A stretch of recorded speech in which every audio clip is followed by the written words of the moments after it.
evening. It is August 25th, 2023. It is episode 150 of the longest running episodic, whatever the hell this is. It's craziness. And on this episode, we've got Fanatics and Panini battling for who makes best sandwich. We've got Brian Gray stepping down as CEO of Leaf. I know. And Eric is permanently trapped in that room, possibly forever. All this and more on this fun-loving, exciting episode. Mm-hmm. And we've got Big Scott. Good evening, Big Scott. How are you? All right. Doing good. I heard 3 questionable news and 1 good news for New England if Eric can't get out the room. So no, he's basically trapped in that room. He was supposed to be in a bathroom. He couldn't even get out of that room to go into a bathroom. That's how bad it is right now. 2 weeks in a row. It's actually very impressive. He had a whole week to crawl out of there, dig his way out of there, like strong arm his way out of there, and he's literally trapped in that room, possibly forever. Yeah. It's sad that I wanted to be televised from a bathroom, and that would have made me happier than I am now. We'll get you the emergency response. Help from Eric. I've fallen. I can't get up. Okay. As always, folks, the like button is how we charge Eric, and at this point, we might have to use some of the funds to eventually drill him out. Maybe we will, maybe we won't, but with the like button, we'll have options. And then on top of that, we've got the big AEW Stadium show this weekend. We've got that coming up. We've got possibly Eric killing not 1, but 2 wrestlers. Lots of RIP wrestlers, so we've got that going on. I suspect Eric, because how convenient he can't escape his room suddenly. I think these are 2 very interesting coincidences. And on top of that, we also have next week will be AEW Metal, because we know that we actually have a checklist, so we know it's coming out. And I have seen some pre-order stuff, some stuff from the distributors. So we know that they've got the pricing there. So something's going on. So real quick, I'll touch on a couple of comments from before we got started here. Hockey Cardboard, RIP Wrestling Goat, Terry Funk, and RIP Bray Wyatt. So those are the 2 that I was talking about. Rough week for wrestling fans. Very true.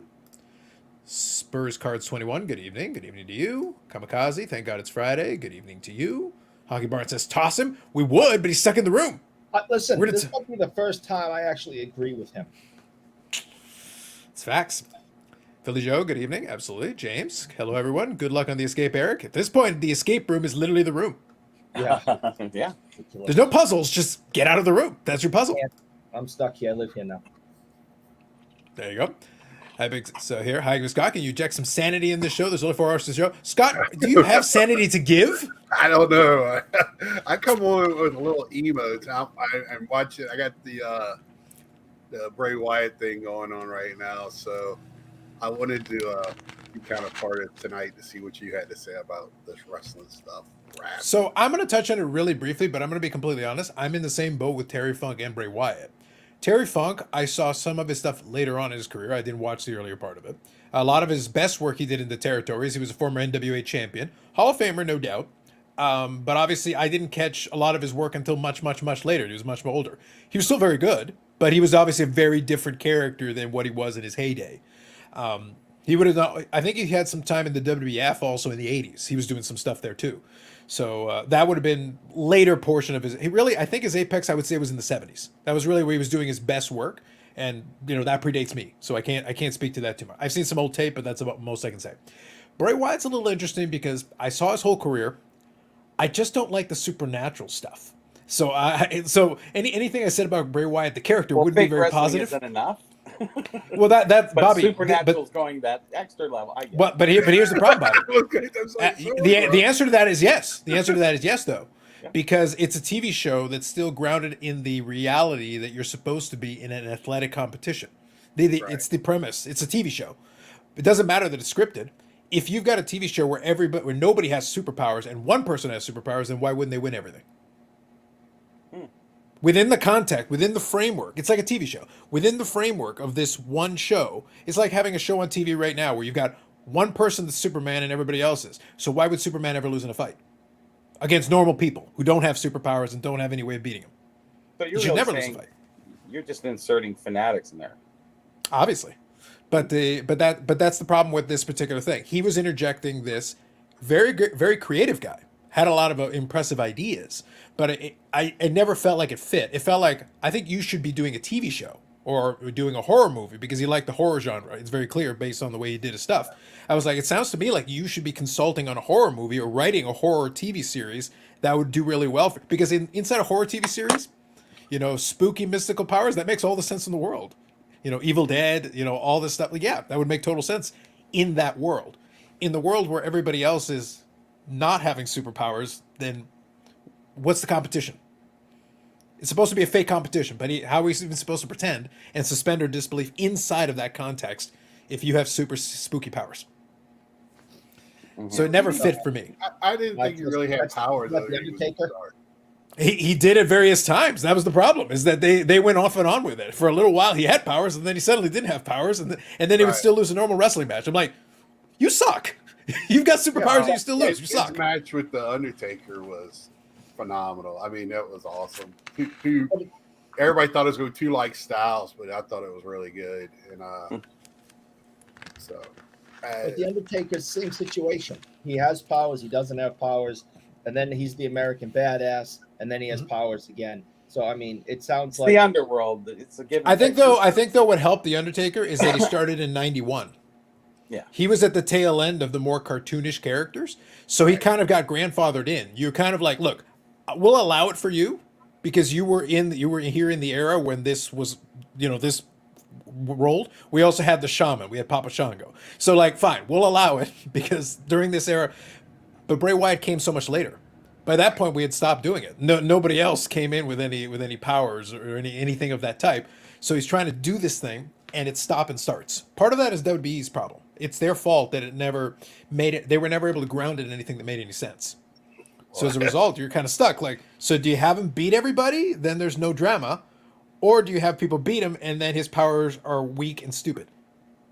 It's a lose-lose situation. Both ways, it looks terrible. So that's kind of the problem they ran into. So that's the reason why I wasn't too keen on it. So I'll say this: if the response to your passing away is reflected in the amount of people that paid tributes, both fans and colleagues and people in the industry and everything, he did make an impact in the time period he did it. So, you know, kudos to him on that. I would say kudos to him on that because a lot of people paid him a lot of respect immediately after finding out about his passing. I mean, so he certainly made an impact. They let Eric Rowan's back tonight for this show, and he's been out for a while. He's in AEW. It's the same thing happened with Brody.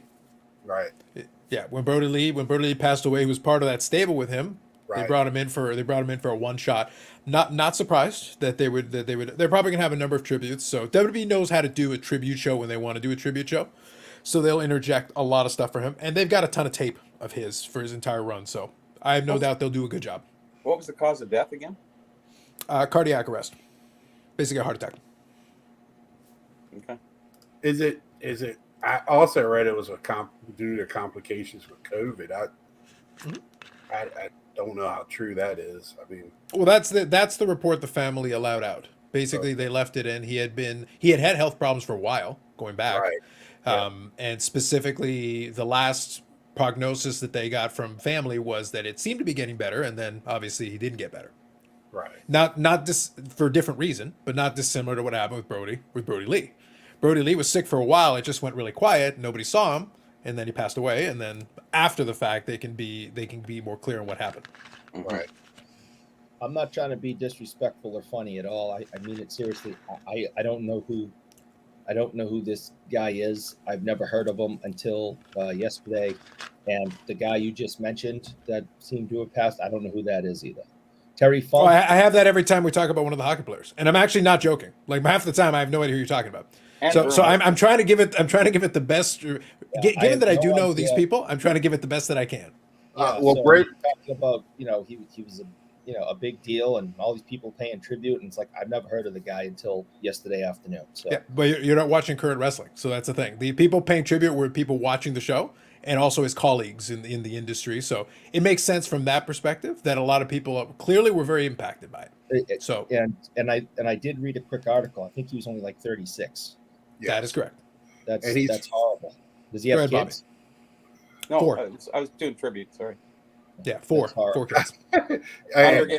and he's and it comes from a huge wrestling family. I mean, Yeah, so you would know his dad was IRS, Erwin R. Scheister, in WWE back in the day. Oh, I Yeah, didn't that was like his dad. I did not like that character, but I remember who it is. Yeah. Yeah, and he was there for in WWE for a long time, and obviously famous with the tag team grandfather. with the $1 Million Man, you know, Money Inc. But yeah, that's Mike Rotunda. That's his dad. So the young man is Wyndham Rotunda, who is one of the, and his brother was also in WWE, who was actually doing something with him at the tail end before he went off TV and passed away. So he was actually back in the company doing some work with him. Well, Scott would know. So nobody it's likes the a wrestling IRS family. anyway. They've done a lot. Well, Scott would know nobody likes sounds the like a horrible IRS. story. That's right. Yeah, Yeah. yeah. And also in the same vein, Eric, you would probably know. You know Barry Windham Yes. and Blackjack Mulligan? Yes. There's part of the extended family tree. Really? Okay. That's why. So there's a lot of wrestling it is part of he is part of an extended wrestling family. Not like the Samoan wrestling family where 3/4 of the island is all related to each other. Right. But this is a wrestling family, and like the Hearts were a wrestling family, that kind of thing. So it's actually a very extended family, and there's a lot of roots to that tree. Yeah. There's no ancestral nepotism there anyway, so don't worry. Well, it didn't help him for quite a while there. He was struggling to find his way until he found that character. When he found that character, that's when it allowed him to finally start working into it. And in WWE parlance, he was a multi-time world champion. So he did have his moments in the spotlight. So he definitely had some accomplishments, I'll say, within that context. So real quick, I'll get caught up here in the comments. So good evening, Paul. With the recent Panini versus Fanatics controversy going on right now, I have a feeling shakeups at other card companies are bound to happen. Very possible. What I remember about Terry Funk is it was always bleeding the ring, and you should have seen the other guy. Yeah, Terry Funk did a lot of that in his matches. Yes, we did. It's actually in the title. If you look, the Brian Gray thing is in the title. But yes, you are correct, Hockey Barn. Good evening, Orlando. How is Brian Gray out? Doesn't he own the company? Funny story, you mentioned that. So I'm going to touch on that here in a second. Good evening, Amish Dave. Wrestling hasn't been the same since Mr. Wrestling 2 retired. Fair. Blackjack Mulligan was Barry Windham's father. Correct. So let me get the statement here from old BG. Now, I believe, I could be mistaken, but I believe he renamed his Twitter. Because what happened is he was Leaf CEO, and now has renamed it to Brian C. Gray. But it is the same because you can see the old posts, so you can see the post with what he was doing before. So that's how you know it's the same one. But I will read to you from X. All right. And I'll include a link to it in the description after. So, dear Hobby, for the last year, the Leaf team and I have been looking for the right time and right person who would step into the CEO role at Leaf and allow me to pass the baton after 30 years of building hobby businesses, including my most recent success, Leaf Trading Cards. This has been a long race. For the first time in the past year, I'm tired. I need to create margin in my life to focus on health, family, and all things I love about life that were relegated to the back burner over those 3 decades. Fortunately, the right person has been found to take the reins that will allow me to transition from this role. Leaf will share details very soon on the hand-picked successor. I do want to recognize the team we have built is exceptional, without which I would not have been able to make this difficult choice. With that, today is my final day as Leaf CEO. I thank you for all the love and support, as well as your passion for the hobby we all care about so much. There are plenty of big things happening at Leaf, and those will be shared in the future. Until then, we can count on Leaf's unrelenting efforts to bring you the most diverse, interesting, and value-driven releases in the market. Damn, it's got to be Nat Turner.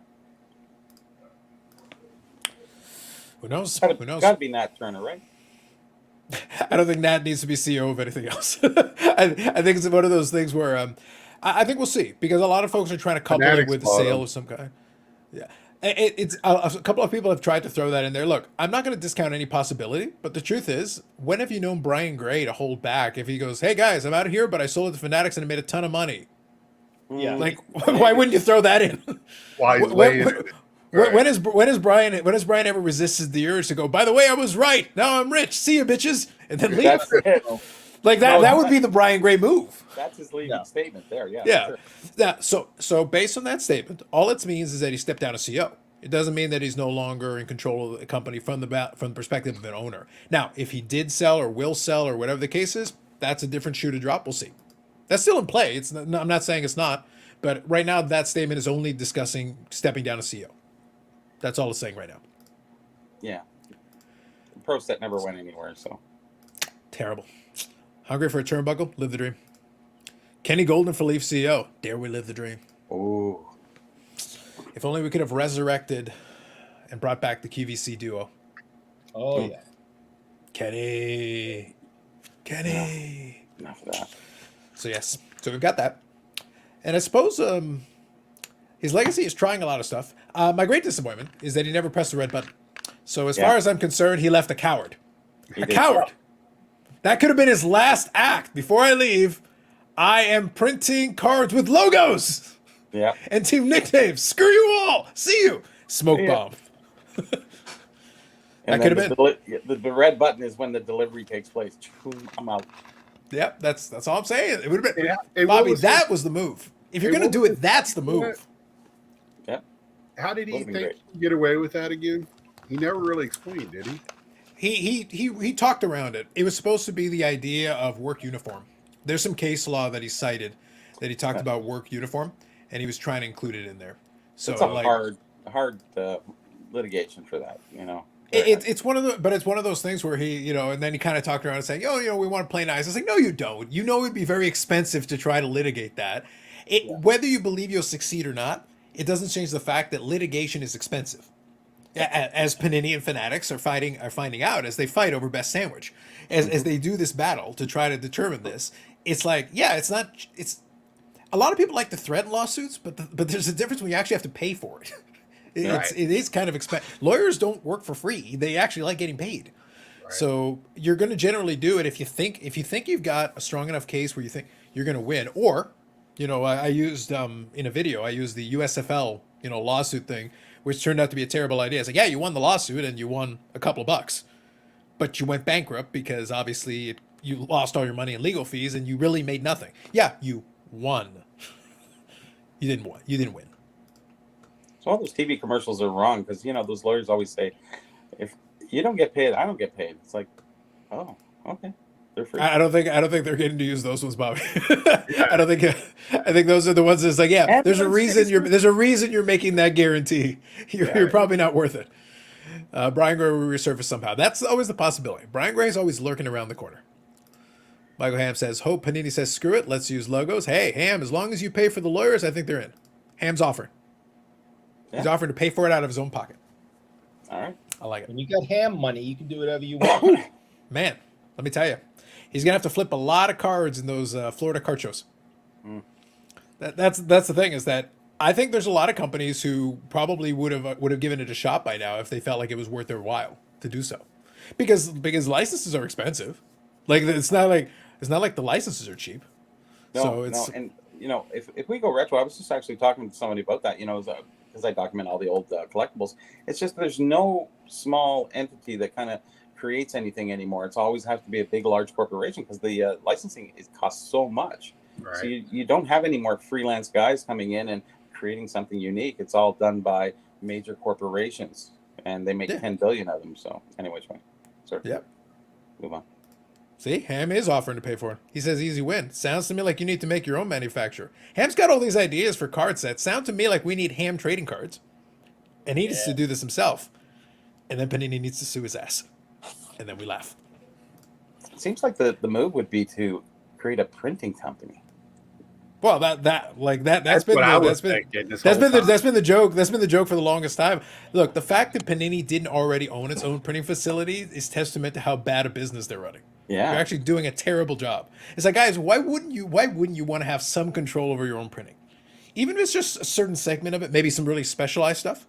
Maybe if you came up with something where it's like, maybe it's a little more proprietary, instead of having like a third-party supplier who suddenly has access to your stuff, why wouldn't you want more control over that? But you would have done that before Fanatics showed up, not now. Now after the fact, it's like, now you're just reacting. You should have done it in the first place. Well, it's kind of like Tim Hortons coffee. You know, they actually use two. They use Mother Parkers to brew to roast half of their beans, and then another company to roast the other half. So no one can really take advantage of them by screwing them up. You know, because they can't have any overlay on trying to find somebody else to do it. So they that way they never get handcuffed. It's a very smart business. Mm-hmm. When it comes to to Dunkin' anything, Donuts, you can say whoever too. It's the same thing. At my job, all of our stuff comes from at least two different vendors. So that way, if one vendor is What do you do, Scott? screwed up, I make pharmaceuticals, third party pharmaceuticals, Oh, okay. legally. Oh, okay. you have to include the qualifier. Otherwise, you wind up in a room you can't escape, like Eric. Yeah. I was gonna go. That's right. So, like, I mean, so whatever stuff we need to make it with, the base stuff, we have more than one supplier in case one supply. Especially, I mean, luckily that was a tradition, and during COVID, we really needed that because so much stuff was hard to come in overseas. So, Scott, these pharmaceuticals, yeah, how do you get them into your body? Do you like, or is it more like? no, it was the first, but we also have injectables too. Oh, good. I am as good. Yeah. After Eric finally crawls his way out of his cell, room, Eric would like to have some conversation with you. He needs to find a way to pay for the like button. So he might need to enter into some new business ventures, Scott. So he might have some discussions with you. Or he might need some of those drugs to come down off of his freedom. Yeah. To deal with it. We got a lot of questions, man. We got a lot of questions. But yeah, so we'll have to see. I think the Brian Gray thing is interesting just because he kind of went quiet for a little bit, and then obviously he posted that. And I did listen to the Sports Car Radio one where one of the brothers was talking about that a little bit. He said he spoke with Brian Gray, and then obviously the day after you get a post from Brian Gray, and then you also get the statement from Leaf. So you got two sides of that equation. So whatever it is, Brian Gray is doing something. As always, Brian Gray is up to something. What that is, we'll find out. Soon enough, we'll find out. Ryan Sandbergs. Him as the new Leaf CEO, I think that's facts. Scratch and sniff cards, the future. I think if that's the future, I don't look Leaf 2.0. I've got concerns. That's the 80s again, man. Yeah. Innovation. Remember those puffy stickers that you scratch it with strawberry? Smell really like a strawberry? Actually. Not really, but no. Yeah, but no. Yeah. I remember. Yeah. Now, I think those were the two big ones. The Panini and Fanatics one is still ongoing. We've got, so far, I think the last thing was just arbitration. So we had the initial moves, and then we got the arbitration piece, and then the rest of it is just kind of speculation, just to see what happens. Let me kind of pose this question. I threw that in my video where I was talking through it a little bit. What it really comes down to, I think, is how long. Because regardless of whether they come to a compromise, come to a settlement, or an arbitrator weighs in, regardless, all of those have different timetables. So it depends on what we're looking at. Well, how do people feel about that too, though? Yeah, that's what I'm getting. That's what I'm curious. Which way do you want to go, right? Which way do you want it to go? Sorry. Mm-hmm. Yeah. So kind of two part in that idea here. So the first one is, where do you think it would go, and also what would be your preference? What I said. I don't know. I hope it. Honestly, if we really let's take it back to 1989 or something like that. You know, if we were in the hobby, and there was only one company, would we be here right now? I don't think so. I don't think we would be. So that, like, honestly, we wouldn't even be doing the show because it'd be like tops. That's it. You know, right. You know, you wouldn't have all those other competition and the driving force that made things change. So we're in a different scenario. Looking at it today, going forward, is like, should Fanatics really handle everything? No, I don't think so. I think it needs to be open competition. It makes things better. Parkhurst and Topps, when they were going together hockey-wise, they fought a battle, and you can see every year they came back one after another with better, trying to better each other. Otherwise, it was business as usual if it was just O-Pee-Chee or Topps or, you know, just Parkhurst. They wouldn't have no stimulation, and stimulation is the mother invention. So, anyways, that's my feeling. So I want to see it open. I agree entirely, Bobby.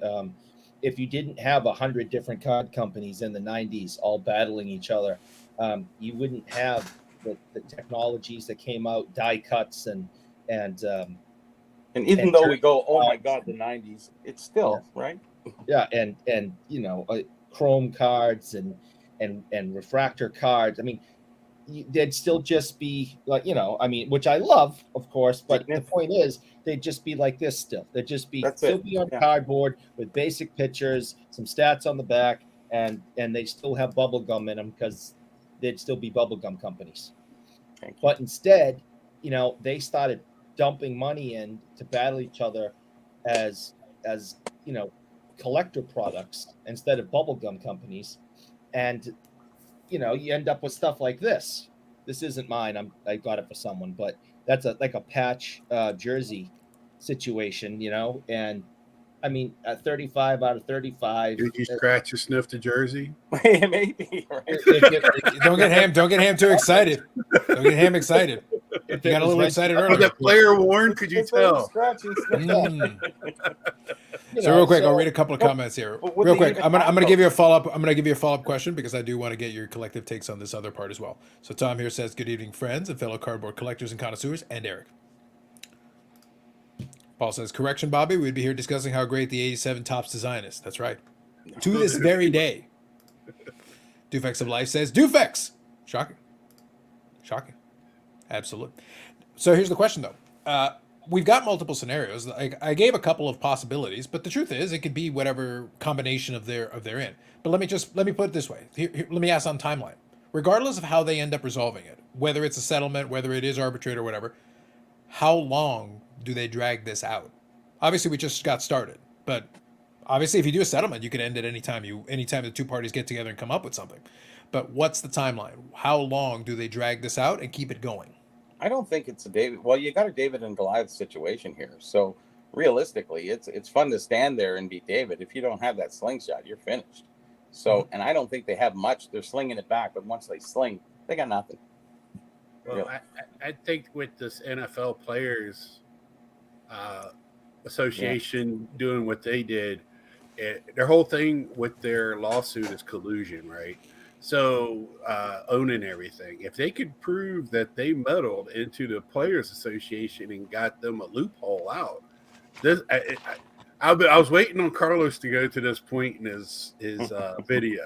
The thing is, you're not getting a loophole. The loophole is in the contract. The contract is what it is. The Players Association, like when I said in my last video, was the Players Association is a union.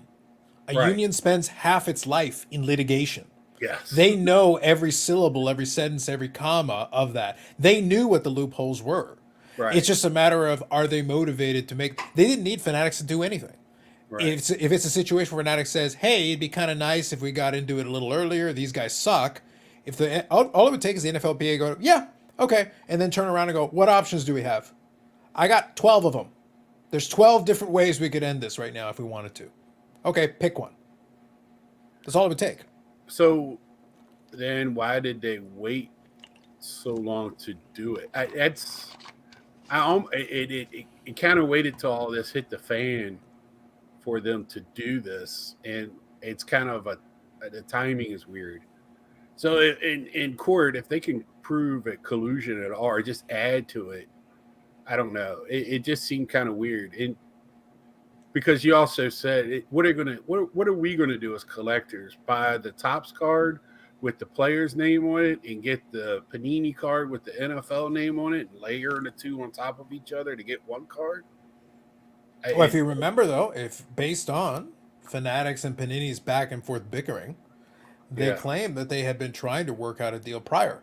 Yeah. So the reason why it hadn't been done sooner is that they were in the process of trying to work it out. Right. And now both parties claim that the other one, acted in bad faith. Both of them are basically, it's a Spider-Man meme. They're pointing at each other, saying, you're the one who did this. You're the one who did that. I had that meme the other day. Yeah. So, but that's basically what it is. Both sides are arguing that the other one torpedoed the deal. Right. But indirectly, they both acknowledge that they were originally trying to work out a deal. So if from Fanatics' perspective, the path of least resistance is work out a deal, go, this is the terms we want, this is what we want. We want the licenses now, we'll take some of this intellectual property, we'll take the prisms, the selects, the blah, blah, blah, we'll take that, and we'll keep some of your staff on, and we'll roll that way. They got most of their staff anyway. Well, but that's the point, Bobby. So it's a progression, right? So step one is the path of least resistance. Step one is, look, here's my offer. And it's like, but your offer sucks. I know, and it's not going to get better. Then step two is you try to play hardball. You try to, skirt around it. If you take Fanatics' narrative, fudge the books and try to get more out of it that way. If, again, at face value, I'll take face value what they say. But if that is the case, well, then Fanatics would be like, well, then screw that.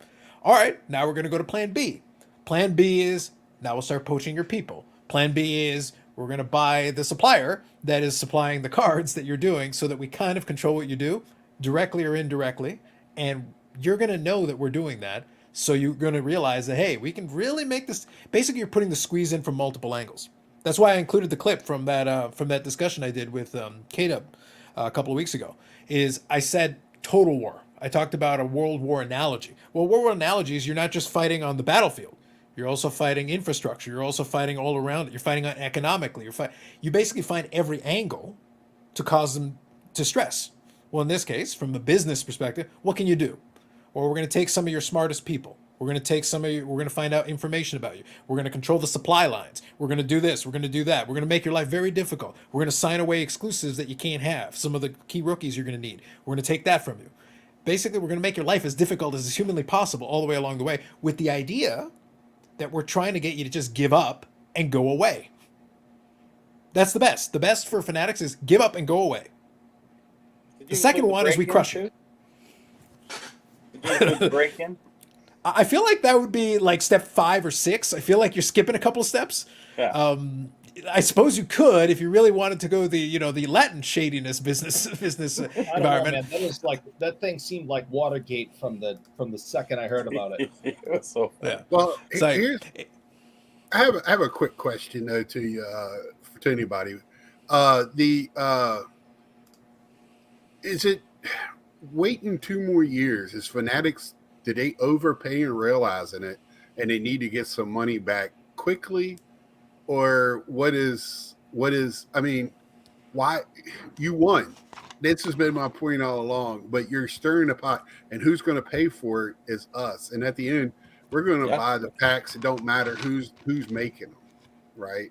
We just want good product and the people and the cards. That's all we want. So, I as a person watching this, Fanatics to me is like has gone real. As much as I don't like Panini, it just it's not. Might be good business on their end, but it. I was going to say it's literally good business, Scott. Yes. Yeah, it's good. Like if I was them, I'd be like, you should have hit him for this like harder. I mean, it's capitalism, I guess, 101 at its best. Destroy your enemy. Correct. But, Yes. I mean, good grief. See, I you're want as many products as I can. I want a selection, but we haven't had that for decades now. So, well, what's funny? A little Look, bit, so I want to touch on one thing. Since you bring that up, I want to touch on that. There is irony in your statement as well, kind of historically going back some years. But one of the pieces of this puzzle is that yes, it is capitalism 101. I did enjoy when the hobby hotline guys got together, and if you listen and read and listen to the subtext of it, they were basically, well, I don't know if they can do this or not, but it seems unfair. Like if you read the subtext, it's like it seems unsporting, and I'm sitting there like, this is business. What is wrong with you? Like they would literally throw their wives and children off of like the 50th floor if it expedited things. right. Murder is not off the table, allegedly. Like, get this done. This is business. Let's go.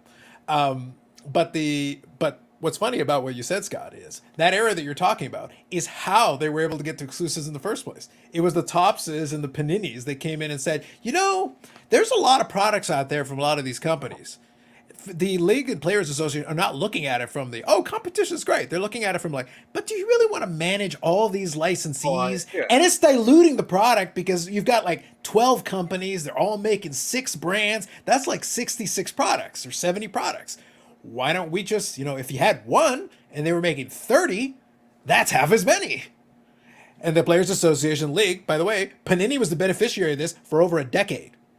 They did not have a single problem with an exclusive when Panini had the exclusive. Yeah, they didn't say a damn word. I completely understand, and I'm with you on it. It just seems like to me, at the end of the day, we're going to be the ones that You'll pay for the lawyers. We're the ones that's going to be missing product. We're going to be the ones that are I mean, look at you and the way you're talking about AEW. Poor Upper Deck is getting caught up in all of this by just being another person. They just want to make cards, but they can't get to the printers. So we're waiting forever for certain hockey and wrestling and stuff. It's just, to me, it's a little upsetting as a consumer. I will comment on one thing you did say, Scott, right at the beginning there is that, are they really coming in thinking that the hobby's on the drop down? It's coming down and they're going, oh, shoot, we said 10X. Let's 5. maybe 4. Right. You know, Well, but here's the thing, Bobby. Okay, so And to there's say, two well, angles. I do have another topic for us later, but yeah, We that's- will in a second for sure. How much But is like, here's the thing though: if you're talking about 10xing, it would actually be easier if you let them tank it a bit, because you've got actually a lower baseline to go off of. You can 10x off of that a lot easier. But I think what's being thrown away here is Fanatics doesn't actually get to start really reaping the benefits until they actually are able to start producing the product. right. So it's not even so much an impatience thing. It's like, well, 3 years is a long time to sit around and like, look, we hired these people to do something. We've Yeah. got them already in place. We've got the supplier. So we have all the components. let's get going. While already. Fanatics was building up everything, then they can afford to take their time. But now they're in a position where they have a supplier, they have people in house, they have the arts people, whatever they need. All the components they need to start being a manufacturer are in place, except the licenses. Yep. So now it's like, well, who has the licenses? That guy. So that means this guy's in the way. I need him out of the way. So it's like, we're ready now. Okay, great. Let's get this guy out of the way. That's where you shift your focus, because it's like all the other components are in place. While you were building up, you could afford to take your time, sit back. Yeah, make your products, whatever. But now it's like, okay, now we're ready to make some products. Well, we need you out of the way. We need the damn license. I'll quickly read a couple of these just to get caught up here. Hobby Champs, good evening. Are the licenses so expensive now that it would be worth it just to print cards with players and logos and pay the fines? Well, the league licenses are super expensive. Even before Fanatics took over, they were tens of millions a year. And you're assuming the margins on sports cards are big. They're not. They're very small because the leagues are taking a big chunk. Ask And retailers. pay the fines. Those fines are lawsuits. They're not fines. They're lawsuits. You get brought to court and you get you lose twice as much, 3 times as much. And we're also back to, these are not big margins. Like, they're not big margins anywhere along the path. The manufacturer doesn't have big there's a reason Fanatics wants to cut out the distributor. By cutting out the distributor, they increase their margin because they sell the distributor at a certain price, then the distributor marks it up, then the dealer gets it at a higher price, then you as the consumer get it on a third markup. So you're getting it on the third markup of this whole process. I If- see it to every 4. day. Yeah. I see it every day when we get product in and we're looking at the sheet and, or however, we get a hold of it and we're sitting there discussing, okay, we paid, $40 a box. We're going to sell it for this amount. Well, the guy that had it before us didn't pay $40 a box. Mhm. He had to, he got it at $30 a box. I don't know, whatever, So I see it every day. 29. Yeah. But I'll tell you, and I'll leave the specifics out of it because it's not my place. But I got a chance to look at one of the distribution ones for one of the products Scott was vaguely referencing, and I got a chance to see what the distributor cost was for one of the shops, and the margin between that and the pre-order price is not as big as you'd think. Was it? So that's one of the Brad told us about that. Remember? Is it Yeah. like that? It's like that. Ugh, That's Yeah. horrible. Yeah, It's not but I even got to. worth it. Yeah, but that's the thing. I looked at the email and I looked at, so here's the price here, and then this is the price that's on pre-order that I can literally go as a consumer just off the street, go buy it. This is the pre-order price, and this is what the distributor's charging. The gap between those two is not as big as you'd think. So it's like, okay, so between taxes and shipping and everything, the gap suddenly narrows to almost no. So you better be selling it at the pre-order price just to make money, because Yeah, there's really well- not that much in there, and you got to Yeah. sell all the stuff you got because you're not making Volume. that much money on it anyway. Yeah, it's got to be volume. Yeah. Exactly. So you can't be selling a dozen boxes. That's not going to do you any good. You got to sell hundreds of boxes. Yeah, that's I don't know how much. I wonder. I wish I knew how much they paid back in the day. I'd like to see an old bill from Opeachy from the 70s or 80s or Mhm. tops or something like that. It'd be interesting to really delve back and see what the margins were, take the timelines and put them in today's perspective. That'd be interesting. Yeah. And the only thing you have today that maybe could be a saving grace if the product is hot enough is secondary market. That's your only it's the only bet that might be able to save you if a product happens to catch fire and then all of a sudden the box price and you decide but then you also burn and alienate your audience. So it's like you make the money on the one product, but hopefully that carries you because the next time some people are not gonna look at you. They're gonna go to a different option. And that becomes a problem. So that's a major issue there. So real quick, JW here is saying maybe Fanatics is gonna provided control NFLPA the with some real numbers. prices. Yep. But you should have hired the experts on YouTube. Psh, all the experts on YouTube know all the things. Maximus says, basically how I play Command and Conquer back in the day. Yes, that's a good throwback. We want cards in 87 Tops throwbacks. Facts. Do like still play triple? Yes. Yep. Monopoly 101, Capitalist 101 teaches you every relationship is voluntary, so you'd better be the desirable partner. There you go, Carlisle. Paper's their only concern. I'm still waiting for Ham to start the card manufacturer. Ham talks a big game, but I need to see the card manufacturer going in there. Yeah, Fanatics, sue his ass. Let's go. This shoot gum is not from any specific game or user event. That's the way to go. Hockey says, Jay Lee to take over Leaf? Do you want to bankrupt Leaf? Terrible. Have we discussed the Go Terry Funk or future Hall of Fame Bray Wyatt yet? We discuss it briefly. I'm not the biggest Bray Wyatt fan, but I tried to be as nice and charitable as I could be. It's best I can do. There's also not really much I can add. It's like, okay, so what I will do though, in the spirit of fairness, because like I said, a lot of people really did enjoy his work, is I'll link, there were a lot of different tributes that were made today from different wrestling outlets talking about his career and his life and everything with it. I'll link to one or two. I'll pick or choose one or two, and I'll link it for people that are interested because they did a pretty good job with it, covering it anyway. So I'll leave it to them. They definitely have a lot more to say on that than I can add because I did see Bray Wyatt stuff, but I was never the biggest fan, and I'm not going to suddenly pretend that I am. It wouldn't be fair. I grew up watching the Funk Brothers and Terry specifically, and so I have a very good memory of him. My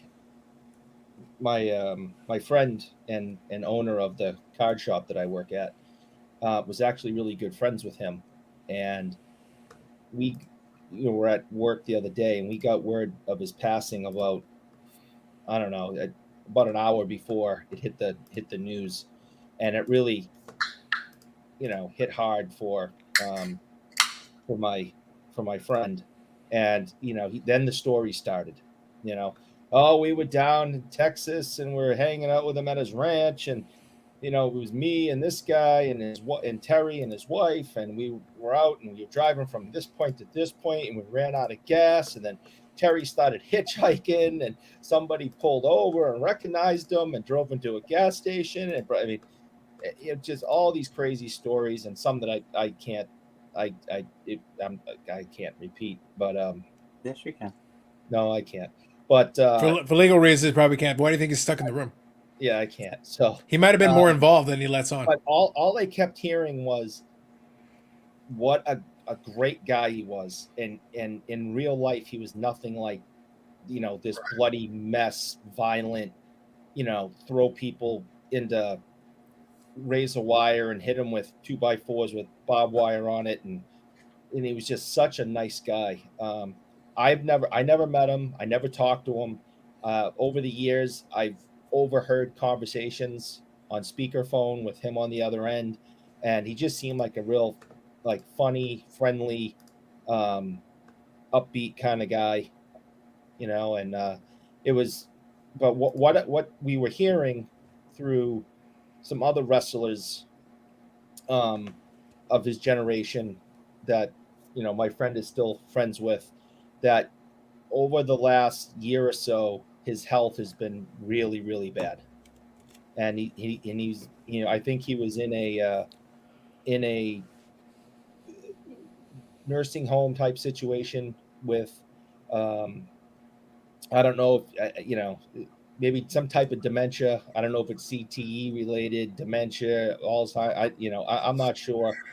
But the last year of his life has been really difficult. And if you're really a fan, I think we should be grateful that it was his time, because his life was not what we grew up watching. His health was in great decline. So, yeah, it is sad. And, the last thing I saw him be a part of was probably the greatest wrestling match in history with the Hell in the Cell with Undertaker and Mick Foley.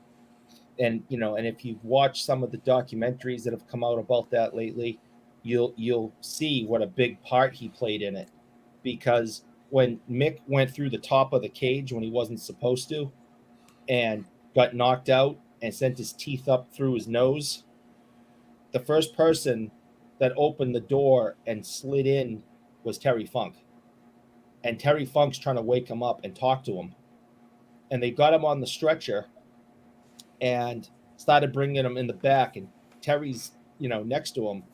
And like, good job. And okay, you're done for the night. And Mick's like, because Mick and Terry were super tight. And, Terry's trying to tell him your night's over. And Mick's got up off that stretcher and climbed back to the top, to the top of that cage again. And, all that, that whole night was just insane. And people forget sometimes that Terry Funk played an important role that night and what might be the greatest wrestling match of all time.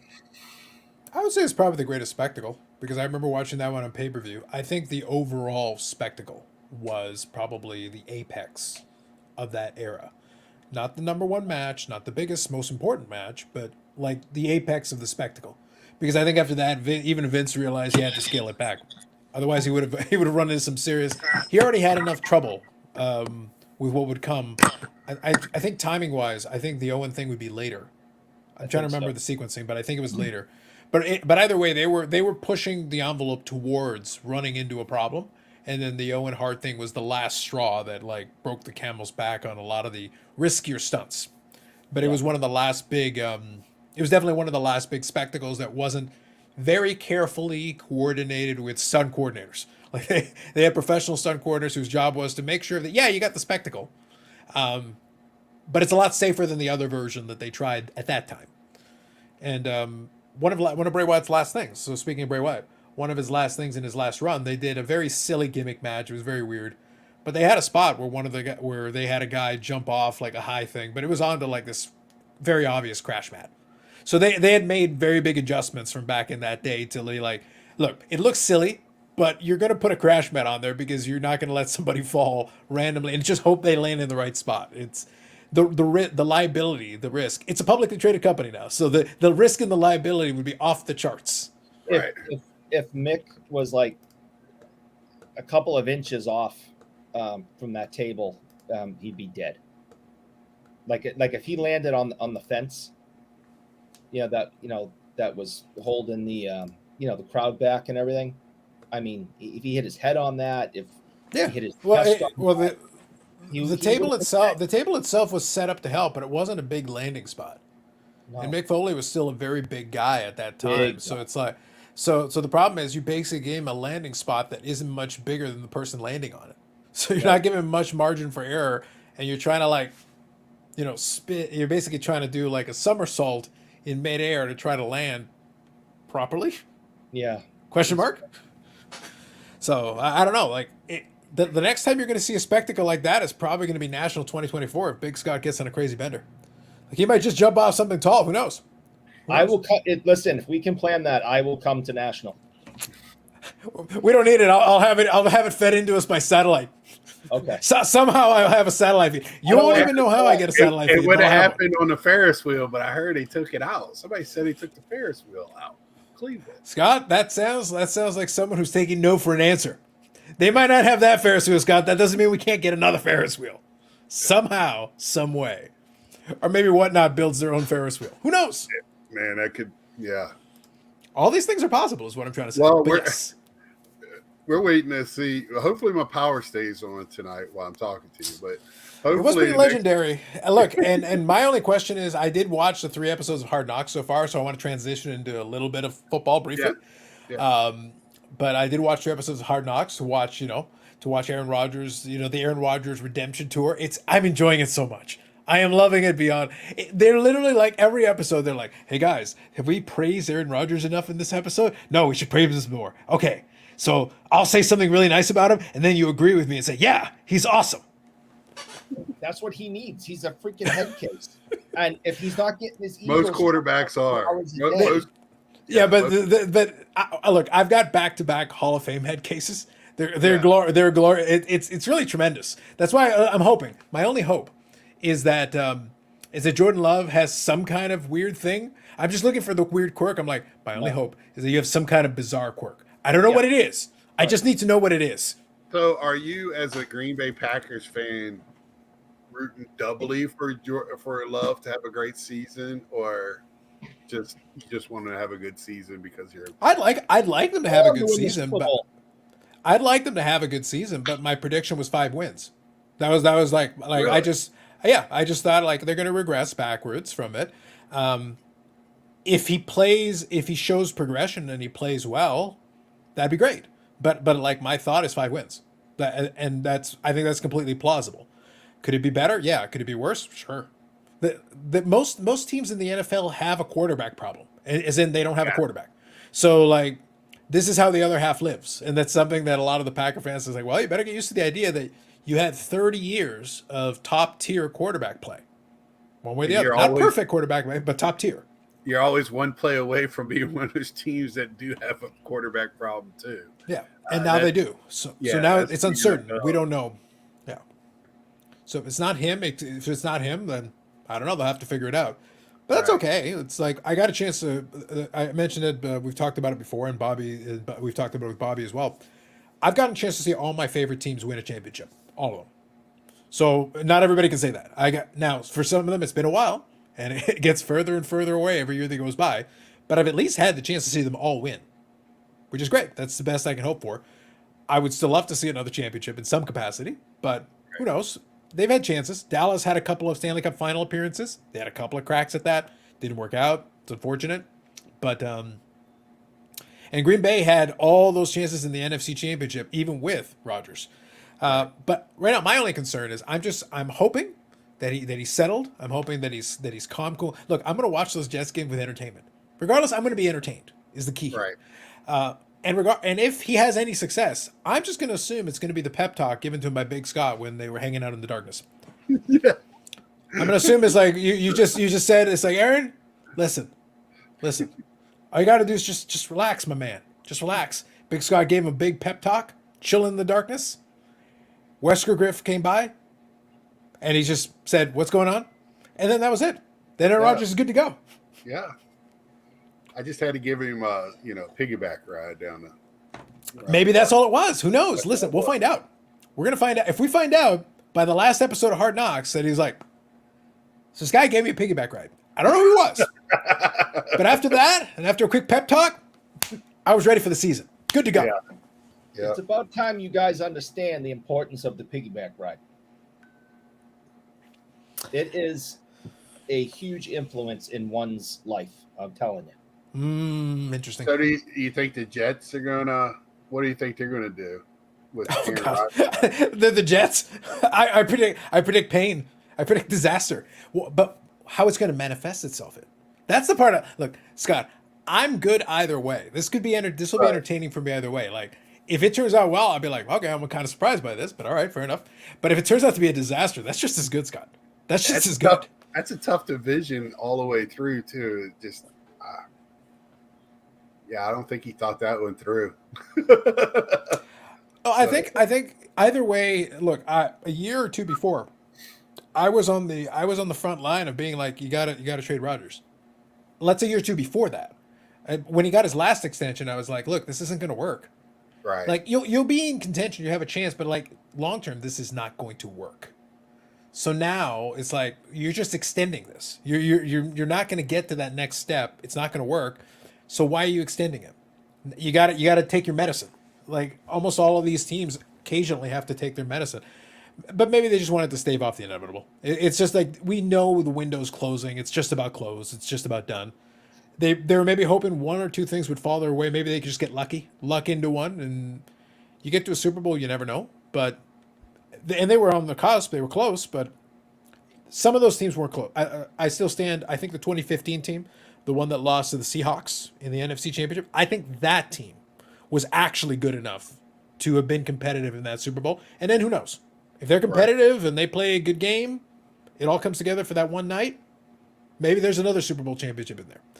But after that, it was like, not gonna happen. Scott excited saying they got to take their medicine. Holy shit! Is it that kind of medicine? Uh-huh. Yep. So real quick, covered that. Let me scroll through. Will says if you predict pain, you have to say it in the Clubber Lang voice. I thought you were gonna say it. Yell, Will. We'll hear you. Yell. My prediction. Did it? There you go. Did I miss the Brian Gray news? Brian Gray stepped down as CEO of Leaf. That's the news. That's it. That's really it. That's the news. And yes, you did. But we You can't even speculate on it. So, what he's going to do, why. It's Yeah. just, Yeah.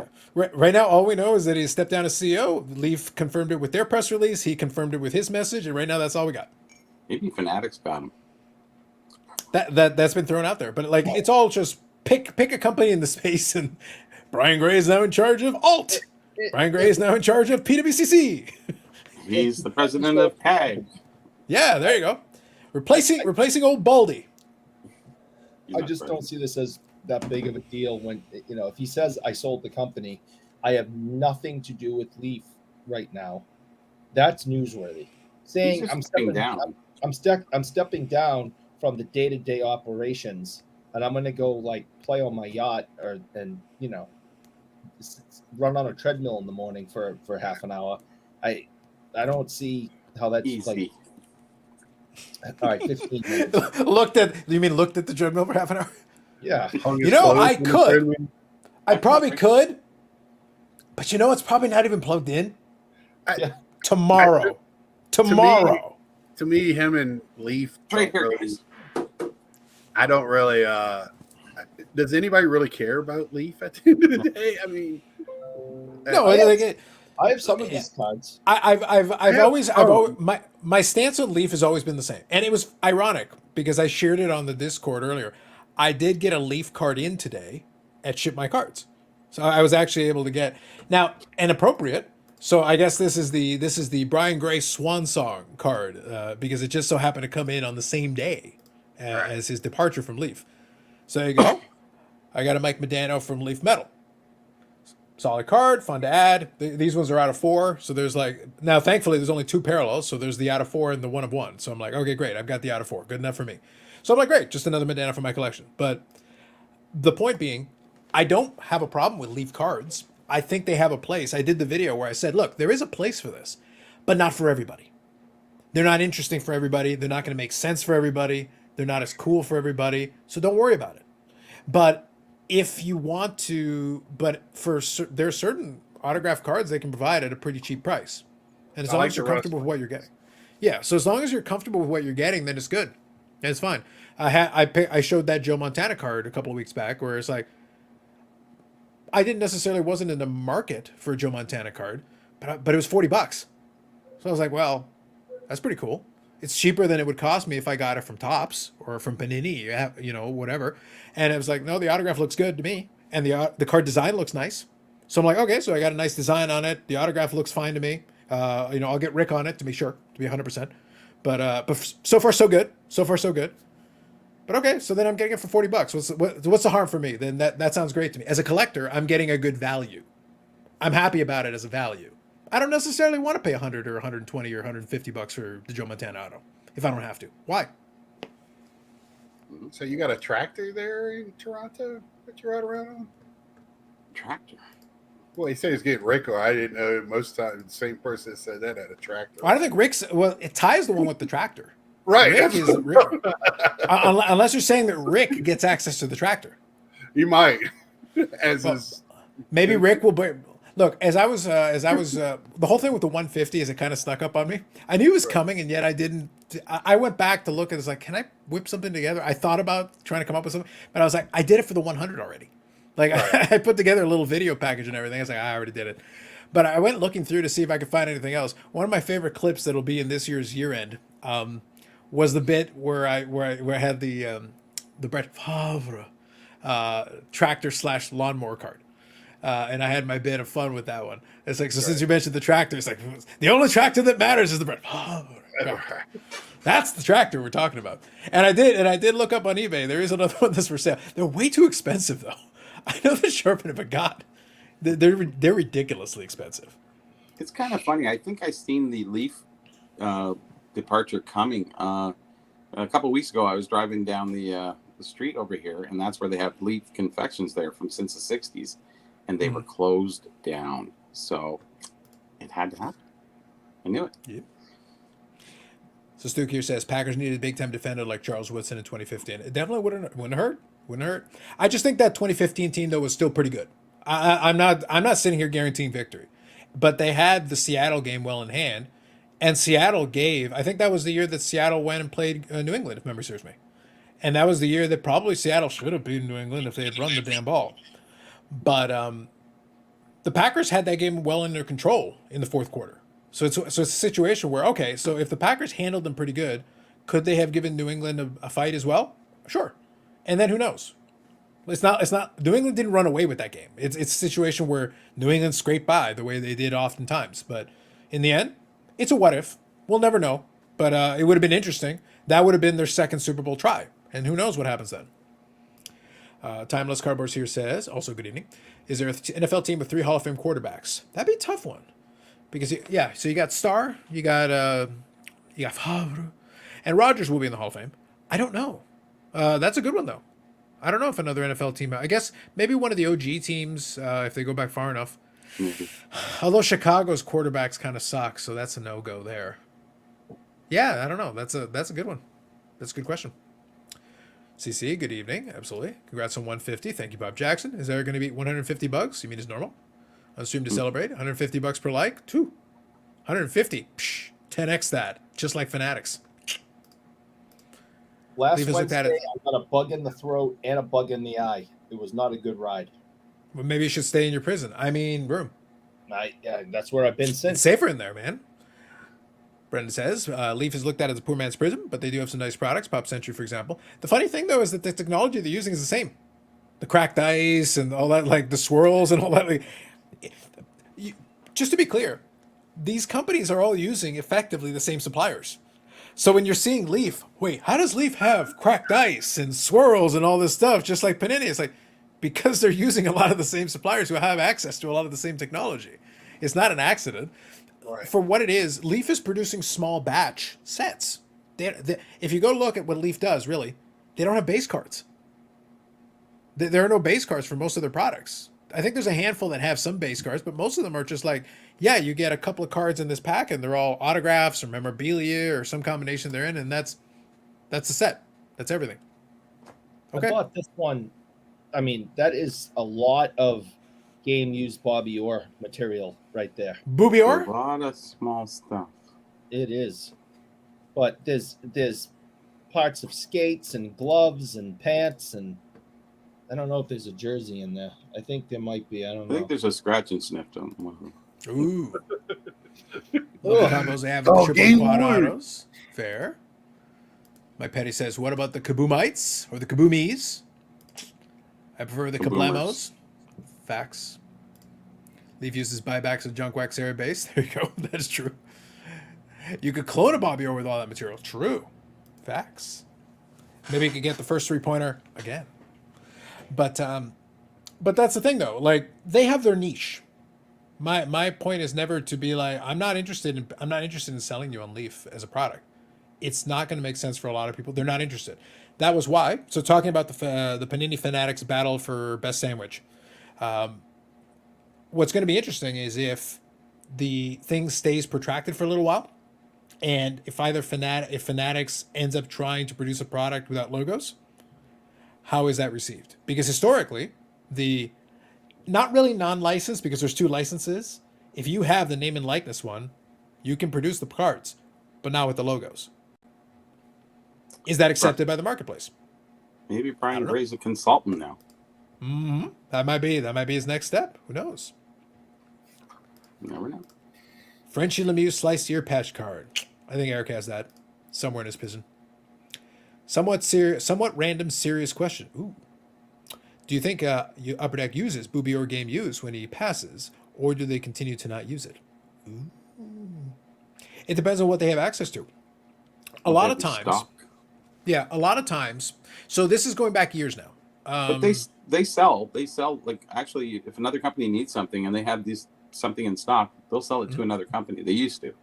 Yeah. But there only be one company now, so it won't matter. But I mean, just saying back in, Yeah. I'm just thinking about so back in the archives, if you guys go back in time in the channel, you're going to see I had 2 extensive conversations with Carvin.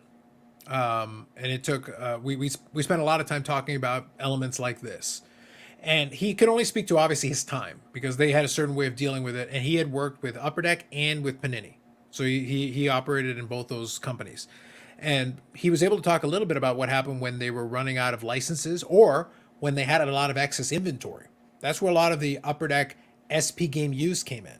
SP Game Used was a great excuse to go through a lot of swatches of material instead of stockpiling it forever. Because, and the way, I'm paraphrasing, but effectively what the issue was is that it's an accounting problem.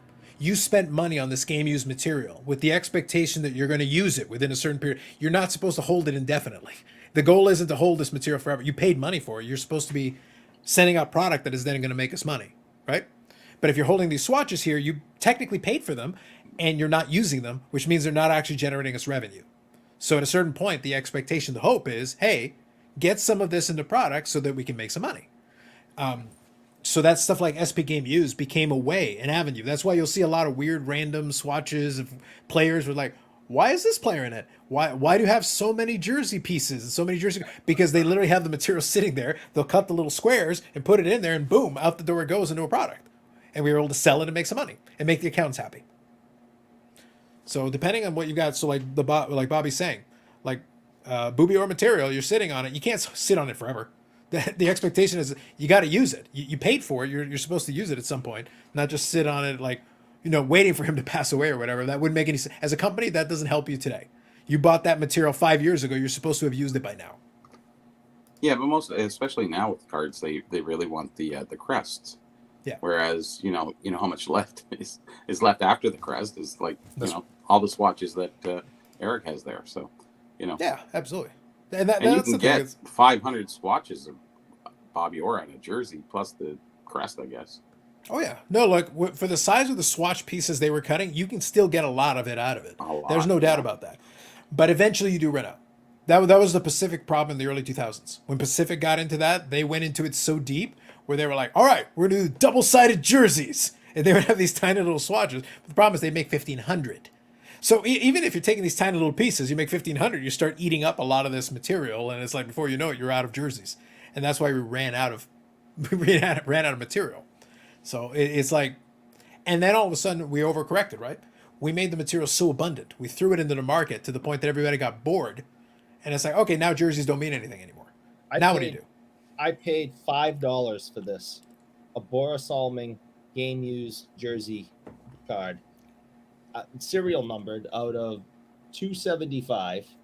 Right? So that years ago, having a jersey piece for him on a card that's only 275 copies would have been extremely expensive.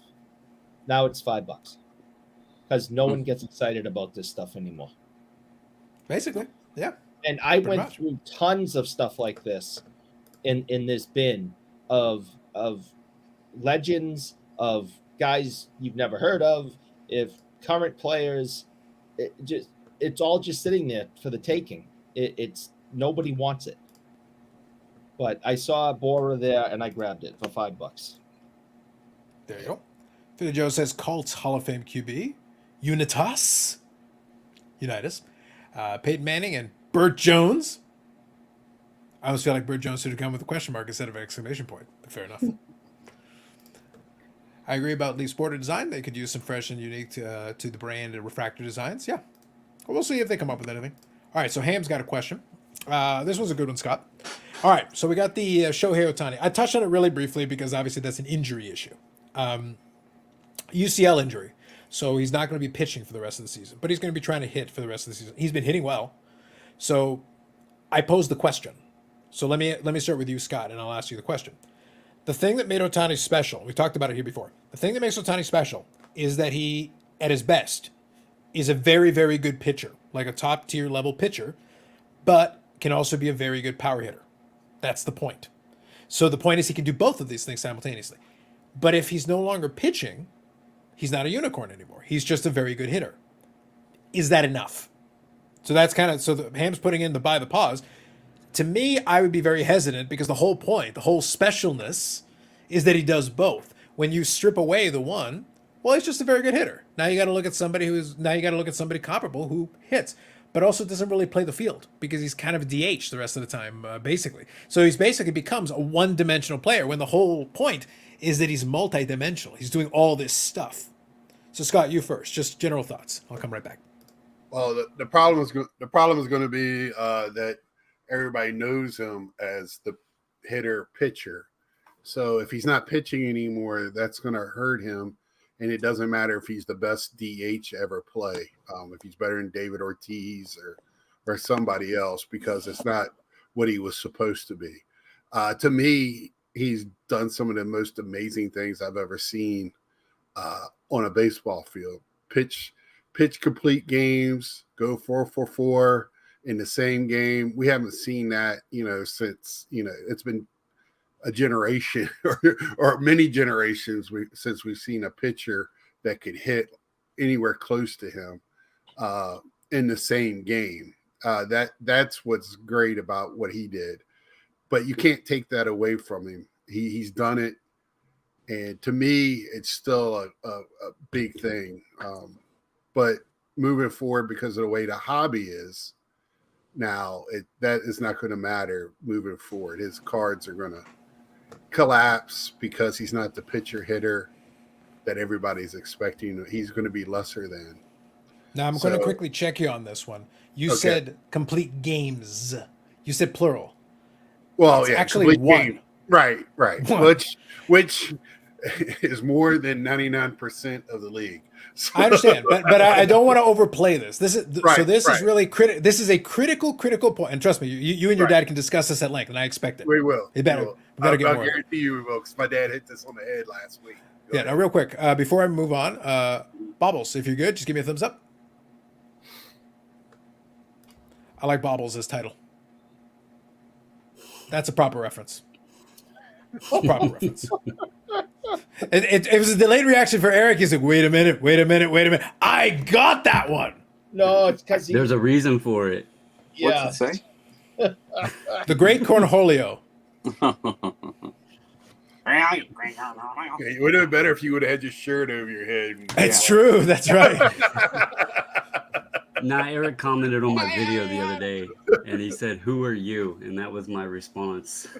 The Great Cornholio. Nice. So real quick, just to finish the point, Scott, I just want to make sure we don't overplay it, because this is something that I had some fun with on the Discord, where I said, look, I repeat, I'll give him a credit where it's due. And like I said, I've warmed up to Otani quite a bit since he had some strikeout in the World Baseball Classic that remain nameless. But I'm just saying, he struck out some overrated, worthless piece of trash. Fish boy. Anyway, so I've certainly warmed up to him more in recent times. But with that said, let's not act like he's out there throwing 200 innings. And I laugh because in the Discord, they were like, oh my God, they were pitching him. He's thrown no more than 160 innings ever in a single season. Don't act like he's out there throwing, shutout after shutout, complete games. No, he's thrown one complete game. He averages less than 6 innings per start. He's done well, but he's also not starting 35 times a season. He's not a full-time pitcher, even at his apex. I think this year, though, he was he had 22 starts, Scott. He was on pace to barely match last year's total. He probably would have been under last year's total.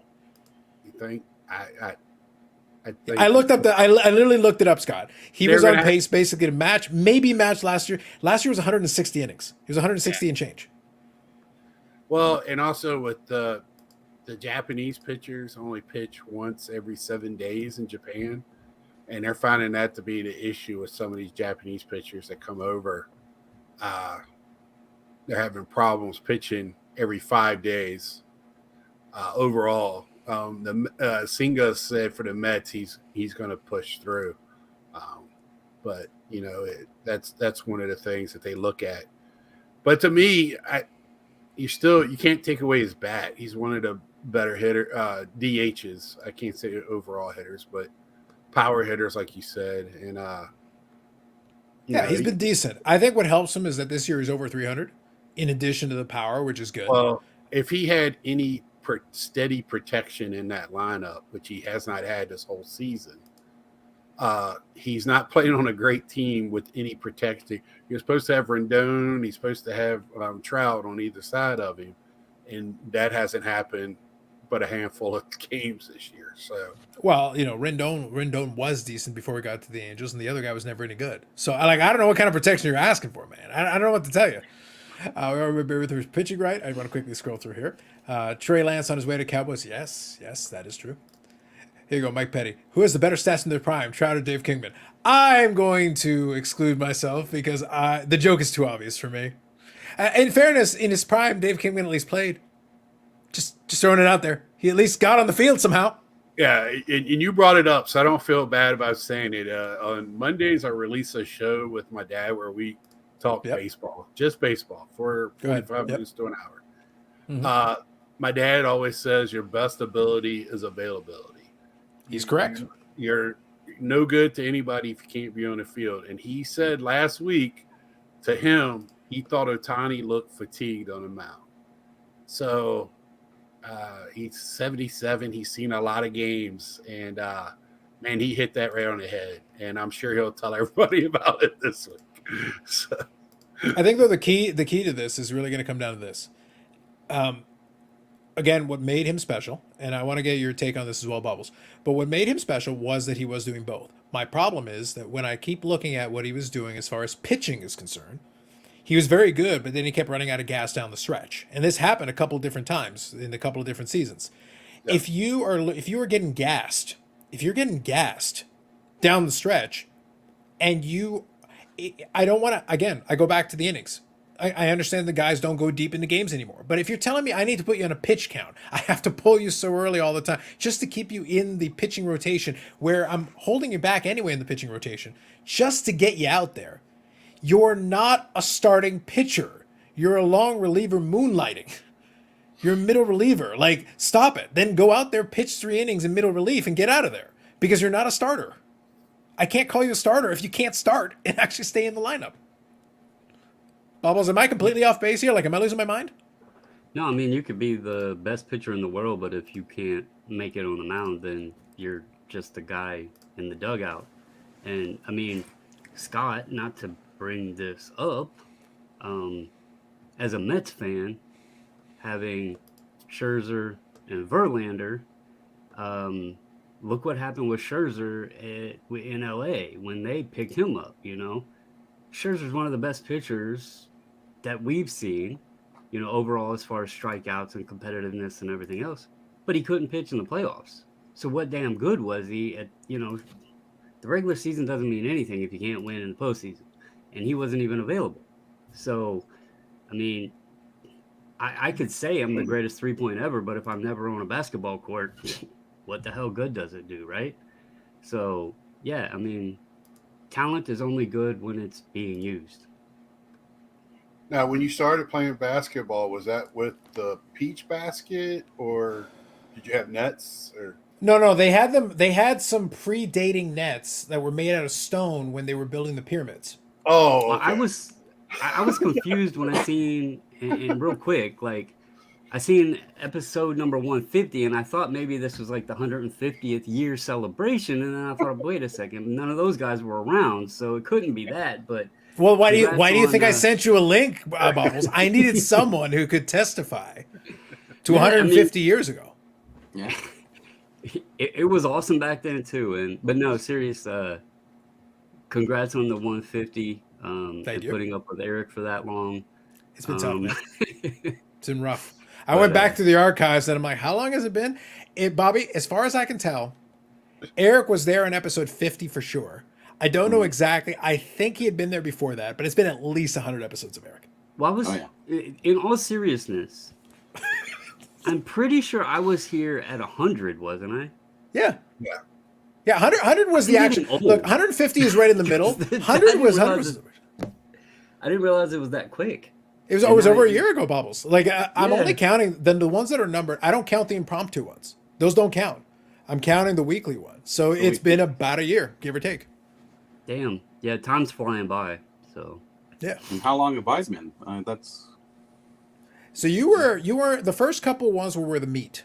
So there were a handful of first couple. So that's when, like, if you go to the playlist and you see the numbering thing on there, the first couple are where meat was there, and then people joined in for sure. I just don't know. I'd have to go back and check. It'd definitely be single digits. I just don't know I exactly. came in when. December of 20. It'd probably be 20, Bobby. The early Yeah. episodes started in 20, so it'd have to be 20 somewhere, or early 21, somewhere in there. It was it was 20, December 20. Yeah. Yeah. So it's been pretty consistent. That's the part that I've been proud of is just it's just that during that whole time there's been a live every week. That's why I call it the longest running episodic, whatever the hell this is. Whatever. Here's the question of the night, and I'm going to ask this for Eric. And this question is for Bobby. Uh-oh. How many hours, which do you have more hours put into? Your app or Carlos's live stream? I don't, you can put, I would say Carlos is probably Panini and I'm Fanatics at this point. Uh-huh. It's that big. I just had to give you shit. The app is, on average, you could say I probably spent 6 hours a day for the last 6 years. On average, that's because most days are 10, 12 hours. But, there's days off and certain things you do too, right? So, yeah, it's a lot of hours. For nothing. I'm not falling for this. You can keep talking. I'm not falling for this. Are you sure you're not falling for it? No, I'm not. 0 hours. Now, Bobby, this is the app that you're going to have, right? Yes. The app? Yeah. Okay, I just want to make sure. Website, app, yeah. So it's everything hockey, cards, collectibles, food issue, everything hockey related. And nobody else has done anything in baseball, football. Basketball's doable, but nobody does it. And, that's why hockey is sustaining or will sustain better in the vintage aspect than any other sport, I believe, going forward, because the information really helps collectors. It secures that, hey, this is the, because there's a lot of random crests or whatever. And if we can itemize those things and get them out there, people go, hey, that's kind of cool. When I had my book came out in 2006, I had like 5 guys come up and say, I'm going to collect everything in this book. I didn't even know this stuff was out there. And I think the same is with the app, is once I released, like in my books, I could only release so much, 300 pages. You can only, but I could do another 700-800 pages. And now at this point, there's so many more you could do. So now we have an app, unlimited space. I'm giving out everything. And well, I think it also helps, to your point, Bobby, is that in the hockey side of things, like I said, I try not to give the hockey guys too much because they already think highly enough of themselves. But you have to acknowledge that in the hockey side of things, the collectors, modern, vintage, whatever you want, are willing and do collect the more obscure guys. It's not just the superstars. It's actually the other guys. There is a collector for some of these other players. Hometown pride thing. Yeah. Yes. But that helps. Like bottom rung guys. But the point is that there is room if you have people that collect the Hall of Famers. You have people that collect the GOATs, and you have people that collect the really good players, the journeymen, the goalies, goaltenders. That's healthy for the ecosystem because it means there is a person for almost every card, which is actually really great. It means that, you might not be interested in this guy, but maybe there's a team collector that wants one. Or maybe it's a card with a cool patch, and there's somebody who collects the set with cool patches, and that's what they want it for. And then the player doesn't even matter. Too much money. They didn't go along with the other thing. They didn't reach these $35,000 guy never played a game kind of cards. We kept it in a realistic, the only thing really went up was Gretzky, but you could still get a Gretzky cheap if you wanted just a Gretzky. But try to get a Mantle now. Whew, yeah. I think that helps. Authentic is like $30,000, right? So. It's up there. So real quick, I'll touch on Mike Petty's comment here. You guys have a great show on Friday night. Congrats on 150. Thank you. You got all the big names in the chat too. I like that he tagged folks in the chat. So there you go. Thank you, Mike. I've loved hockey since '68. My fondest memory of stacking 71 hockey cards in my desk in February 9th, '71, and then the earthquake knocked them all down, and water from the pool ruined them. Tragique. So this is the sesquicentennial. That is right. Yes, that is right. Yes. Nice. I bet y'all didn't have that one on the bingo card. Well done. Don't ask me to spell it. Ask me to spell it. But I know from numismatics that is the correct term. Yes, it is actually bang on. Well played, sir. Well played. Thank you. Yeah, I just thought it was fun because, look, I think, and Bobbles will appreciate this. It's hard to do this all on a regular basis. You can do 1 or 2, you can do 10, but it's hard to do it with any consistency. A lot of people have come and go. They've fallen off. It's tough to do. Now I've changed the day. The cast of characters have rotated around a little bit, but there's been some consistency to that too. The people in the chat have rotated around too. But look, it's as long as it's fun to do, I'm happy to keep doing it. I don't have any reason to not do it because on Friday night I come in, pour my beer, and we're good to go. Yeah. It used to be Sunday night, but now somebody's got his. Well, there's a difference in enjoying it, and I think it goes back to my app too. Is I enjoy the hobby. I'd rather find a piece of information than a collectible for my set for my whatever. That it's gotten to that point. So my hunger and thirst is really for information than it is for the collectible itself. So I'm in the intangible area of collecting in the hobby. So fair enough. Very true. Very true. Very true. Now the only thing is that the guy on Sunday, Bobbles, has to learn to stop being soft. 60 minutes is for the week. For the week. This week is going to be more than 60. That guy. It better be. That better he said that this week's going to be longer because it's going to be the live draft. Okay, there you go. There you go. So 90 B-ball card, Jake. Amen. It's hard to do, and cheers to you for doing it. Thank you very much, Jake. Appreciate you. Thank you for that. Name here. Congrats on 150 episodes. Not sure if I should congratulate you or feel bad for you for the 100 episodes of Eric. A little bit of column A, a little bit of column B name. Also, by the way, I did notice that I did include the comment on the screen. Glad that you're back at home. So good on you. Name is obviously one of a number of folks that had to deal with a lot of the wildfires out west. So it's been some stuff. So good on you. Good on you. Hope things are well where you are. Yeah, and also make sure I acknowledge that as well. I'm glad that he and his family are safe, and they had to evacuate their home and stay with his in-laws. But they're back now. The kids are happy to be back and all that. So good for them, and I'm glad that they didn't lose their home and or worse. So I'm glad that things are going well. And I hate you. And he still hates him. Okay. I think it's fair. I think it's reasonable. Good evening, Lapper. Thank you. I missed the late night Sundays. It was a good time, but it was tough. Like I said, back in the old days when people pitched complete games on Sundays, and they didn't have to put in the relief pitchers early on, and they couldn't make it past 5 or 6 innings. Most pitchers don't get past the 6th inning. The average is probably less than 6 innings per game. Look, Scott, all I'm saying is I'm just drawing an analogy to individuals, like, just blowing out, like, just 5th inning. Oh, that's all I got, man. We're on pitch count. We're done. It's over. 100 pitches, man. That's the law. So that's all I got. On the Ohtani thing, I know I'm not Mr. Baseball, but and it'd be impossible to go back and find this, but on this show, I made 2 predictions about Ohtani. Oh.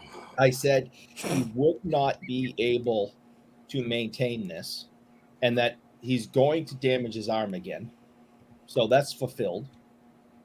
And I then said to all the people who spent just ungodly amounts of money on his cards, they're going to regret it because it's all going to plunge. Now, we'll have to wait and see on that one.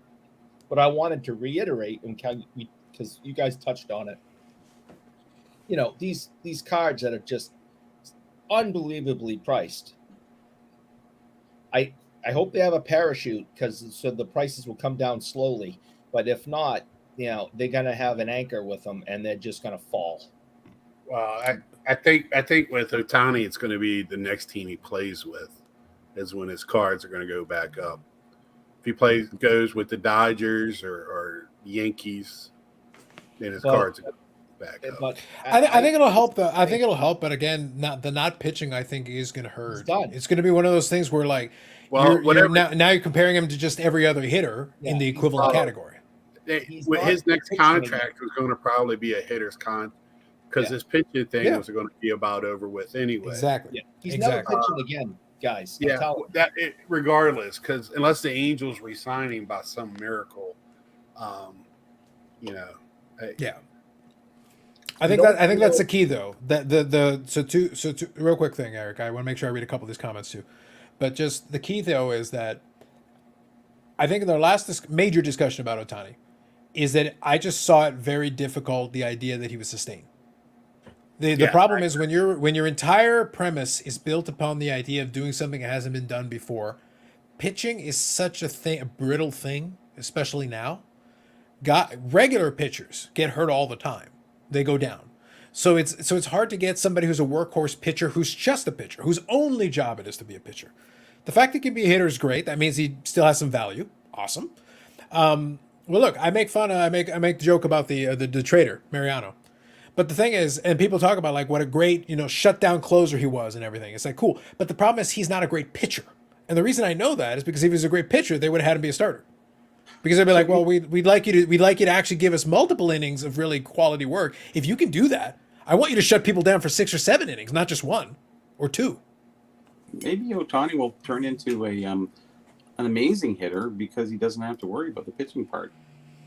As it is, he's a very good hitter, though. I'll say that, Well, he like might for be a just the great hitting side. I think he's a great hitter now. He can focus on it. Yeah. My question though is going to be: is he going to be able to maintain that and still be? Again, he's having a career season on the hitting side too. So the question is, can he keep doing that? Because if he goes back next year, Scott, if he signs his big contract, and he's a 35-ish, maybe 40 home run-ish, who hits 275, 280, that's not that special, Scott. I can find guys who can do that. There are other guys who can do that if that's what you're doing. If you're a DH, with 35-ish home runs and 275, 280, those guys exist. 40. If he hits 40 home runs and I said 35 to 40. We're assuming he gets to 40. Okay, but and he hits 100 RBI. That's hard. That's a tough find. The problem is Scott. That's a multi-million-dollar contract right there. Scott, the problem is that up until this point, he plays for the Angels. They pitch to him. The second he goes on a half decent team, it's like, yeah, walk him. He's not hitting a home run if you walk him. Walk him. And also, I understand that, but if we got guys hitting around him, he just can't walk him to get to the next. That's going to be the critical question. We'll have to see how that plays out. The problem is, I haven't seen them actually try to walk him. Right now, I'm seeing them. They are still pitching to him. Well, when they start walking him a little bit, that's going to change things. One game afterwards, I forgot who they were playing. There was somebody in contention that's in contention, and a couple of the players were mad because they were pitching to him, and they're like, "Why on this team would you pitch to him when there's nobody else on the team that's going to hurt us?" Yeah. So that was probably me yelling from the distance, Scott. I yell that all the time. I'm like, "Why are you pitching to him? The rest of the team sucks. You can just walk him."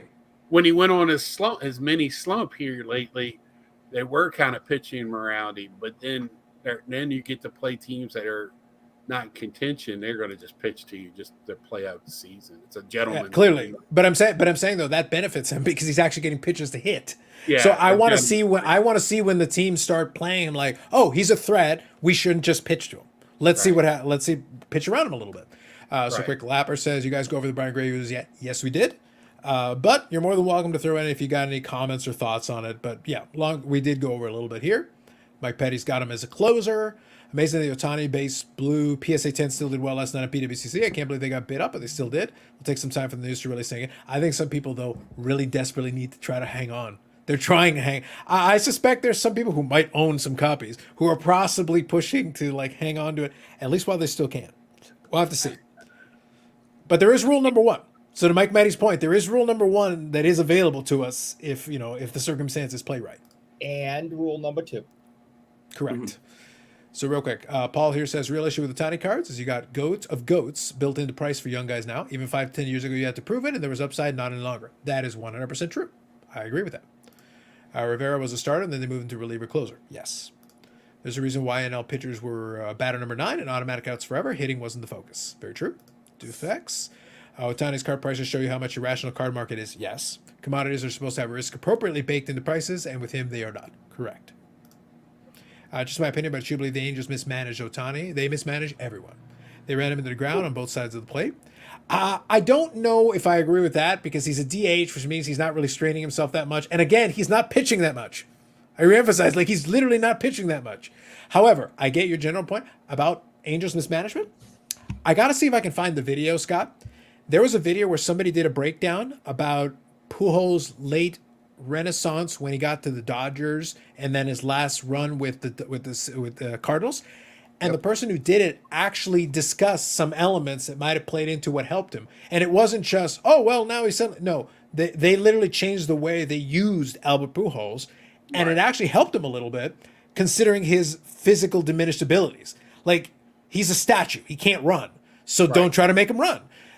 Don't play him every day because he clearly cannot play every day. So they made some adjustments that actually allowed him to play to his strengths because he was still a good power hitter. And all of a sudden, he was hitting in situations that were advantageous. And wouldn't you believe it, he was finding home runs again. Well, the Angels, when Pujols was there, they always picked up somebody that could only DH. And I never understood that. Why didn't you go out and get a first baseman and let Pujols DH? And then later in the game, when you need him to go from first to third, you pinch run for him. I mean, it's not like it's unreasonable. The Angels are not very well managed. No, the conclusion with it, and I agreed with it, is that the Angels are just really stupid. So it's one of those things where, like, you could say, like, oh, the contract is really bad. I agree with you, but then you made it worse. It's like you bought a piece of swampland, but then you're like, all right, instead of draining it, we're just going to put more water here. It's like, that's not going to improve the situation. That's not making it better. That's making it worse. What are you doing? Ohtani's, and if that's the case, then I have to blame you. Ohtani's contract should still be good because he has his, past performance and the name. And going forward, the owners know that that's good for Gabe. Right? Well, that's the only argument. But the problem is you're only getting half of the package you would have had 6 months ago. But the rumor was whatever team he went to, the Dodgers, they only wanted him as a hitter. They didn't want the pitcher, Ohtani. No, because they know using him two ways is going to run it. Somebody's got over here a good statement. Ohtani was supposed to pitch every seventh day this year, but Ohtani pushed to pitch every fifth day.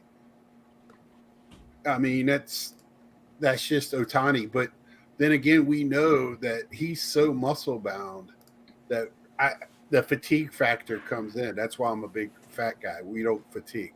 But we don't fatigue, really? But what happens? Instead of running, Scott just rolls down the first base line. Bubbles, can we get some analysis on the great Cornholio? Scott says the big guys don't fatigue. Could you explain the physics behind this one? Did you ever see John Kruk just run out of gas? I saw him run out of gas in the batter's box. He didn't even make it out. One thing I want to bring up with him, with Ohtani, and to your point, one of the fascination was that he was good on the mound and in the batter's box, but there's all this talk about his contract and will he pitch again. The fact is he's about to turn 30 too. 30 also. 2 was a bad word. It's not old, but it's moving up the ranks in terms of outside of his longevity or how he would perform anyway. Yeah, you're officially in your prime, technically. So it's one of those things like you're in your middle of your prime. You're not getting the full prime right now. You're getting you already had some of it has been expired. You still got a couple of years that fall within the hitter's prime like that, but you're not there anymore. Would it benefit him on a hobby spectrum? Because, and I may be off on this, but when he first came into the league, didn't the Angels at one time have him in right field, and were using him as an outfielder? Yes, I think they tried it out. If memory serves me. A little bit on the hobby spectrum, if they ran him as an outfielder, or if he could push to get close to 40-40, because he can't steal bases. Yeah, he played the field too, and he was a great right fielder. I mean, not great, good right fielder, but I mean, he played twice a week and then sat out 2 games, DH'd or whatever, and then pitched. But it's not as pretty as pitching and hitting. I get that, but you still fill up stat sheets. With that UCL injury, I don't know if he can throw from the outfield again. So my question is, and this is for the chat and you guys who maybe know this. Has there ever been a pitcher in modern history that's had 2 Tommy John surgeries and come back and pitch successfully? Yes. Okay. I can't tell you, but I know it's happened. I couldn't tell you who. Okay. Well, Because there's a guy that got it in high school, and then he got it again as a pro. And he pitches. So it is possible. I think and Will, I think, was one of the ones that argued about Tommy John surgery in the past. Some of the guys come back stronger from a Tommy John. Well, but I think I didn't. Yeah, but here's the problem: is that part of what his deal was, is that he throws super hard. So what happens is, I don't know if it's going to keep. If he starts losing some velocity, does he also lose some of that effectiveness? Even if you want to try it, it only takes a couple of miles an hour to change the kind of pitcher you have to be. A Greg Maddux doesn't care. A Greg Maddux can throw 85, 90, and he's beyond effective. So Nathan Evaldi. So thank you for Dufax and thank you for Will. So Nathan Evaldi is an example. So unless this is just my guess that unless he learns to be a knuckleballer, he's never pitching again. Well, I also wouldn't. Like, even if he could, we just demonstrated that he almost hit the nail on the head. The man's going to be 30. Yeah. Whatever team gets him next, it's an investment. He's going to make hundreds of millions of dollars.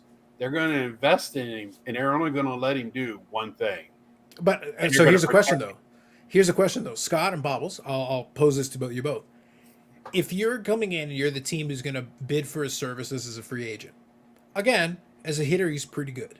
I'm not sitting here arguing he's Ted Williams reincarnated. Like, let's not lose our minds here. No. But he's a pretty good hitter and a pretty good power hitter at that. Let's say that's what you're going to get, hopefully, going forward. Okay, great. But he's going to be either a DH or you're going to have to find a position for him, hopefully. That's what you're hoping for. You're hoping to find him a position /DH so that he doesn't get tired.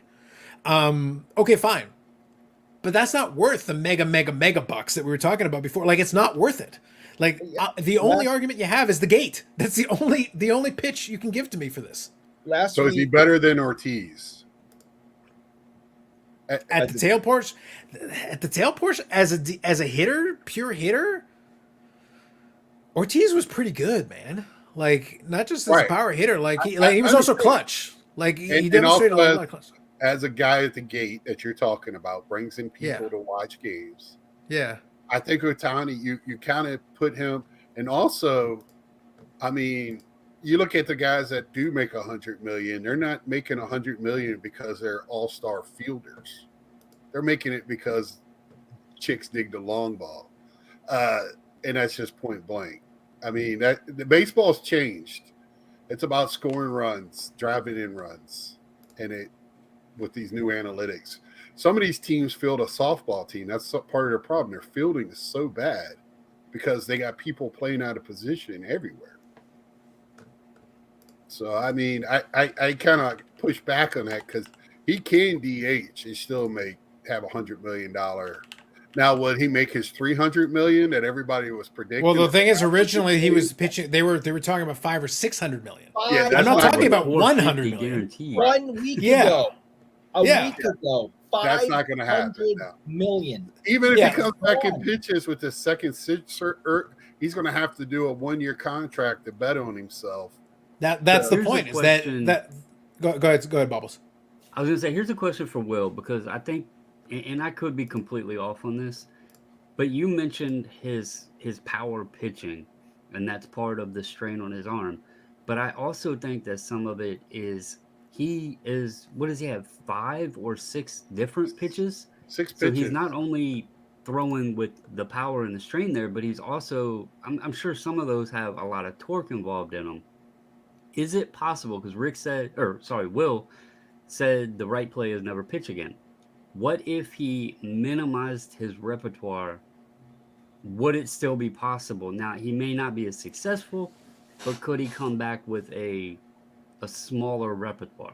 Well, I guess so. Can I let me quickly pose one question, and then I'll open it up for you guys to take a stab at it. I've always rejected the notion that I'm not rejecting the notion that certain pitches put more torque on the arm. I agree with this, but I think back. Ironically, a lot of people talk about the olden days and the old pitchers who threw 5 trillion innings and 57,000 complete games. It's like, well, why are the old guys tougher? Because they weren't throwing 100% on every pitch. They were pitching. So my question, open question for baseball guys who want to think about this, is it the pitch selection putting in the torque, or is it that he's throwing max power on every pitch and you're wearing out the arm fast? You're putting Nolan Ryan is literally the only person that I am aware of who could throw max power on every pitch and get away with it for 25 seasons. Everybody else's arm literally flies off. No, Roger. But he was Yeah, on fair enough, but Roger had some help too. But regardless though, because Roger was about to die at about age 30 when he was finishing in Boston the first time, went to Toronto and suddenly found better living through medicine. But the point is that most guys who throw max power like that, they're done. They basically run out of gas. They basically run the arm until it's done. Well, Cy Young never threw harder than 85, like at his apex. Like Walter Johnson was the power pitcher of his era, but a power pitcher of his era was probably a guy who threw in the 90s. So And for that era, it was different. Go ahead, Scott. So I bring my dad does this a lot. You're starting to get off my long speech. The difference between pitchers and hitters in those days were pitchers threw to contact. You're also not going to see 12 strikeout games. You're not going to see 15 strikeout games. The guys could go 5-6 pitches in an inning because they threw to contact. Guys were not. You didn't have your 7th, 8th, and 9th guys hitting balls 10 rows deep. Now you're so scared to throw to contact because everybody. The guy that's 5'5" and weighs 130 pounds can hit it 40 rows deep. That is the difference in today's game is you're just so scared. And if you put a guy on, then it's a 2-run homer, not a 1-run homer. They're just so scared to pitch to contact now. Even when I was growing up, guys could pitch to contact. You just can't do that anymore. And that's the difference. That's why you see 100 pitches in 5 innings, because it's a lot of trying to catch the corners and making guys swing at bad pitches. That's my answer to it. And also, you are correctly right.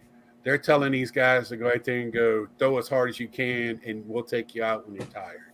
But that's the thing. The thing though is, I understand your point about pitching to contact. The point though is you're talking about pitching versus not pitching.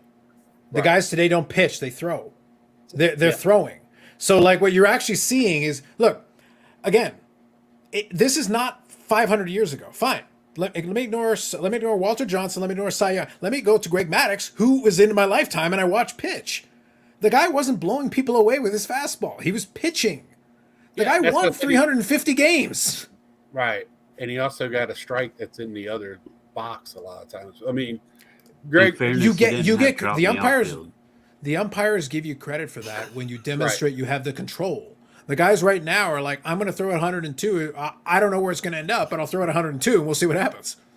Yeah, and I agree with Maddox could throw harder when he was younger, and then he lost some of that, became one of the best pitchers ever. He learned, but he also learned how to adjust his game. Right. Look, the other guy who wasn't on his level but had some successful seasons later in his career when he lost his velocity was Jimmy Moyer. Jimmy Moore won 20 games when he lost his velocity. What happened? He pitched. He learned how to pitch. And then he went to the funny bullpen. enough, funny enough, if you learn how to pitch, the fact that you can throw 100 miles an hour should be a weapon in your arsenal that you can use as your out pitch in the perfect moment.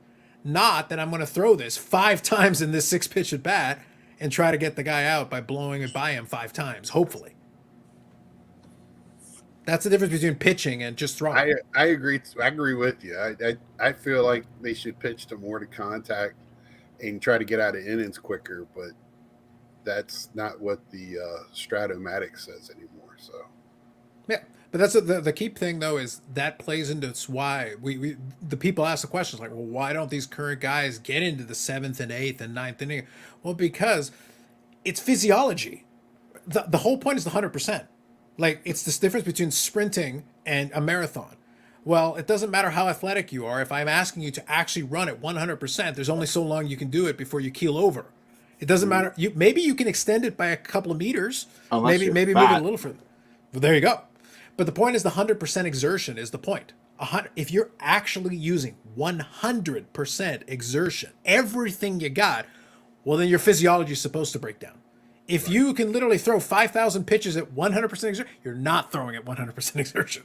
You're taking it easy. You're not actually. There's a reason the batting practice guy can throw 300 pitches, batting practice, and the starter can't throw 90.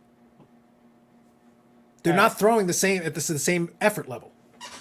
Do you know who this is? Is that Louis Tiant? That That's is Eric. Louis Tiant. Oh, I thought that was Eric. I sat and listened to him go on a 20-minute swear-filled rampage, agreeing with everything. Oh, I thought you were going to say a Swellfield ran page at you, and then he talked about the thing. No, we had him in last year to do a signing. Someone asked him. I was sitting next to him, and someone asked him about pitching his day versus today, and he is saying everything Carlos is saying. That they pitched. He's a wise man, that Louis Tiant. He also questioned their manhood a lot in this foul mouth rampage. Very That's nice. Louis Tiant. Yeah. But everything that he's saying, if Louis was on this show, he would be agreeing with everything Carlos. Because it's like listening with minus the swears and the heavy accent. Yeah, I'm not disagreeing. Well, I can do the swears. Don't worry about that. Take I'm it not easy on you. disagreeing. I'm just telling you what the difference is. Yeah. I mean, even in Louis Tiant's days, the guys, you had 2 or 3 guys that you pitched around, and everybody else you pitched to. I mean, you can pitch to contact. Today's pitching. Yeah, but the point is though, Scott, you're not wrong. But the key though is the pitch to contact thing. The only reason you would be afraid of pitching to contact is if you're pitching to contact in the middle of the zone. If you're pitching to contact on the very edge of the zone, if you're like, yeah, you can swing at this. Yes, you can make contact, but it's going to be weak contact. This is not going to be good contact for you. It's location. Man, these guys, they stay. I do know. Most of these guys strike out 5 times more than the old guys did. They strike out more. I agree because they actually suck at hitting, Scott. They actually are trash at hitting. They swing from their heels on every pitch. Yes, and they miss most of the time, Scott. The stats tell them striking out 4 times is okay as long as you hit 1 home run. I mean, the thing is, if you look at it properly, Scott, they're not hitting the home run. I get frustrated watching it just as much as everybody else does, but that's the way they teach today's baseball. Yeah, and they're wrong. When I go to a little league game, they're taught at 12 years old now to upswing and try to hit it with as much force on every pitch. Don't give up a pitch. And I don't agree with it at all. So not to change the subject because go ahead, it's still within the same realm of subject. Go ahead. But what does everybody think of Steven Strasburg winning the World Series MVP, getting a Brinks truck, and hasn't pitched since, and has now announced his retirement? I'm happy for him that he got the bag. I'm happy for him that he got paid. Because he's still going to get paid because retirement doesn't stop the checks. No. Well, there was they said there was something in the contract that the Nats can't, they couldn't get out of it. Right. There's no way. It's called a good agent, Bubbles. It's called an excellent agent. That is baseball the has craziest thing, man. As a Nationals fan, I was like, this. And to go back, there was a name mentioned earlier, Anthony Rendon. I was so mad when the Nationals let Rendon go and sign Strasburg because I was like, you can grow a pitcher. They're really good about drafting pitchers. But then Rendon went, and he's been hurt ever since too. So the Nationals were in the biggest damned if you do, damned if you don't scenario in that situation because both players have not done shit since that whole thing went down. So it sucks as a fan. Well, in fairness, Rendon went to the Angels, which means he was doomed. If we've learned nothing, Apparently look, Strasburg was too. Look, Pujols spent a decade dying a slow death on the Angels, and then he died. And then all of a sudden he left. He's like, wait a minute, old Pujols is back. He's still really old, but there's a little bit there left over that the Angels didn't kill. Just a little bit. I'm sorry, the Nats knew what they were doing because he was hurt since he was at San Diego State. That was nothing new for Strasburg to be hurt. So I was mad with you. If Soto wasn't an MVP like he should have, Rendon would have stayed, Strasburg would have been gone. Well, I agree with that. Soda should have been that World Series MVP for that year. But no, Or good. Howie Good. I'll say good. I'll say good for Yeah, Strasburg. Good for him. Yeah, good for him. I'm glad that he was able to get his money, because at the end of the day, I don't begrudge these players their money. It's not my money. So, like, whatever they can get paid is what they can get paid. That we can argue about whether it's worth it or not, but it's not my money. I don't care.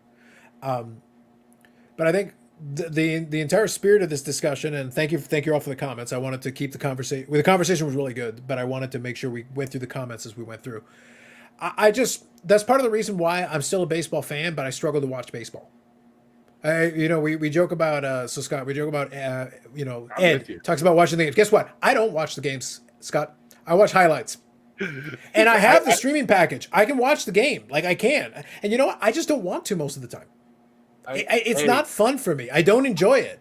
I still enjoy baseball. It's not baseball. It's this version of the product. Again, I'm happy these guys can throw. You talk about Little League when they teach the kids to throw as hard as they can. Cool, man. When I played Little League, I love the kids that were throwing hard because they were the easiest to hit. They're just throwing as hard as they can. There's no movement on the ball. It's dead straight. You just crush the damn thing. You tee it up. You may as well put it on a tee for me, because that's the easiest guy to hit. The guy that would throw it on the outside a little bit. Maybe he didn't get all the strikes. Maybe the umpire wasn't giving him too much. But if he was willing to throw on the outside, now all of a sudden you got to kind of figure out, okay, so where's he? If he's willing to throw outside, willing to throw inside, willing to throw a little high, willing to throw a little low. The guys that move the ball around a little bit, now I don't know where the ball's going to go. Now I have to track it. I have to work a little bit harder to track it. The guys who throw hard, I pretty much know where it is. I can close my eyes and hit the damn thing. Right. Yeah. So what's the challenge then? The major league guys throw harder. It's obviously, different. They're grown men, but it's like, dude, if that pitch has no movement, the whole thing with Mariano when he did his thing is that he threw one pitch. Everybody knew what it was, but it had some movement. He could make it move on batters in such a way they were uncomfortable. Well, it worked, but it works for an inning or two. He can't do that for 7 innings.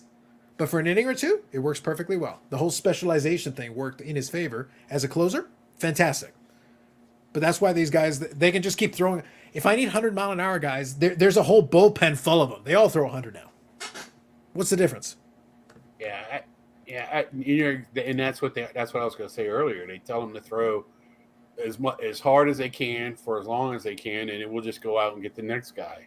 Yeah, I mean that's who's winning the World Series now, or the bullpens and teams that can score runs with 2 outs. That's the two stats that seem to stick out to me. So yeah. So I think it's not a fun. Bring it back into that conversation. It's just not a fun game to watch. It's very similar to what the NBA guys who get frustrated with all the 3-pointers. It's the same idea. I don't enjoy it, so I don't watch it. And they came to it by the same thing that the new stat system, whatever it is, I blame War, Eric. I blame War. Oh, yeah, well, of course you do. As I should. Yeah. So Andy here sucks. They're just huck and chuck. The new NBA sucks. There you go. So Andy here, Chiblai with the Fractors. Good evening. Since Strasburg signed his $275 million contract, he's thrown 31 bad innings. Bobbles, we got to get this deal. We got to see if we can find a way to get this deal. I think it's a good deal. Dufek says, Greg Maddox said, 31 bad innings. I think you manage it. Greg Maddox said, if a pitcher can change speeds, every hitter is helpless, limited by human vision, except for that expletive Tony Gwynn. There you go. Yeah, right. That's about right. But Tony Gwynn was a real hitter. So the point is, Maddox was able to make a lot of really great hitters, including power hitters, look real foolish for a very long time, very successfully. I've said it before. Could Tony Gwynn play in today's game? Could Ozzie Smith play in today's game? Rod Carew. These guys, they hit, Ozzie Smith hit 1 home run on average a year or something like that. So, but he was a great shortstop. So, I mean, it's to me, yes, it's changed. I don't know. It's not changed for the better, but that's the way the game's played now. Same can be said for hockey too. Well, speaking of which, they've re-signed your favorite, Austin Matthews. Well, I've heard you say, the way the goalies are in hockey now and how the goalies play changed the game. Yeah. Can you explain a little bit more about that? or is it the pad size or the Well, Well, it the might pad be size got absurd for a while. They have scaled that back a little bit. Yeah, there's It has regulations on the size now. There's Yeah, minimums. yeah. And Do you remember the maximums. goalie that put the pads on his shoulders like pyramids? John Sebastian Giguère. Pyramid. Form? John Sebastian It Giguère. was like, yeah. I mean, It was I a can't even do- mechanism. It was like It was literally a mechanism. he had him like. Scott, this did you ever under hear about that? Did you No. the way his pads were, I don't remember the exact particulars, but the way Oh, his it was pads were ridiculous. was that as he went down into kind of a crouch and kind of get in position, he'd make himself wide and he'd get Right. himself in a bit of a crouch. But what would happen is the way his equipment was, it would actually pull up his shoulder pads a little bit and actually create more space getting taken up, right, coming up right around above where the line originally was. So even as he was going down, this was coming up and creating more space that was getting blocked. So he'd be looking right at it. It was almost like a mechanism that he had developed. So he could crouch down and he would just do this. And all of a sudden you're going to hit pad. Right. You put it right beside his head and you're hitting pad. And it was like, Now- yeah, that should be illegal, I think. Yeah. So it's technique as well with the Yeah. The butterfly was the original thing that changed a lot of things. So Patrick Waugh was the one who Waugh. popularized the butterfly, made it Right. into a thing where the subsequent goalies did it. Because before that, guys were kind of just freewheeling it. They were just kind of flopping their body around, just putting their body in front of the puck. I remember them sliding sideways a lot as a kid. They'll flop on their Yeah. side. Yeah. But the butterfly gives them so much more movement, lateral movement. Yeah. Well, the equipment got so big that was Yes. probably best for them to use it that way. Or before, you had thin pads. They scored low goals all the time. Now you don't score low. You score Yeah. at the top corners. Right. So the whole game is totally changed. So the guys who are picking top corners, are really getting the goals, whereas the other guys used to score along the ice, which almost never happens now. Okay. So, big difference. That's because you couldn't lift the puck with a flat stick. Right. Yeah. Right. It sticks. Well, yeah, and everybody is, that part. Almost 100 miles an hour on this because of the sticks, right? Same The- thing with the bats or that whatever. snap, that Before you snap, had- every snap shot. Oh God, I hate those things. Go back Then you to had the- Bobby Hull doing 110 miles an hour with a wooden stick. Now everybody Right. does almost 110 miles an hour with a regular stick. So Right. you don't, everybody sort of stands out. But the equipment got so big. Like Patrick Watt was so skinny. He was a skinny guy. He put his equipment on. He looked like the Hulk. Like it was. Yeah. Like, Okay. I didn't realize he was, because I always thought he was a bigger fella. He's a thin dude. You Okay. should see how he's And Yeah, he I've put I always was his trying equipment to, on. I was You trying go, to see if Now I I could think find about it. it. I was trying to see if I could find it. Bobby, do you remember there was a commercial for, I want to say it was Fram or Tram filters. So it played on Canadian TV. So to the point, Scott, it got so ridiculous that a company that did car filters did a commercial where they were making fun of this. And they basically said, like, this is our competitors' filters. And it was a goaltender wearing like 1900s pads that was taking up no space. And he stood in front of the net. And then these are our filters. And it was a dude who took up like 99% of the net with gigantic pads that took up everything. He wasn't even moving. The guys were just shooting and it was bouncing off of him. He just stood there and it was like boom, boom, boom, boom, boom. And they literally made fun of it in car filter commercials. How big the pads it got. I've always said, get a sumo wrestler, teach him how to skate, and throw huge pads on him. Guy will go undefeated. Yeah, as more people customized, like there's the catcher, right? So what happened? The regular guys years ago just used to have the like the baseball glove with the thing, and then it got a little bigger, and then they put this little extra piece between there as a little extra stop. And like Carlos was saying, every little bit of every advantage they got, and everyone started getting custom stuff back in the 90s and I think it was late 80s and early 90s. Everybody got customized, and there was no limitations on curvature of stick, I think, Carlos. And then they went into the equipment, and I remember one goalie came out and they said, "Okay, this has gone too far," and it's like his pads were super wide and super high, and they just said, "Okay." Yeah, they basically just kept stretching the limits of, because once the pads, like if you talk about the 70s and 80s pads, the pads were heavier. Right. So as the technology changed so that you could do the padding that was still protective, but properly protective, but it was also lighter, they were like, oh, so we can make the pad bigger and it weighs the same as the big old heavy pad. Which goalie was the first one to start wearing the the lighter pads and changed goalie pads for. You're about to acknowledge that a Boston person is involved in cheating. Go on. I believe it may have been. Oh Hmm. yeah, Reggie Lemlin.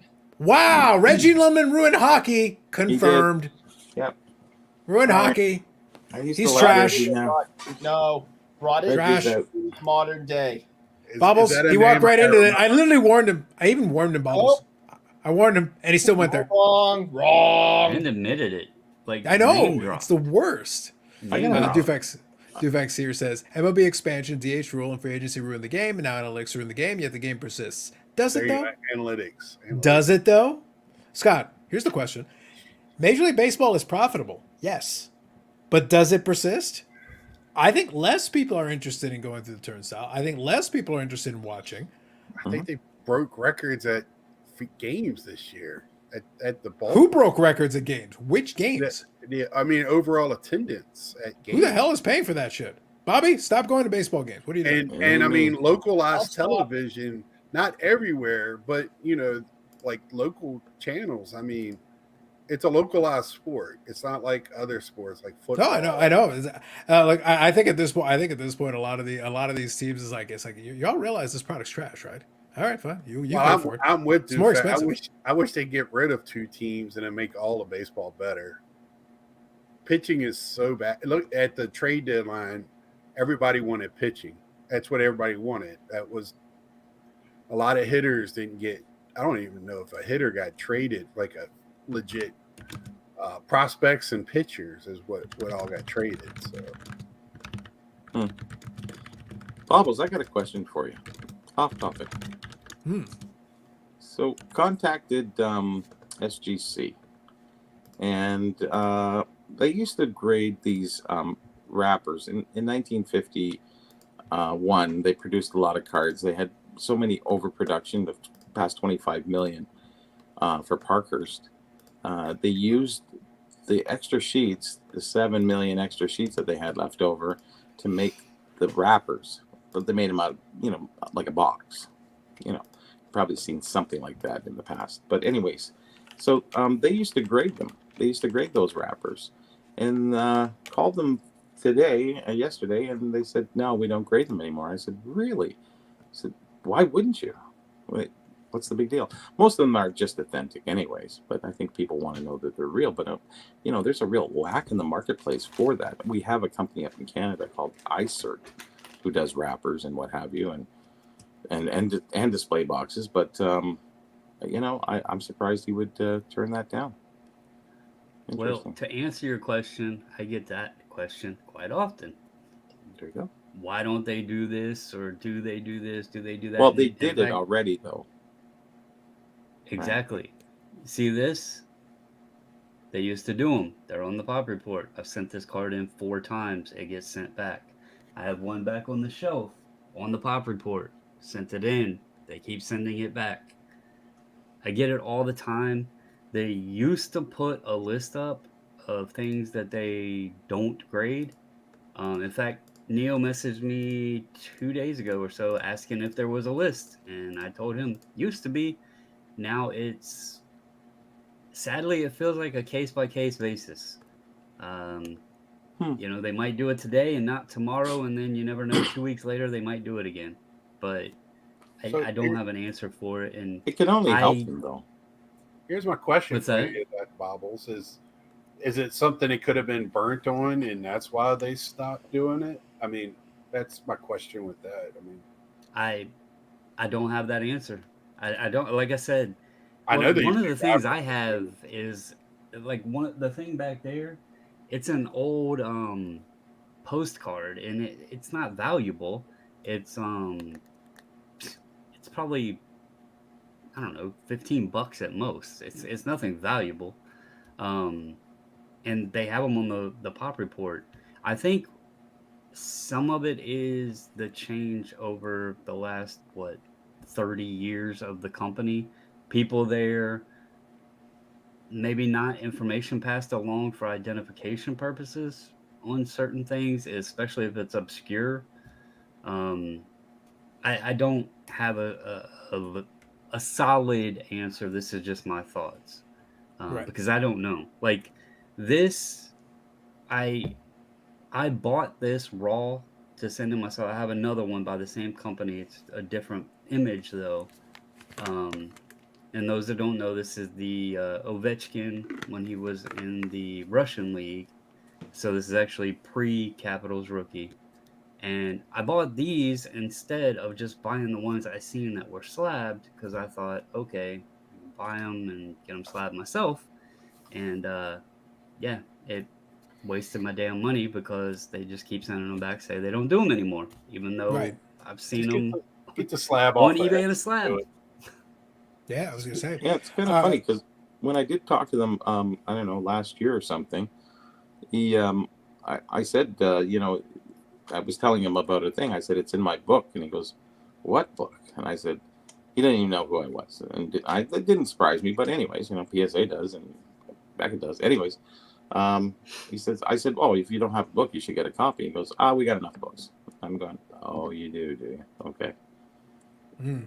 And there you go. And that's a little bit too much confidence. And I don't know what it is. It's just ignorance, actually, more than anything else. And now you know that he has crossed the Burrell, and they shall never be forgiven for this. Well, really, if you want to look up something strange and unusual that you don't know what it is, you'll have it in my book, but you probably won't have it in Beckett, and you probably won't have it in any other price guide. So, anyway. So I got 2 comments that I'll do back to back, but before I do, real quick, I'm going to see if I can find a different source here. But I'm just looking at so Scott, based on what you were talking about a second ago, I'm looking at Baseball Reference, and this year's attendance, average attendance per game, is up from the last several seasons. But from 2004 to 2016, the average attendance was higher than this year. Okay. So it's like, yeah, it's up compared to the last couple of years, I agree. But if we go before 2017, average attendance is over 30K, and it's a little over 29K. So attendance is down compared to a 15-year period. Oh. All perspective, right? But as I say, like, yeah, it's up compared to last year. It's up compared to 2021, which is a COVID year. That's good. 2020, there was nobody in attendance, so that's 0. So it's up compared to that. It's not hard to beat that. It's way up compared to 0. So it's like, I guess it depends, because in 2017, it was 29,908. That was the average attendance. Right now, it's 29,118. But it was over 30,000 every year between 04 and 2016. So that means it's down, close. not up. Yeah, No, but it's very close. Yeah. But it was pretty consistent, Bobby, over 30. Yeah. So it's like over the too, right? Yeah. The good news is they're charging more per ticket, so they're making more money, so it's fine. True. But they're paying more for players. So. And more for parking. They get all that money as well. That's right. So revenue-wise, yes. Revenue-wise. I guess it's almost like a WWE situation. WWE is producing a worse product, less people are watching it, but they can sell out stadium shows and charge more for TV rights. So they're more profitable, but is it better? No. Debatable. So 2 quick questions here, 2 comments. So CC was bobbles for you. If SGC assesses a card as min size and does not slab, do they still charge? I don't think they do, but correct me if I'm wrong. If it's min size and does not slab. Well, I don't know why they wouldn't slab it, because they should just slab it as authentic minimum size not met. Okay. You can request every card to be slabbed, even if only authentic. There should never be a reason that they don't slab it. In that case, if you requested them not to slab it, they likely still would charge you, because they do slab the cards that are min size. Is just notated authentic minimum size not met. Which makes sense. That's fair. And Bobby, this one's for you. Has there been any updated places to get your book, or is it still the previous places now? I'll be right back. There's no places. It used to be that there were some that occasionally would come up on eBay. Is it just if somebody happens to list one now? Yeah, actually, I did go to my storage locker. Was that a few weeks ago, and I found 10. I put them out there. They're gone like that. At $125 a pop. When they came out, I was charging only $25. Because I wanted to keep it cheap, and most of the advertisement actually paid for the printing of the book at that point. So it worked out very well. So I wanted to keep it cheap for the people. But now you can find one, and it's a bidding match. It's become historical. It was self-published, Scott. And, I printed 2,000 copies. Our hobby's a lot smaller. And you sell it. I've done 3 price guides, 2003, 2006, and 2015. and But all all this sold out. information will be on this app, right? Plus Oh, more. here we go. Times 10, yeah, Okay. like 10x, like Fanatics, like that Right. that kind of. It really will be actually Right, more- right. Gotcha. more than you ever want to know. And the best part is with multi-sport sets where they have baseball, football included. I do the detailed research to no end, and that's what I'm really known for. I've written 100 articles published. I wrote for Beckett in 2008 and things. Any which way. So going To be forward, clear, though, we're putting in the caveat that Eric is exempt from access to any of this information. So just so we're clear. It's not I real. thought it was on mute. Eric, I'm sorry. But going forward, it's going to be a lot of information, and I think it'll help the hobby a lot. Not for the newer people, obviously. It's more. It'll help me. I need all the. I've told y'all before. I might ask questions like, "Man, this guy don't know much," but yeah, I don't know much when it comes to hockey. Well, if that gives you some access, and then like I said, the multi-sport. So I put all the different sports that are in there, and then I do the research. And it's really surprising that there's a lot of different multi-sport sets where the baseball guys or the football guys should have known. Nobody knows. There's nothing on the internet. I'm going, am I the only guy? There's only one hockey card. There's 10 of the others, and nobody does the research. It's really, really surprising. Like I said, to do what I did, basketball's obtainable. Football and baseball, you need a group source of 1,000 people to do, because I've been doing it 30 years. So, you need 1,000 people to come together and add their little pieces of information that they have. And if nobody does that, it hurts the hobby going forward for the vintage. Yeah, if you collect mantles and all the other old cards, I understand, but there's a lot of obscure things that are worth a lot of money and people don't realize, so. But they will in hockey, so that's the best part for us up here. I missed the beginning. Did you guys talk? Because I seen it was in the title of the video, but like Panini, Fanatics, all that crap. Yeah, we touched on it a little bit. It was kind of high level stuff. Anything in particular that you're thinking about? Well, so I did a video the other day, and I think part of it got misinterpreted because of the way I titled it, because I was pissed off. And it is my true feeling. I didn't get that. I believe you. To be clear, Bobbles, I believe you. But I also would like to bring everyone back to Bobbles remembers every slight for all time. There is no slight that will ever. Look, I stayed out of it. Just I want to give a quick caveat. I got a good chuckle when I listened to the video, and I know those are your legit true feelings. And I'm just sitting there going like, I had like a dozen different redemptions for Panini, and the fastest one was 18 months. That was the fastest. There was one that almost 5 years later, I just got a card randomly, and I was like, what the hell is this? And I was like, oh my God, that was from 2018. And this is why I wanted to bring it up. Go ahead. It's not about the length of time. That isn't what this has been about. That wasn't what the video was about. I've checked on it twice. I did the replacement request, substitution request. Okay, I did that over a year ago. Now, what pissed me off the other day and that invoked the video was I was told that at the time I requested the substitutes, they weren't even capable of doing substitutes. So why, first off, did you allow me to request them? It should have been disabled or, whatever. That was the first part that pissed me off, because before, when I called, 10 months ago, that information wasn't relayed to me.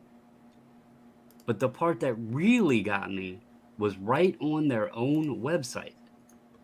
When you go to the FAQ, the frequently asked questions about how the value of a substitution is determined, it states the value of a substitution is determined of the value at the time of substitution request. I was told no, it's actually determined at the time of fulfillment. So that is two different things, and that means their website is nothing but horseshit. That is false information on their website. Now, are we 100% sure, though, that the customer service rep that spoke to you wasn't the one who got... Because it could be both. It could.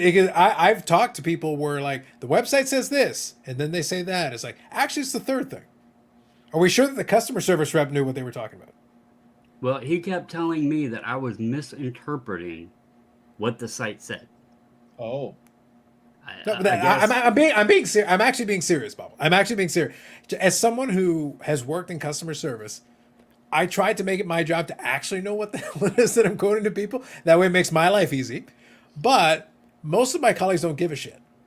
I know this because I would take escalations where they would quote X, the website would say Y, and the answer is actually W. Well, the thing is most cases I would assume that if a substitution request is put in, it's fulfilled a substitute within a decent period of time. So, you know, a market value isn't going to be adjusted too terribly much, right? But when you're talking a stretch of a period of time, we're at about a year now, the values of pretty much all of the ones I've been waiting for have drastically changed. So, Right. you know, are you, and that was my question for him, because I was like, how in the hell are you going to even be able to tell what the cards were worth a year ago? That's Panini. They're the greatest professors of hope. and that's why And they're. This was Tops. Okay, Tops. Well, really? Okay. Tops That's died. So there Sorry, I you didn't go. watch your video. That's Yeah, okay. I didn't even. I'm looking right now. I have one open and I have a substitute requested on my status.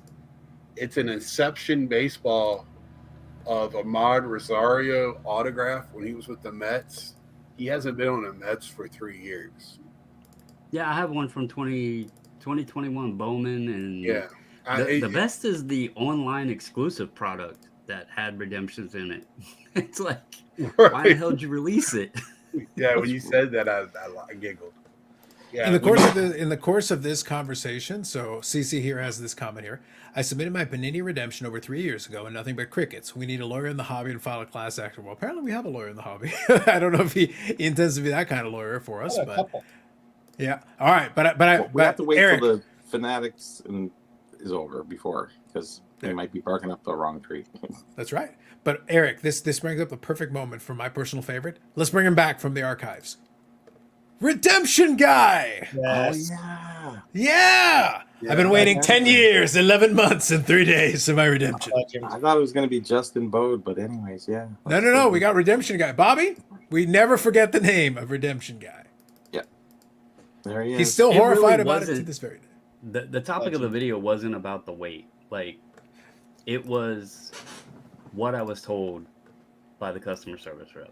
Like, especially when it's right on the website. I mean, if Scott's on the site right now, he can go to the FAQ and read exactly word for word what it says, because Yeah, I was trying Damn to sure. find my Panini stuff now.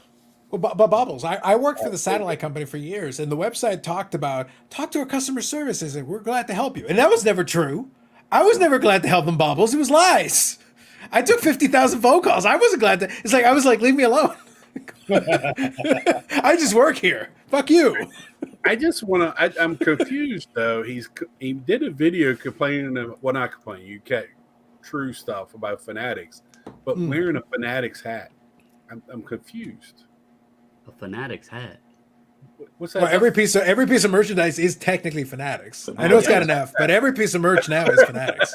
Is that? I didn't buy this shit from Fanatics. Well, it says F on the front. I'm It too looks like cheap a for Fanatics hat. It's Fredericksburg, the Nationals. I got you. But who makes the hat at the time they printed New that? Era, probably. Yeah, it was New Era. Yeah. Mine's I didn't buy fan it new. favorite. It's I just old, thought it was very freaking funny thrifted that era. there you go. I just thought it was very funny. I think Scott, the part that blew my mind because it reminded me with Bobble's video. Again, I understand that that's not specifically what it's about, but I was just thinking about it. I was like, because I opened on the channel a bunch of football product in 2018. I don't open a ton of boxes, and the only boxes that have ever given me redemptions are all Panini stuff. That's the only stuff that I've opened that has ever given me redemptions. But I basically got the redemption, scratched off the thing, and put it on the website immediately. But it got to a point where it took so damn long, I forgot about it. And the last couple were literally like, what the hell? And then I would get the package, and I'm like, what the hell is this? And then I would open it, and I'd be like, oh my God, I didn't even remember. Like, what is this? Is this even a thing? And it was like Texan wide receiver, his name, I think it was Kiki Kuti. A couple of them were like, I was like, well, this guy's not a good. It's like, well, this guy's not. This guy never went anywhere. And I waited 5 years for this shit. Really? Okay. I know Panini also would not let me change my address on the ones I was waiting for. Oh, when really? I went in. Yeah, when I moved. What's crazy though with the Panini redemption thing? Do you remember like when they put in a bunch more Panini points than they did than like later years because everybody complained about them? The Panini points was actually a pretty damn good system because you could go and pick which autograph you wanted or save your points up, and then they had all those white sparkles and up until a certain point. There came a point where the points became increasingly worthless because you'd go to the shop and it'd be like 12 trillion points to get a bougie Eric signed, used cupcake holder. It just became increasingly sad, and you had to pay for shipping on it. And I was like, well, screw you. I'm not paying for shipping. I don't even want this. On principle, I tried to pick something, and you want to charge me how much for shipping? Yeah. I went on there with points and bought all the old cap stuff that I could find. And once I bought all that, I kind of, what now? Because they didn't have anything that I wanted. Scott, the shipping was such a deal breaker that unless the points expire, maybe they do, I don't know. If I still have a Panini account, those points are still on there from the football product I opened back then. And I never cashed them in because the stuff that was there was garbage. It was like $2 cards, and I don't remember, for Canada it was like $25 or $30 for shipping, and I'm like, all of this combined is not worth $25 or $30. Keep it. I know the Panini White Sparkle or the Cosmic packs. Those are pretty good. The cards, but they got rid of what I'm saying though is they got rid of them by that point. So by that point they were no longer available. Even if you had the points, they were no longer there. So you couldn't have that out. Now, to be fair, with Ship My Cards now, I could at least get it shipped to the States. So I don't know what the shipping is for the States. I'm not sure. But it would obviously be cheaper. I do want to clarify that video also came after, I think it was the night before. It might have been 2 nights before. I had sat down and recorded a different video, but my dumbass forgot to add myself into the video recording, and therefore I recorded a very good video with no audio. And that was going to be on the AI partners and how they have finally perfected their AI, and I was going to share some examples of that, but unfortunately the video wound up with no audio. So you should have used AI. Yeah, I should have just used ChatGPT because it seems to do very well in comment sections and everything else floating around. Well, you would have been picketed by people in front of your house if you would have shown it. So, well, the problem is if you use ChatGPT and you start punching it in, you try to make a video talking about that, and by the time you're done, it's a positive review for tag. It's like, God damn it, this isn't what I typed in. What does this have to do with anything? That's actually what I was going to talk about, and we were going to reflect on 8 months ago.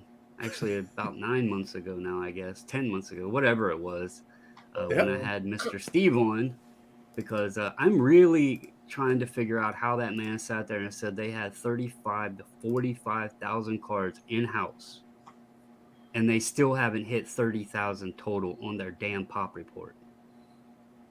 That is a bunch of bullshit. Dang. And you should have saw how busy they were at the National. You missed it. Yeah. That company has become more of a meme than a grading company. I mean, they were by Friday afternoon, they were out there asking people if they, hey, you want to get a free one over here? We'll do one for you. Just got to buy one. That's right. Facebook, the anonymous participant posts. Never forget, my friends. Never forget. Yeah. And on this YouTube channel, we have a post-game show. I saw the machine. I saw that machine in the background. I saw it. Yeah. I saw it person. I'll include, since Bobbles, you bring up the anniversary, I will include a link to this in the description for people who check it out on the replay. And August makes 1 year since they posted on their Instagram initially with the beta or initial release of allowing people to send in cards. So they have officially been taking cards for 1 year now. That video made you famous, Bobbles. You know that, right? Oh, it didn't make me famous. Infamous, maybe. Yeah, infamous.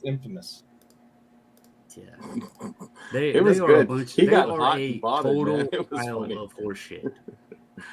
I remember you were giving them the fucking screws. It was good. And All right, for I the actually record, talked to somebody about it today, and I told them, and I'll be quite honest about it. I only started talking about tag because I actually was interested in seeing what they could do. I thought, all right, if you've put this, research in, you've got this. It sounded interesting, and I wanted to see what they were capable of doing. So that's why I started keeping track of the numbers. It wasn't to talk shit about them. It was literally I was interested. I wanted to see what they could do, and Got me scored. Steve reached out to me to come on and do the interview. It wasn't vice versa. I didn't ask him to come on. And after that, that's when it became, you're full of shit. Because he said all that stuff there, and it just got worse and worse. The numbers went backwards. Like, there was just so much. And here we are, nearly a year later, and it's a big freaking meme. That's all Well, it is. listen. Damn Elmo on fire is. Listen. In counter to what you're saying, let's see an unbiased source who is definitely not bought with free giveaways. Michael Ham says, "I love tag." Thank you for sharing. And by the way, if you own a shitty third-party grader that doesn't do shit, give Michael Ham some free shit and he'll love you too. The bar's low. Remember, Real KSA makes a lot of money. I was gonna say we should get KSA to give Ham some free slabs and he'll love KSA. Oh yeah. Well, they've been around since '96. They're way more legit. Oh, Well, new and I owner, can right? also Rather go through tag. confirm. I want to confirm when Carlos cracked that slab and then took it apart or whatever. So You do not need tools to crack a tag slab. oh no! But I did it. I did it for the love of the game, Bubbles. It was a lot of fun. You don't need tools. No, And how you know that is everything needed to be heard. So, yeah. How do you know that? Because I had one slab that somebody sent to me, and I was sitting here messing with it to see the rigidity test of it, and I kept hearing something sound like it was popping loose, and so I kept messing with it, and I got the damn yeah. Look, I had cracked the original, the OG. So the coaster that I've got right now holding up my drink is the 2.0, but the 1.0, the OG version, got cracked because it's made with shitty garbage materials that can't even handle a Stein getting slammed into it. What kind of garbage company you're running over there? Obviously, somebody would hire a VP whose head isn't even attached to his body. Garbage. But It doesn't have any of his cards in tag slabs. I know. What kind of? It's like total fraud. But anyway, I didn't mean to get on this rampage, by the way, but I just. Oh no, Bubbles! It's not like I need an excuse. It's not like I need an excuse. No. But the fact you gave me an excuse is bonus. So anyway, the rant about him, it leaves.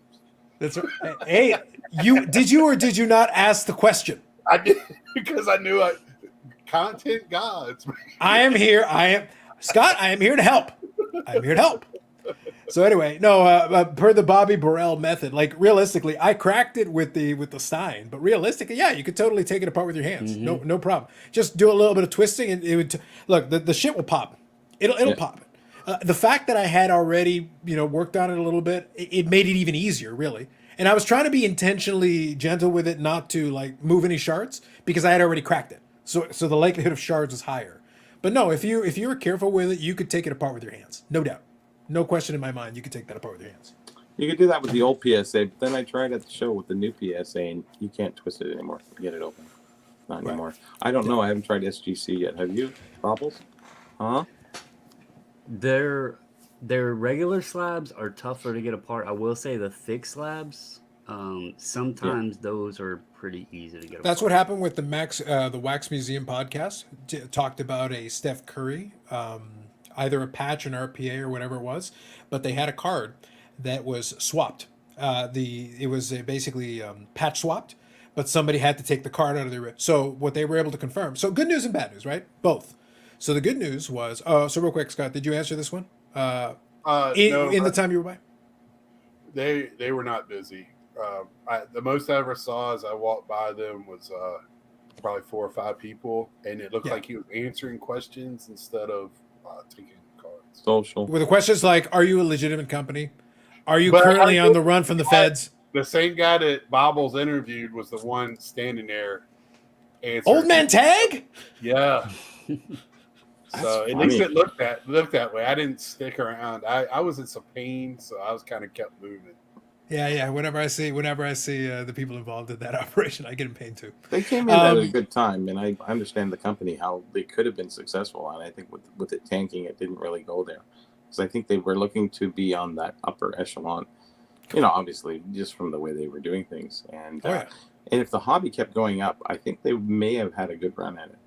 But if the hobby had kept going up, everybody and their brother would be on yachts right now. Yeah, because at that point it would have been so easy that it's like, all right, don't even worry about it. Like, we're all on mega yachts. Bobby, sell the app to collectors. They'll give you 200 mil. It's not even done. They'll give you 200 mil. Just take the money and run. Yep. Maybe. So, yeah, at the rate they were going, it would have been. So my guy says, yes, please, the free KSA. I just think they created it to sell, and PSA already has what mint. Gentlemen. Yeah. They don't need what they have to offer. And again, assuming they even actually do what they claim to offer. Again, assumption. I have a KSA 101. They sold it and they cracked it. Terrible. I have my 1 KSA slab. How I got it, I have no idea / remember. It's probably Bender. Stuff happens, Philly Joe. Michael Ham says C3 grading was the best horizontal slam in the business. See the free one I got at the last show. Exactly. Free swag. Michael Ham is there. He's your guy. But it's fun. Like, it's a great joy of mine. I'll never. It's like a piñata, Bobby. It's like whether the candy's there, I do it for the love of the game. Mm-hmm. It's so good. But I will include a link to the Bobbles interview with Old Man Tag in the description for people checking out on the replay, and I will include a link to the post game show. Be a nice flashback kind of thing. Yeah, cool. It was a good time.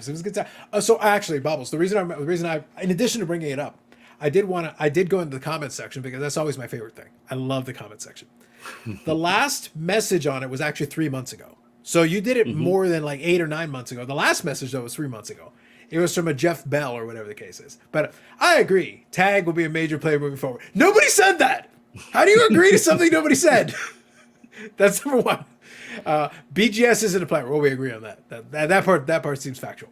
PSA lost touch with the core customers and their customer service non-existent. True. They also have record submissions this past month.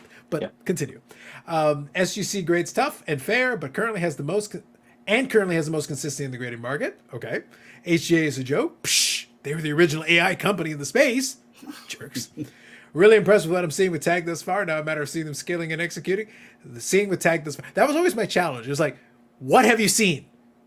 Like, I'm really impressed with what I've seen thus far. Bobby, I'm really impressed with what I've seen thus far.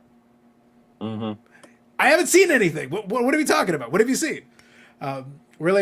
Basically scaling and executing. I'm tired of the stranglehold PSA has on the market and the premiums their cards receive due to being a PSA holder when their grading is so inconsistent. And Tag has done nothing to change any aspect of that 8 months on.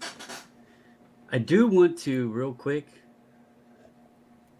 we're going to stay on the topic of AI, and I have no skin in the game in this, but I want to share this with folks over here on the card side. I use it for everything now when I'm listing. But this is the app for the images, right? Yeah, and go ahead. I'll show you here. Okay, hold on. I will zoom in so you can show it. There you go. You're there.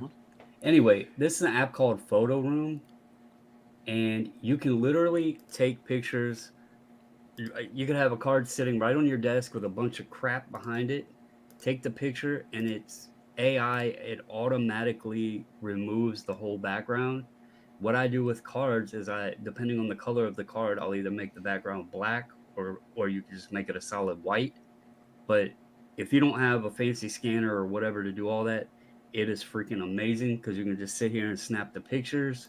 You can see it's like crystal clear, zooming in on it and everything, and it does it all for you. It removes the whole background, and then you select like black, white, whatever, and then you can put trees or whatever the hell you want back there, actually. But Jeez. it's great for listing. I always put trees in my photos of sports cards when I'm trying to sell them. That why you Tiger asking? Woods, maybe. It couldn't possibly hurt, Eric. Come on. Oh. You can do all. I mean, All right, what's there's the all app kinds called? of stuff. You It's can do called magic. Photo Room. And I am a cheap ass that doesn't spend money on apps and stuff. And I signed up for Facts. this for the entire Facts. year And because how much does it cost? I Roughly. think they just went up. I don't know for sure. When I signed up, it was $70 for the year, but there is a 10% discount code that I know of if you're interested. Because you're a in- cheap ass. I know. that. And it's And Bobbles, the actually correct signed up the before correct the code. answer should have been I reached out to them and got my own. You can That's use what- discount code Bobbles. I don't B&B. know. There's only one. There's only one group that I know of that actually has any discount codes with them, and I actually subscribed to it before they even got the code, so I had to pay full price. But like, this is some shoes I listed, and they're like on a street and everything. It's freaking cool as hell, and it does they it all sold for yet? you. These Actually, I just people underestimate good quality pictures on eBay. yeah, or what have you. it's freaking awesome. Makes a difference. It I've been does. doing it for I years. agree. I agree with Bobby on that. That it does make it stand out from a bunch of. One of the most embarrassing things that I'll see when I look at something on eBay is somebody will list a card for like $1,000, and it will be a nice card, but it's like it'll be like there's $1,000 card, and it's like, what did you shoot this with a potato? You couldn't afford you couldn't get a cell phone that could take a yeah. modestly decent picture, anything, Reflection. a light source. Reflection on an angle is like $1,000. It's like because it's graded. That's They why- just think about the grade. They don't think about Yeah. and they don't even That's put a why I picture of the mentioned it. back. Was the reflection and everything, because even the light box, I always struggled with the LEDs Lighting in the is a top big thing. Yeah. reflecting on the top loader or the slab or whatever. This you can set it on your table or whatever, take a picture of it, and it removes the background.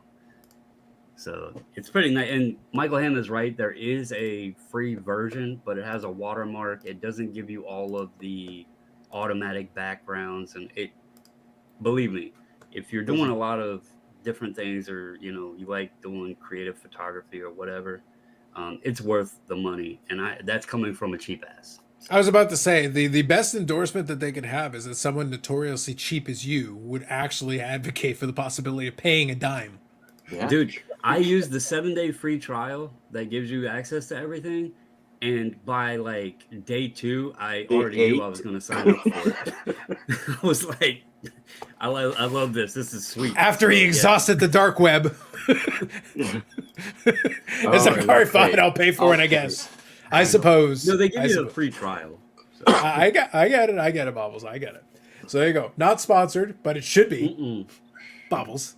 But it should be. No, definitely not sponsored. I wish. That's what I'm saying. That's what I'm trying to get at. I was like, an actual product you use, heaven forbid. So let me kind of pose a question. It's twofold. So thank you to everybody who's put in comments. I've tried to include them when I can. Some of the conversations have been a lot of fun, so obviously we focus on that. But first of all, anybody in the chat or anything that you guys want to discuss or touch on, feel free to throw it in the chat. Second, open question.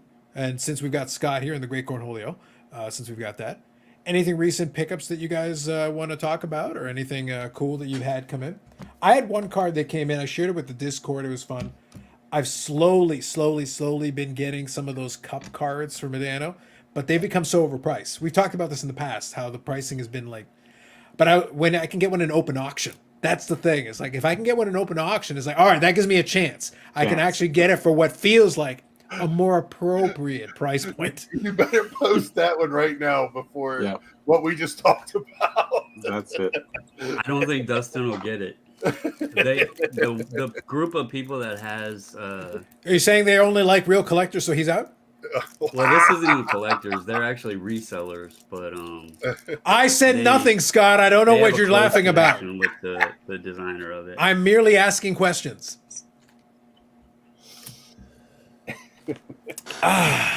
And I actually Thank you, do Andy. have cards that have came in. Sure. All right, go for it. Go for it. What do you got? Well, first is just a simple Soto and a CSV. That's a good one though. The 59 design. Yeah, the little archives in the Yeah, CSV slab. It was I don't know, $9 or something like that, real cheap. The first but- rookie card. And then Nice. Game of Thrones, Bella Ramsey auto. All right, If there you you're go. not familiar, The Last of Us, she plays the little girl. And You know, I've never seen an episode of Game of Thrones. I haven't watched Game of Never seen an Thrones, but I episode. really like. Me and my wife were watching The Last of Us, and She gets eaten her by a cards- dragon in Thrones. her card shot way the hell up when The Last of Us was on. And so I waited and been keeping an eye on them. So I finally snagged one after they came back down, because when season 2 comes out, I'm worried that they're going to shoot back up again. So I figured, off season, right? Off season pickup. So I went ahead and grabbed that too. So, and I'm going to say kudos as well for autographing it with the character name in a legible way. Because obviously, if you're autographing a character name, you can do whatever you want. But it is nice when you take the time to make it clear and legible. well, this is her actual name. Oh, I'm sorry. I thought that was actually the character. I don't watch Game of Thrones, so I don't know. Her So name is Bella that seems Ramsey. like a bad autograph though to have for your real name though. It feels a little bit printy. I'm like, Well, okay. She was probably, I don't know. I don't remember what year this is from. She was probably like 16 or so Yeah. here. That's like the I think Rittenhouse? she was card. young. That's I one of the think she was Rittenhouse younger cards, than right? that. Yeah. She was a young This is actually teenager. the first release of her auto. Yeah, she was probably like 13. She But was she's young. 19 now, so I don't know. So Scott, I want to make clear that I want it noted for the record that I could have made a Wander Franco joke here and I refused. Thank you. You just literally like put it on a tee and I'm like, nope. I'm just Hey. gonna walk away from this one. And you would have Allegedly. to say allegedly. Allegedly. It's like But- I am walking away from this, but I want you to know that you like. I'm like, For all the autograph critiquing we do, because it's just like a freaking little mark. At least she But that's- does that- make her name. that's the reason. full But Bubbles, and that's the reason. legible. That's the reason I thought it was the character name, because I figured, all right, if you're actually gonna sign it legibly, Well, I figured it was a character name instead of an autograph. when Yeah. when you see a lot of the non-sport autographs, a lot of them are like that. They're Yeah. the ones like my Star Wars ones. Most of them are written like that. It's pretty good. I like it. But they're not signing 400 different colors and 4,000 different sets either. Unless Yeah. they're True. doing leaf stickers. Unless they're doing leaf stickers. Well, I think it'll be interesting to see if that still turns out to be the case under new management. We'll have to see. We'll have to see if that's still the mandate going forward. But so I'll share the card that I was referring to here. So these are I'm trying to finish off all the emblems of endorsement. So if you're familiar with the cup, all the emblems of endorsement are like dual patches generally out of 15 on card autos. So these are solid cards, but they tend to be ridiculously priced now. And the people that put them up, the handful of them they get listed, a lot of them wind up in sets. That's the problem. A lot of them end up in sets, and then the player collectors gobble up the rest, and then it tends to be a lot of buy it now with best offer, but the buy it now is like ridiculously high. So this one ended up, I think, just shy of 225, which I was like, okay, great. In 2023, that is acceptable. Back in the day, I probably could have gotten it for like $100, but now we're in the current day. Go ahead, Scott. Okay, now I'm going to show some ignorance again. Now, the emblem of endorsement, is that the name of that card, or is that something to do with It's a subset. It's the insert set. Okay, gotcha. Yeah. Gotcha. Yeah, it's one that they've done since the first year of the Cup.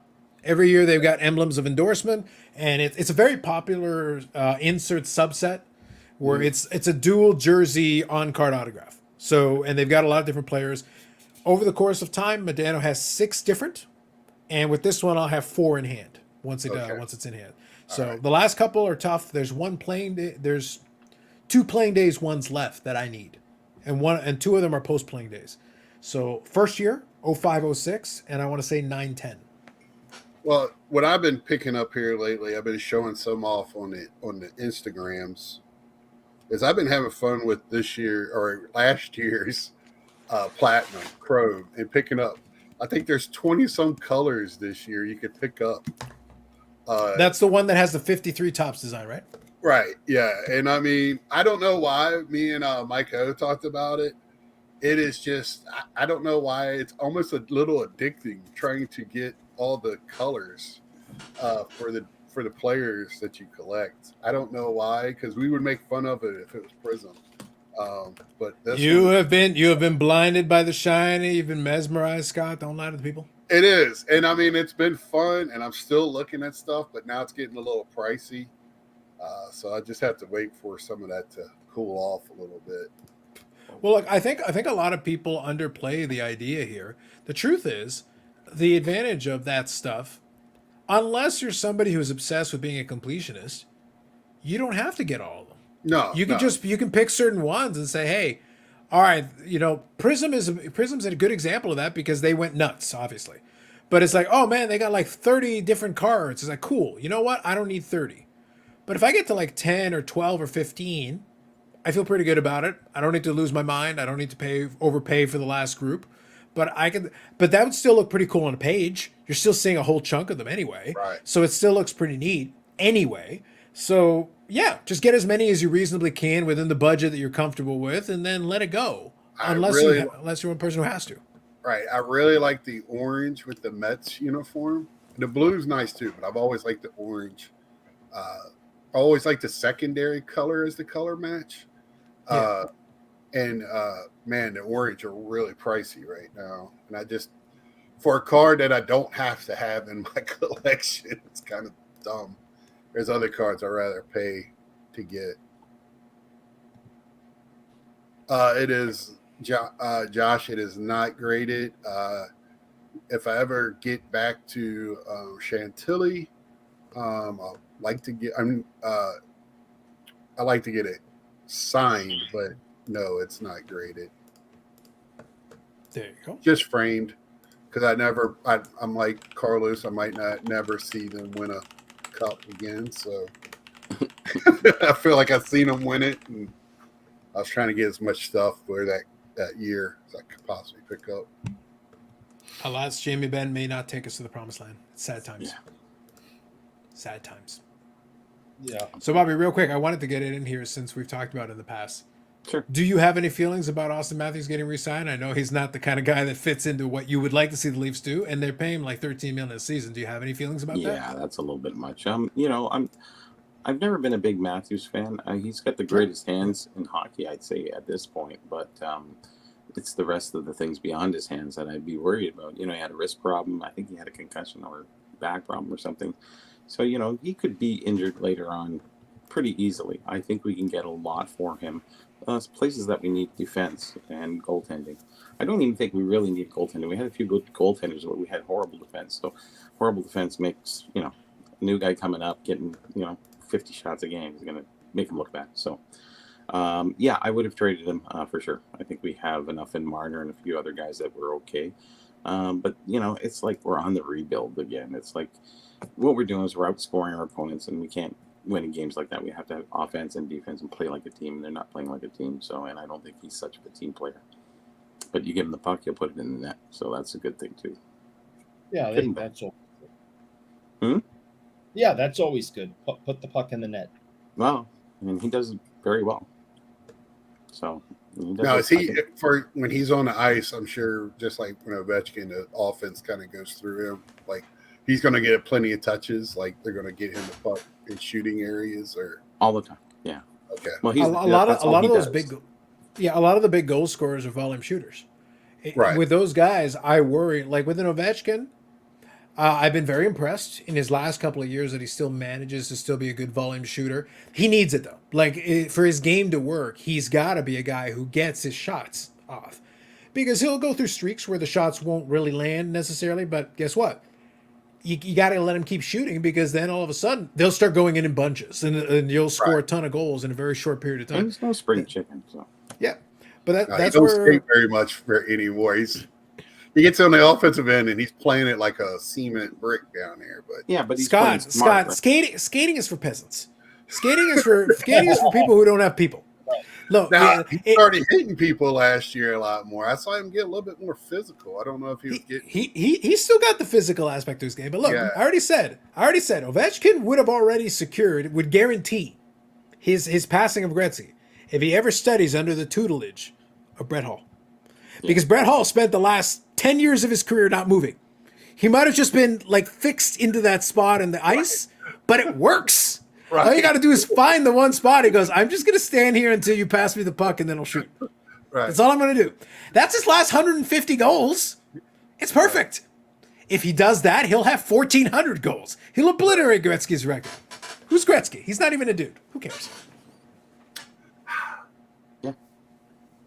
Totally a dude. That's my feelings about the Leafs in general. That's why No, I'm that's wearing fair. this. That's fair. Why I'm wearing this hat. There you go. Exactly. I just wanted to get your take because obviously you see, as a legitimate Leafs fan, I just thought I would get your take.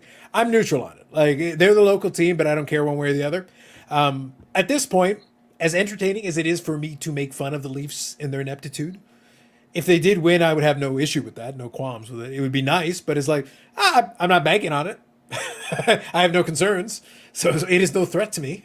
So it's like, hey, you guys give it a go. See how it goes. Turns out for you. Well, I always said that I'll never buy any merch until they get past the second round, and they still haven't done that. I'm buying merch in You got to think there's 15 still a years. lock for the playoffs, right? I mean, what? In hockey, Eric made the playoffs, yeah, He doesn't I even know play that, hockey. but I mean, you know, and I think he got further than Boston last year. Like, my it's crazy. Caps didn't make the I don't playoffs want to last talk year. about it. Crazy. I'm just posing I'm just stating a fact. I don't want to talk about it. I'm a Matthews fan, but I don't give him credit for betting. But But I last do year- give him credit for betting on himself. He only signed a 4-year deal and lock in for 8 years. That is true. It's not like a super long-term deal. It is a decent-sized deal, but it's not like a 10-year deal or something crazy. So that part is true. 357. Hello, Carlos and everyone. Thank you, 357. Didn't Brett Hall stand in the crease? Those are allegations. I have no Yep. recollection of the event in question. In the crease. And it comes back to McDavid too. Here you go. You got a guy who's on Edmonton. They've had 5 first-round draft picks, and they're going nowhere. Right. And True. how I was good is thinking- McDavid at that point? Is he retires as the greatest guy who never was, kind of thing? I don't know. Well, I think though the problem is that hockey and like a lot of the sports is like it's not necessarily the greatest player who wins. It's really like you need the right composition. Like there's a lot of like what about that Carolina Hurricanes team that won that years and years ago now? Like Yep. who was the best player? Nobody. Exactly. You got to kind of like there were good players on that team. Like they still had to have some talent, but you're not thinking about like one standout player necessarily that was like the guy. And they won. And there were all those years like look, we talk about the Canadian drought in the Stanley Cup. It's like it's not like they didn't have chances. Edmonton had 1 year where they actually had a run to the cup. Calgary had a year where they had a run to the cup. Vancouver had a couple of cracks at it. Couldn't get there. Couldn't get past that point. Basically, Montreal had a crack at it. Toronto's literally the only team who hasn't made it out of the 6 teams. I'd rather have a team that plays well together without a superstar than having all the superstars, because I think they're wasted with the lack in your team. Like if you don't have defense or goaltending, sort of like Vancouver, then you can only go so far. You can only outscore your opponents so many times. You I need think a it's- two-way game, but I see lots of teams that didn't have any superstars. Carolina, Tampa Bay, no superstars, but man, they played past like a team. That was a team. Don't need superstars. You just need guys who play together well. I think a lot of the Leafs may be paycheck players. What Go do ahead, I Wallace. get? You were gonna say something? What am I not getting? Kind of thing. So, and then other I was teams. just gonna say, Go ahead, Bob. I think it's interesting that Eichel was kind of a big name Right. when he was, a rookie in the same class there with McDavid, Mhm. but he was in Buffalo. Yep. And then he got hurt and people kind of forgot about him. And then he winds up out in Vegas and he's got a cup. For that. So it's kind of interesting how it played out. McDavid's still the bigger name, but Eichel now is got the success. So I'd like to compile a list of Leafs who left the Leafs and went to a cup. Lots. I did get asked this question at work last week. Would you rather be a Hall of Famer or win a championship? And I'm like, Championship. I'd rather be rich. Go on. Sorry. Well, you could be both. I'm just making clear what my criteria is. Right. You can However sell we the- arrive at that destination is fine. It's an either or because like they couldn't believe I said championship, and I'm like, because I did. what they were naming all people that were champion. I was like, but that's not what the question is. because you were like trying to say that a non-guy like a Dan Marino that never won a Super Bowl, he's not a champ. Well, yeah, you might want to call him a champion, but he never won an NFL. I mean, He has an AFC championship ring. he got a Think what? of what it has to be like He has to an be Jim AFC Kelly championship ring. and Thurman There you go. and Andre Reed. Yeah. I guess the question though, like, look, if we talk about, so let's switch. I'll quickly touch on Ham's question, and then we'll switch gears to football here, since you brought up that point. Thoughts on Elio De La Cruz? I think he's an exciting player, but I think there are a lot of exciting young players. Very raw. Yeah. You got a lot to learn. Reckless wrong. but fun, I guess. No, that's the key. Like, I just made the clear. You know, I hope he when it makes comes the down playoffs so that we can see him on a national stage. That would be awesome. They're tied. Last I looked, they were tied for the last playoff spot. 357 says, I'm familiar with the CHL hobby boxes, not specifically, but is this a new release? No, they've had CHL sets before.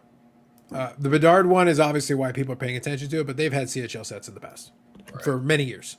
And all those CHL cards that people are paying ridiculous amounts of money for Bedard are all going to tank as soon as his young come out. So they're going to be basically they're going to be right down with Boubior. It's going to be like whoo. Well, that's why Brad's going to be paying up on all the Bedards. I'm gonna get one after the other one because I'm a collector. So you know that's people. We're that was something I wanted to touch on tonight was this thing about money collecting. Everywhere I'm hearing is money, and not collecting. And it's starting to I like money and collecting, Scott. I'm a big fan of both. If you're smart, you can do both. So Michael Ham says more Pro Champs than Hall of Famers. That is true. All right, so let's touch on the football real quick, and then we'll get into your topics out. Let's touch on the football, though. I got a chance to watch a couple of nice documentaries because NFL Films is great at putting this stuff together. They did a good one on Marino, which was really good. But the thing is, like, Marino had bad timing. Marino, obviously not the same caliber player in his sport, but he reminds me a little bit of the timing. I'm only talking about timing of like what happened with Pat LaFontaine and the Islanders. Pat LaFontaine was a very talented player. And he's coming into a team that had just come off a dynasty. Like, this is amazing team. The problem is, Bossy's about to have a career, and his career is about to be over. Trottier, all these guys are about to head out, and all of a sudden, LaFontaine is sitting there like, oh crap, what am I supposed to do? We got Hall of Famers that just left. A whole bunch of that retired or gone or whatever. Yeah. Trottier was able to get another Stanley Cup or two with the Penguins. I forget if it was one or two, but he definitely won with the Penguins. And Bossy retired because of his back. And it was like one thing after another. But here's the thing. If you just, at the moment he's drafted, in a vacuum, you're just sitting there like, holy crap, here's another talented player. And here's this team that had won all these Stanley Cups and had gone to 5 straight. To be clear, they won 4 in a row, but they went to 5 straight. So you've got this team that has like developed this dynasty of success. And you've got this great talented young player. So in theory, you're like, holy crap, we're going to be able to refresh this and bring another generation of fresh legs, young guys, and the veterans will phase out and then the young guys will take over. Nope.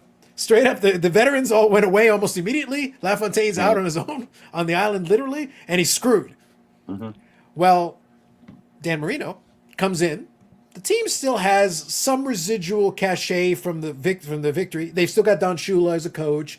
It's not like they're garbage. They've still got some talent. They got to a Super Bowl, but then they lost. And then that was it. We blame Ray Finkel. But outside of that, like, that was it. But, like, they never really... They had a couple moments here and there, but they never really came close again.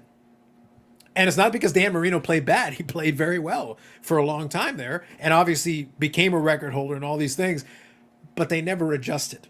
They never figured out, okay, yeah, we've got Dan Marino, yes. But we need some more pieces. We need some more components to bring this all together and make it happen. The Buffalo Bills were also, my opinion, strictly my opinion, the Buffalo Bills, if they had won the first Super Bowl, the first one, the one against the Giants, if they win that one, the kick goes through, I don't think they get to 4 in a row. I think they win 2.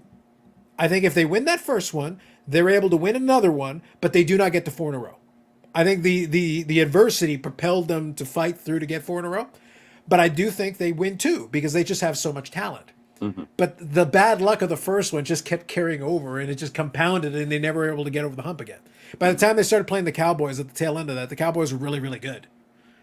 The Giants was their best opportunity to win. They had it. It was on the kicker's leg.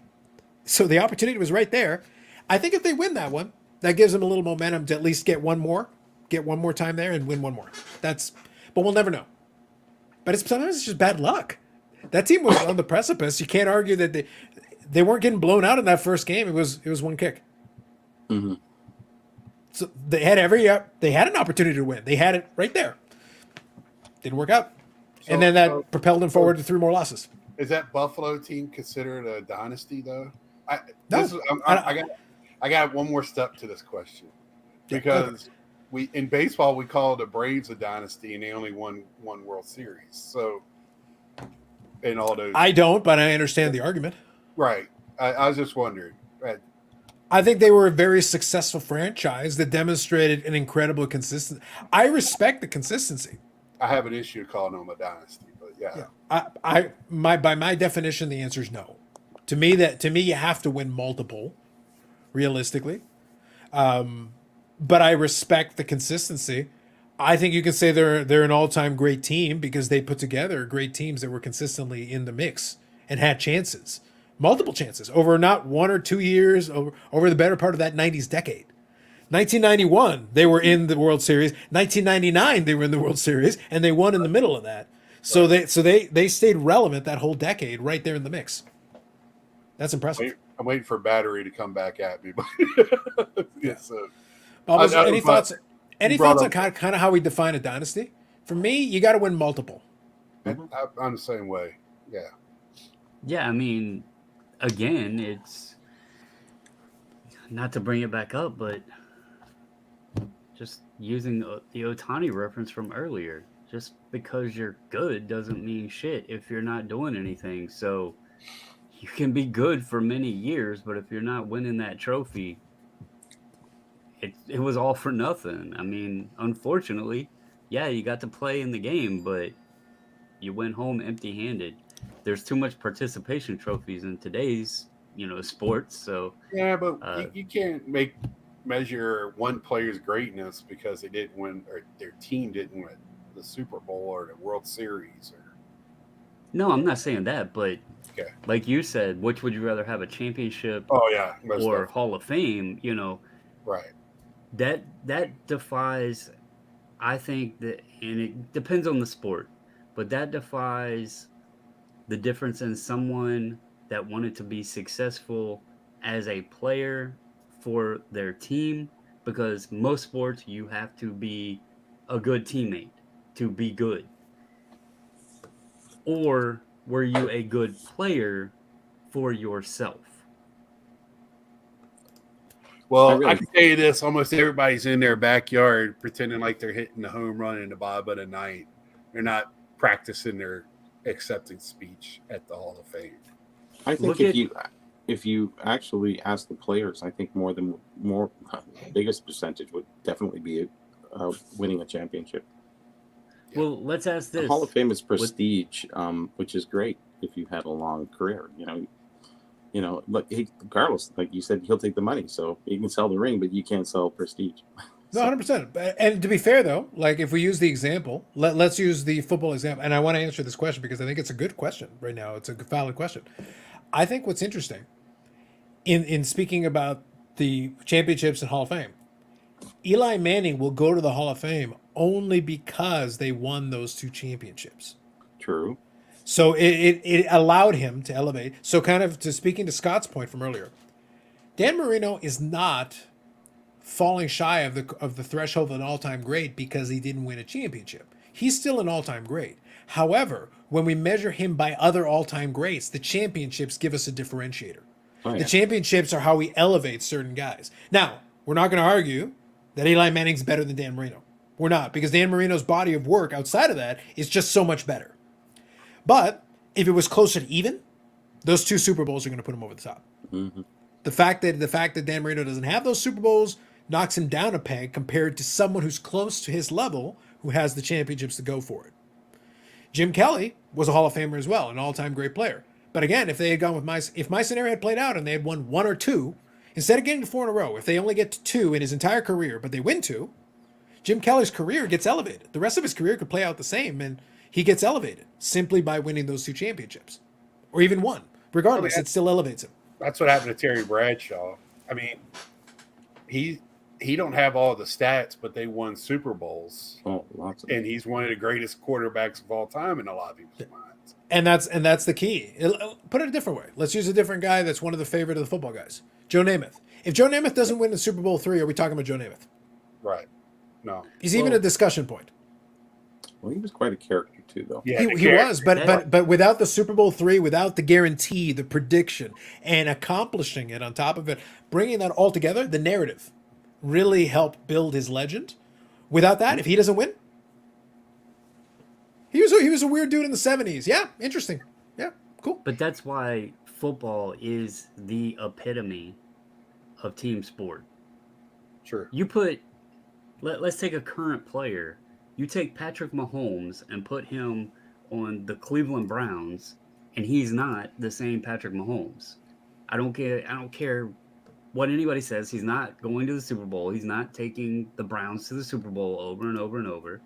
You take Tom Brady. Now, I give Brady credit because he knew that it took a team to win and some, Belichick little stuff, but he knew it took a team to win, and he didn't go out there demanding those maximum contracts because he knew if he did, he couldn't have the damn players around him to make himself or allow himself to be successful. And that's where a lot of these guys are going to suffer in their careers. They might be damn good players, but they're Carlosing themselves, and all they want is the money. And I'm saying that with your reference of you want to be rich. But that's I will $1 million man this shit, Bobbles, and I will buy the championships from these poverty-stricken champions who have nothing left in their lives. Before we go any further, is Victor paying you for his $1 million man stuff on his videos? Is he referencing the $1 million man? Because we're gonna have words. He did give you the reason. He better give the attribution. Or I swear. He did to you the first time, but yeah, he's been doing $1 million.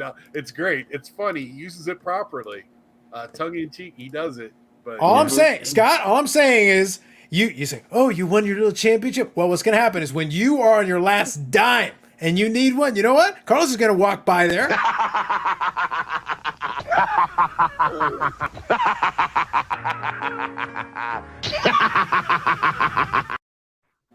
And I'm taking that too. It's an interesting topic that we even got into this because recently, and I don't remember exactly what the full report was, but this was brought up in the NBA because I'm pretty sure Giannis told the Bucks that, he has the contract and deal with them and everything. Yeah, he's not resigning if he doesn't feel like they've really got a shot. Basically. He wants the title. He wants to win. Yeah, but Giannis is a different breed of cat, though. To his credit, he's a different breed of cat. Like his approach, his mentality to it is very different. To his credit, deservedly so. Like I have no issue with that. But I'm just looking at it. I think of a long term. I think legacy's cool and all, but it's one of those things where I don't worry about stuff like that. But if you're somebody who does, then the championships matter. It has to because it matters a lot. Because records can be broken. I'll use the Dan Marino example real quick. Dan Marino retired as the number 1 in passing yards and passing touchdowns. That's tremendous. He revolutionized the game. He was different after Dan Marino had that monster season in '84. But the problem is we're so pass happy that the record has been broken multiple times since then. So Dan Marino is still an all-time great. The problem is every year that goes by, he moves further and further back that list as guys like Phillip Rivers pass him. The problem is we don't think of Phillip Rivers on that same tier, but the problem is he passes him in I think he passes him in passing yards, or he's close. Regardless, so the point is the same. It's the same issue. As more guys pass you, you move further and further in the rearview mirror. Records will get broken. If you had a couple of championships to go along with it, well, they can't take that away from you. That's why I look at a Joe Montana and go like, well, Joe Montana is more to me, Joe Montana is more of a football goat. It's like, 4 Super Bowls, 4 wins, no losses. 4-0. Plus Joe Montana football and Sega Genesis. Mic drop. We're done. It's over. Well, I mean, the guy that Dan Marino passed on all those records is Fran Tarkenton. He never won a Super Bowl either. Yeah. So, but he's still, I mean, he one of the great. Literally, Card Hobbyist wrote this literally as the words came out of your mouth. Oh, okay. But he also became a commentator, so he became very popular within that. And yeah, no, I 100% agree. My only point is that allows him to extend his legacy to another generation, which is great. Yeah. But I'm saying, even if he had done the Peyton Manning at the end of his career thing, and accidentally, right time, right place, you're just a leadership presence, and you don't have the arm anymore, but you just kind of hang in there and win a championship, Peyton Manning's legacy changed because, in addition to the championship he won when he was clearly the man in Indy, and he lost 1 championship while in Indy, he was able to then get to 2 more championships in Denver, but win 1 more. 2 championships is important. He can't have less championships than Eli in that household. It would hurt his soul forever. He would keep playing until he's 80 just to try to get another ring. But the fact he's got 2 rings in 4 attempts, that elevates the rest of what he did as well. Because the rest of what he did then gets added into it. Plus, he's a 2-time champion. Fantastic. Eli has 1 record on him, more comeback wins. There you go. But the point is, it again, when we're taking 2 guys and it's close in some way, those championships then are the way you push yourself above the other guy. That's how because Joe Montana's passing and touchdown records, he's not the record holder in any of them, even when he retired. But he's 4-0 in Super Bowls. He's got that over basically everybody. When it comes to football, I like to look at also the guys around the player, because even Peyton Manning, and you talk about he was the man in Indy and everything. I lived in Indiana during that time, and let's be real. The dude had freaking Reggie Wayne, Marvin Harrison, and Dallas Clark with Edgerrin James in the backfield and a hell of an offensive line and a pretty strong defense. I mean, that's a quarterback's dream. First name.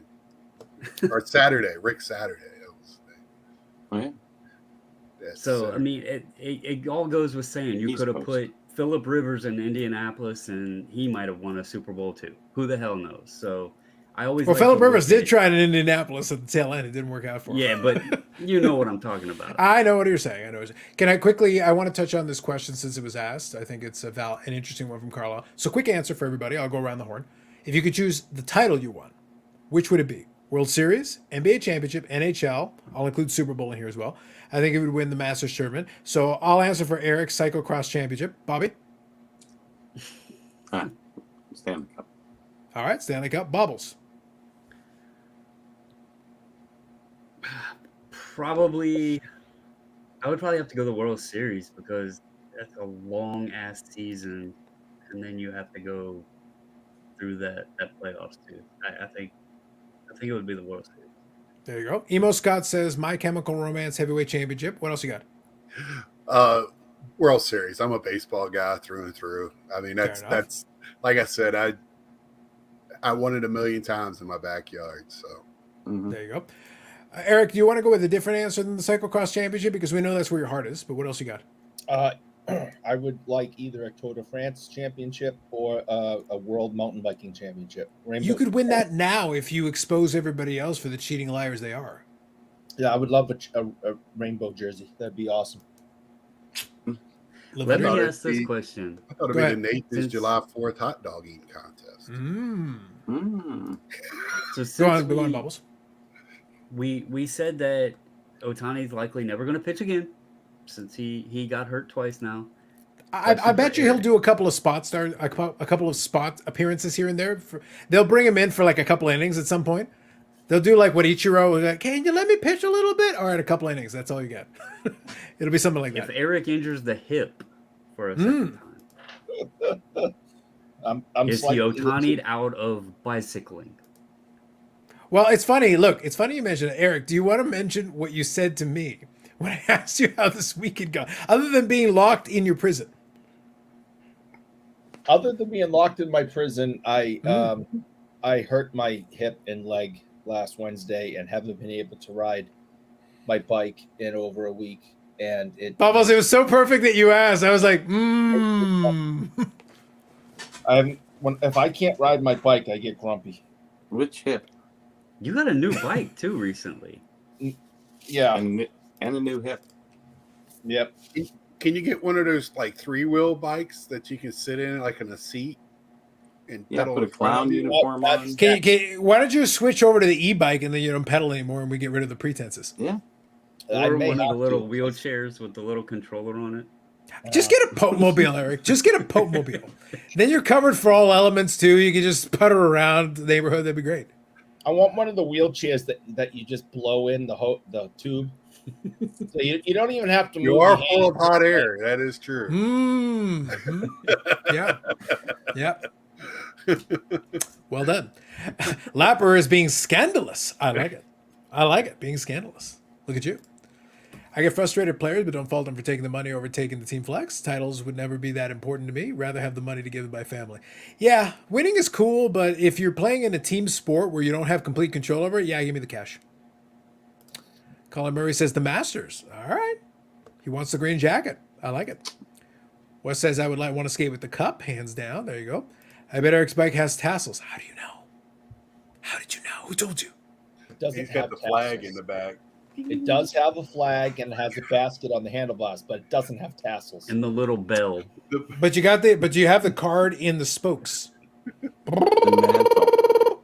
Oh yeah, lots of different cards. Yep, all the time. I love That's it. why he only collects the old cardboard ones. They made the best sound. The proper sound. That's right. The newfangled plasticky ones And don't he's- make the and sound. he's against slabs because he can't get them to Right. fit in there. That's why I got all these. I got all these ready to go. So when my leg heals up, it's all in the spokes. Mm. So Scott, you had a topic about money and collecting. Well, it was more of like because I see today I'm on Twitter and this is I get a lot of card stuff On X? Like, You're like on X? X. Yes. I'm trying to figure out what I'm supposed to call it. Is it an Exeter? I just call it. Look, man. Look, I'm still calling them tweets. I just call it X Right. when I'm referring to the site. That's it. That's right. as far So as I'm- anyway, it's not somebody I follow, but it was another one due to being addiction. It comes up again. an addiction. Yeah, and the way the card thing is going now, they're stepping away from cards, and when they finally come back, they're gonna refocus on their PC or whatever. I'm just hearing more and more, with this. I was addicted, and I feel like it's more and more. It was when all these people came in, uneducated or anything else. It was easy to sell and make some money. And now it's not that easy to make money. They don't know how to collect or don't understand the collecting side. Because I hear a lot of more and more of, because I know I collect and I want all of us want our collections to have money, have some type, be worth more than when we bought it. I think No, Scott. I want me to have money. The collection can't. The collection is whatever. inanimate. It can't have money. I don't want the collection to have money. But I'm like most collectors, and I think once you get it, you don't even really look at the price anymore. You have it in your collection; it's yours. That's why we display them. That's why we talk about them. And I think I saw it a lot at this last national as well. The focus is still on the deal, how much money I'm going to make, and all of that. And I'm just wondering, as we keep moving forward in this, and that's why I brought up the Fanatics thing. Stuff is going down, but it's still not pre-COVID, which is fine. We want it to be at a certain level. But are y'all finding it as well that people are dropping out because of more, or using different reasons, but it seems like it's just harder than what it was to make money? That it's hard for me to put into words, but it's like I'm finding it more and more people are kind of giving up on the hobby because they came in it for money reasons instead of the love of collecting like most of us have been. Yeah, the Go ahead, love of the deal over the love of the card. Right. Okay. Yeah. Okay.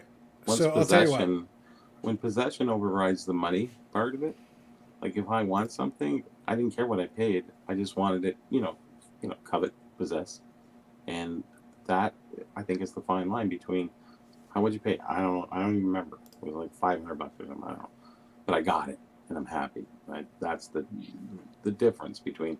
Well, yeah, I paid like $400 back then, so it should be worth $800 today. Right. I don't do that. Right. Mm-hmm. And Right. so I brought up on my channel this past week, I was looking at some 101s for Pete Alonso, and the prices are just, if you buy one for $3,500, where do you think that card's going to go? I saw one for $10,000. That I can get a Mickey Mantle for that. Do you think Pete Alonso's Mickey Mantle? Like I didn't quite understand that. So Yeah. that's where some of this is coming from. I know Bobbles had something there to say. Well, I just wanted to, and we all probably have a thought on this, but Right. to your two questions, is it harder to make money? Definitely. Yes. I have cards sitting on eBay right now, two of which are a guy we've spoke of tonight, Otani, and I listed them several weeks ago, and I listed them for a very fair price. They are low pop cards, and they've had hardly any looks. I've only had one person even message me about them. I have some other cards that I've gotten some offers on that were well below what, I have them priced with or best offer, and I don't expect, at my asking price, that's why there's best offer there. But the offers were well below, and it's like you said, everybody, and I don't know if I put this in the Discord or a chat and with some guys that I'm friends with, but everybody's always looking for that win. They want to tell you why you should sell your card cheaper, so then they have room to try to flip it themselves to make more money, right? There's always got to Right. be a room there. There's got to be meat on the bone.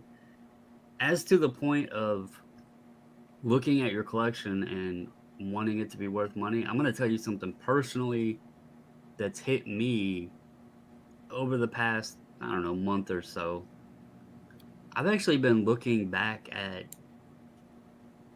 what I had the most fun with in cards, and that was building my Nationals VC.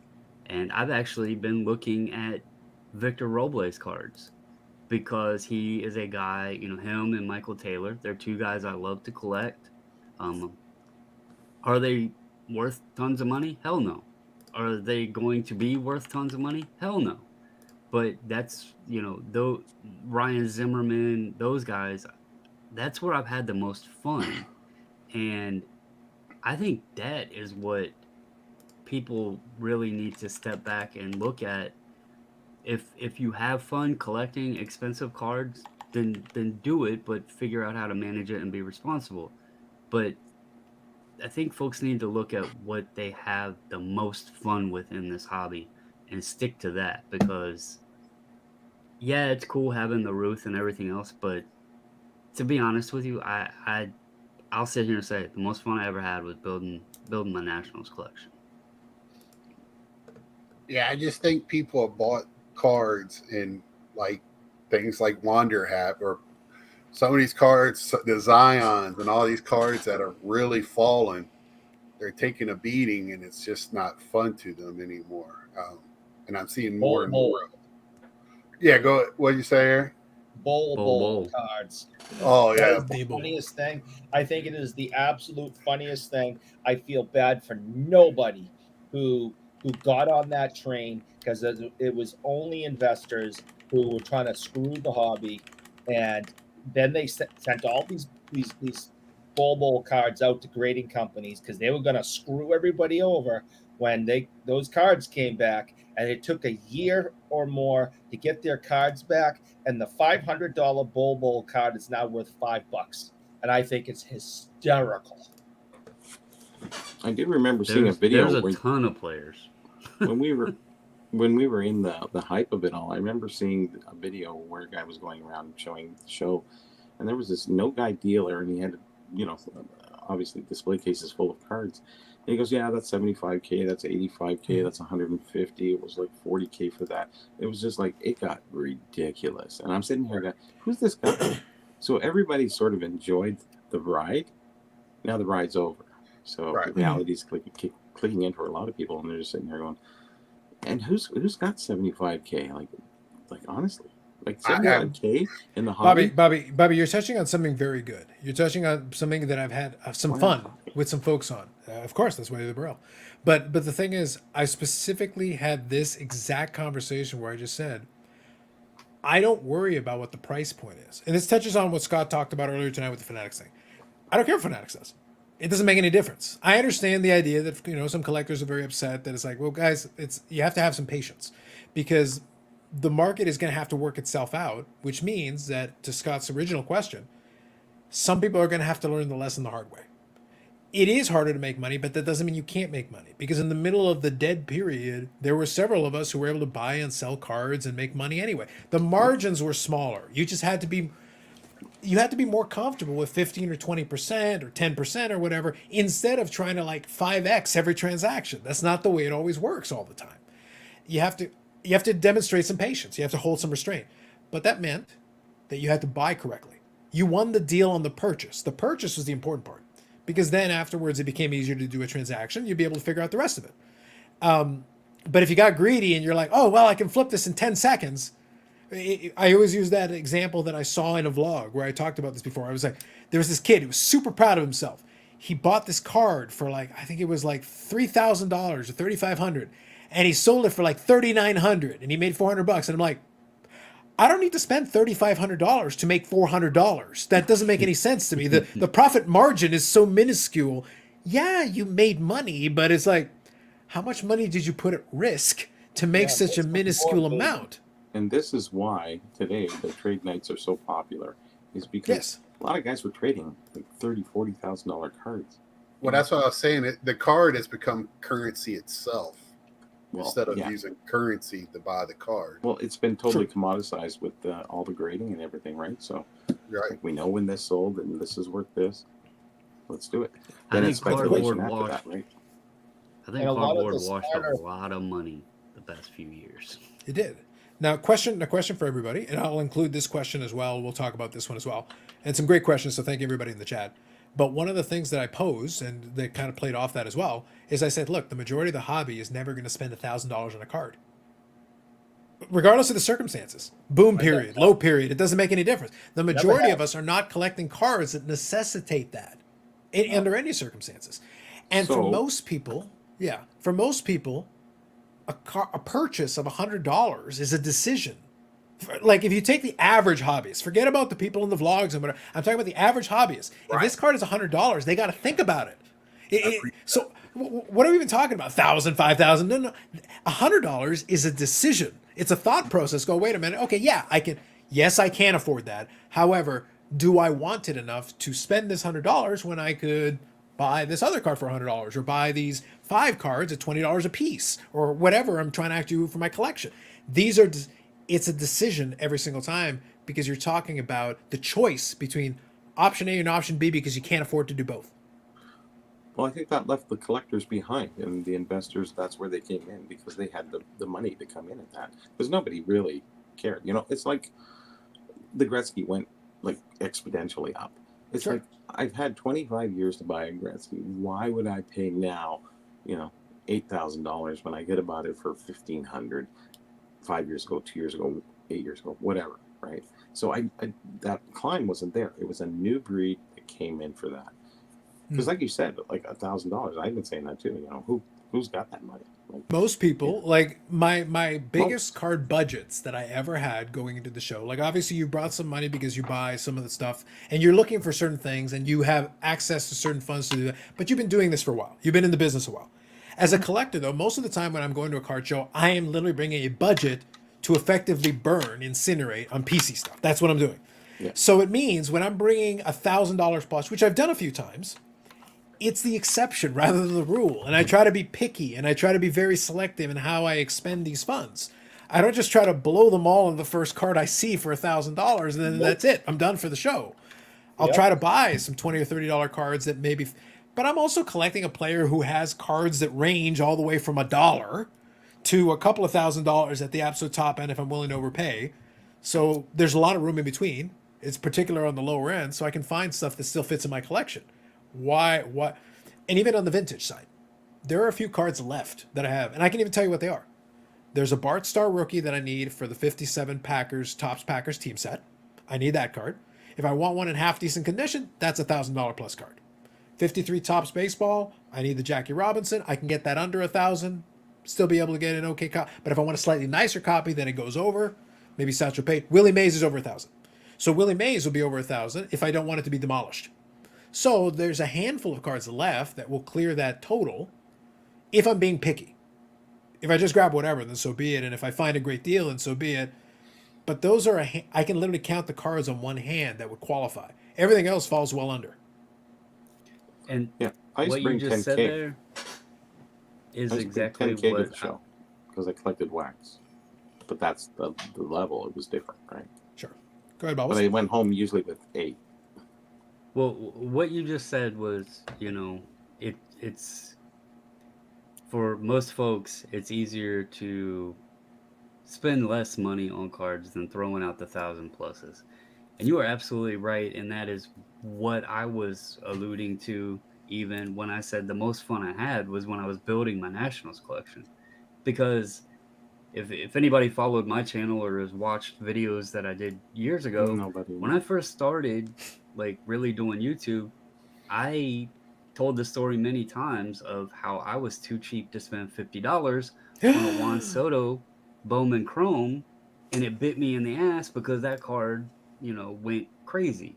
And at the time I started like really getting into YouTube, the most expensive I had ever spent on a card was $400. Mm-hmm. And that was a Kobe Bryant Topps Finest Heirs. That went out the window. This little stack right here cost me approximately $10,000. They're very nice cards. I'm very glad, I enjoyed that I've had them, and they're awesome cards. But the fun, because this, in a sense, like when Scott said, people are saying they're addicted, it's not even, I think the addiction sometimes could be true, but I think it's also an easy word to throw out there. There's a guilt sometimes when I sit here and look at these and I'm like, this is $10,000 just sitting here, right? What else could I do with that? Like you said, what else could I do with this money? So that does play in the back of your mind. But at the time when these were bought, shit was going haywire, and I could sell Darius Baisley and Bol and freaking whoever else for big money, and I had nothing into it, so it allowed me to make these purchases. Sure. So it is a different time today. Yeah. Hey, don't get me wrong. I have been doing some selling. I'm open about it, but I think that's part of the hobby as well as selling. But also, I look at it as a collector, more of it. It doesn't fit my collection. Let me get it out here so it can fit somebody else's collection. Because we're all looking for that card, that one card, that PC card, and if it doesn't, and it's sitting in somebody's box somewhere in the back of a closet, I want to get those cards out there if it doesn't fit my collection. But, that to me, it's just been a little bothersome when people, I don't like the word, and I've talked to Carlos about it before and Eric, of addiction being used just so easily and just thrown out there. Somebody will, and this person might be addicted. I don't know their Scott, goddammit, just say it. Father! Sports card father! Yeah. Tell us things. Go! Bubbles and I will have a good cackle about it. Just say it, Scott. Say it. No, I'm trying to we will ridicule him without mercy in other venues. Go! Yes. I just want to talk to him. That's it. He wouldn't talk to me at the National again. He walked by me twice. And I didn't Bubbles, know I'm it. trying so hard. Bubbles, I'm trying so hard. The joy that I could, the amount of entertainment that is right on the cusp is like, just say it. Just say it. But he's not the only one. That he was the second person, but the first one to acknowledge that I was saying something. So that's why it's carried on. This person almost put something down in the remarks. You know, can you elaborate on, or do you just feel bad because you spent money that you're not recouping at this moment because the card prices are down? Well, And he'll we let all you know. know shortly in an email sponsored by Comsy. Right. There I is mean, sort of an, there is kind of an addiction to it. You know, I was in corporate, sales, and it was the thrill of the chase, and then closing Sure. the deal and getting them to Yeah. sign the contract.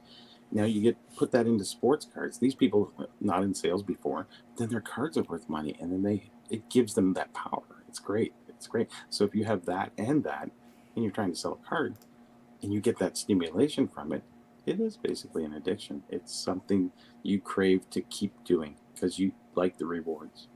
Right. And we're not normal. Like any of us that do this, we're not normal. I'm sitting in an apartment that's full of my collection. We've been talking for 3 hours and 40 minutes of this collection. In the sports card world, we're a little bit on the extreme side of things. In But normal still- society, we're a little bit on the extreme side. Go on. Yeah, so we all have a little bit, but to sit there and blatantly call it an addiction, I bet you the person, if he stops, then, and it's easy to stop without help, it's not really an addiction. You played the game, you lost, and now you're trying to find your way out, and it's But it's easy. an addictive game. It is. Now, It is a listen- very addictive game. It Listen, is. not everybody's in a position to be a big baller like Bobbles is about to be. When he goes to his eBay app and he finds the best offer on one of his cards, big money, big dollars. Oh Lord. He's about to be a rich man. It makes a Let me difference tell- in your life. It's Woo! when it doesn't make a difference in your life that's the best. So Tom here says, y'all think the Brian Gray Super CEO Leaf Auto I won? How much is the offer for Bobbles? $150? Oh wait, never mind. It says ships too. Yeah, $150. And he said you should set a minimum offer. The thing is, that Another card. says recent nail. That was my psychic powers. I have no idea how I knew that. That was just an act, like a total fluke. I have no idea how I knew that. Go on. That was the first. I think that was the first. Maybe this. No, that was the first offer I think I've ever gotten. Bubbles shared this, not all the specifics, but on a card that he received kind of a lowball offer on, and I was like, why didn't you put him in an offer? And he explained, it's like, but I'm sitting there like, and I'm like, I wonder if he had changed that since then. $150. I don't have a min offer on any of my. So you should just accept that one. $150 is a pretty strong offer. I sent a best offer to somebody today before I got on, and it got canceled. They had them. I'm like, then why have best offer on? That drives me crazy. No, at the end of the day, everybody can do what they want to do. I'm a big fan of automating it. I do the min offer because sometimes it's like, it doesn't even make sense. If it's not a borderline case, it doesn't make sense for me to engage you. Like below a certain threshold, it's like we're not even really having a conversation. You're not even being really serious. You're completely tire kicking. There's no point. Yeah. My hobby investments are limited to bootleg Big Scott 35 merchandise. I like it. I like it. Hey, Big Scott, you You made should it when they're accept making the that bootlegs. counter. And put You don't have to do bootleg. I'll automatic send Were you payment on it. able to go above the original start? Because that would make me happy. I tried. It wouldn't let me. Oh, that's garbage. Trash. That's so sad. It makes me sad. Hold on, I'll give you your counter. I bumped it up. I bumped it up big time. Big time, Bob. She's gonna wonder what the hell's going on. I tried to be eBay's gonna be like, what? eBay's gonna be looking at like history and they're saying is like, what the fuck is this? What is going on over here? What is this nonsense? I tried to shave $2 off today because of the shipping, and it came back with a counter offer 2 cents less than what they had. I thought it was funny, so I just went ahead. Best I can do, Bobbles, is a declining market. Best I can do. It's a declining market as we speak. You got Guys that got right. the balls to put 2 cents less. Give it to him. I was like, hey, bravo, well played, sir. Yeah. I'll buy it because of that. Well So I played. like this one. I've been getting a lot of what's your lowest messages, so my block buyer list has grown exponentially last week. Yes. For eBay, I absolutely detest that. That's not even an offer. It's not even them making an offer. It's like they're messaging you going, hey, what's the lowest you'll take? I'm like, you're an idiot. What is wrong? That is not how a negotiation works. Why are you even wasting? So- Why would I answer that question? That I'm I'm was- screwing with Yeah. Bobbles just because it's funny and we know each other. It's fun for me. I'm having some fun. I Cart- could while tell you we're on that that was topic- one of the easily. number one questions. At While we're on the topic, there is Go a ahead, go ahead. card, and Eric, if you want to talk about it or discuss it, I know it's one that you had talked You got about. that? I is put that it up. card? Yeah, I put it up just to see what interest looked like. But did you tell them about the message I got from an eBay user? Not even about Bork, but Paul Correa. Some random guy messages me, and it says, "That's a very nice Ray Bork, Bowman's Best Atomic Refractor you have. You are asking $500? Keep in mind it's the best offer, and I put the price high." And then he's going on, and he's like, "I purchased a PSA 10 Paul Correa for $100, and it is a pop one." And then he puts, "I included a photo of the auction win so you may see it." And I'm sitting here and I'm like, and your point is? Because Go ahead. well, the auction was from 2020, Mhm. and the last Paul Correa Raw sold for $360. Yeah. So what good in your purpose are you showing me $100 PSA 10? Are you thinking that you can weasel me down based on a comp of a different card from 3 freaking years ago? I mean, We've seen in the messages a lot of folks who need remedial classes to get to the 101 negotiation class. I was like, Not even the what the 101. hell? You need remedial classes to get the opportunity to sit in on the 101 because it's like, guys, this isn't a difficult thing. And sometimes you'll get it's for everything. It's even the pettiest thing, even on small items. So Bobbles had that. I've gotten the what's your lowest you'll take. I'm sitting there like I'm gonna ignore you. I'm gonna I- ignore you. That's The Yeah, dollar like there's- offer on the $2 card. Yeah, there's a lot of my favorite one was there was I had a couple of those cards from the National that I bought in a lot because I wanted one of the specific cards. So I bought the whole lot because I was able to get the lot super cheap. So I'm like less than $1 in each card. Realistically, I don't give a crap, whatever. But I listed a bunch of the cards. I've got the Gretzky and McDavid amongst other cards, but I put them at like $5, and I'm like, whatever.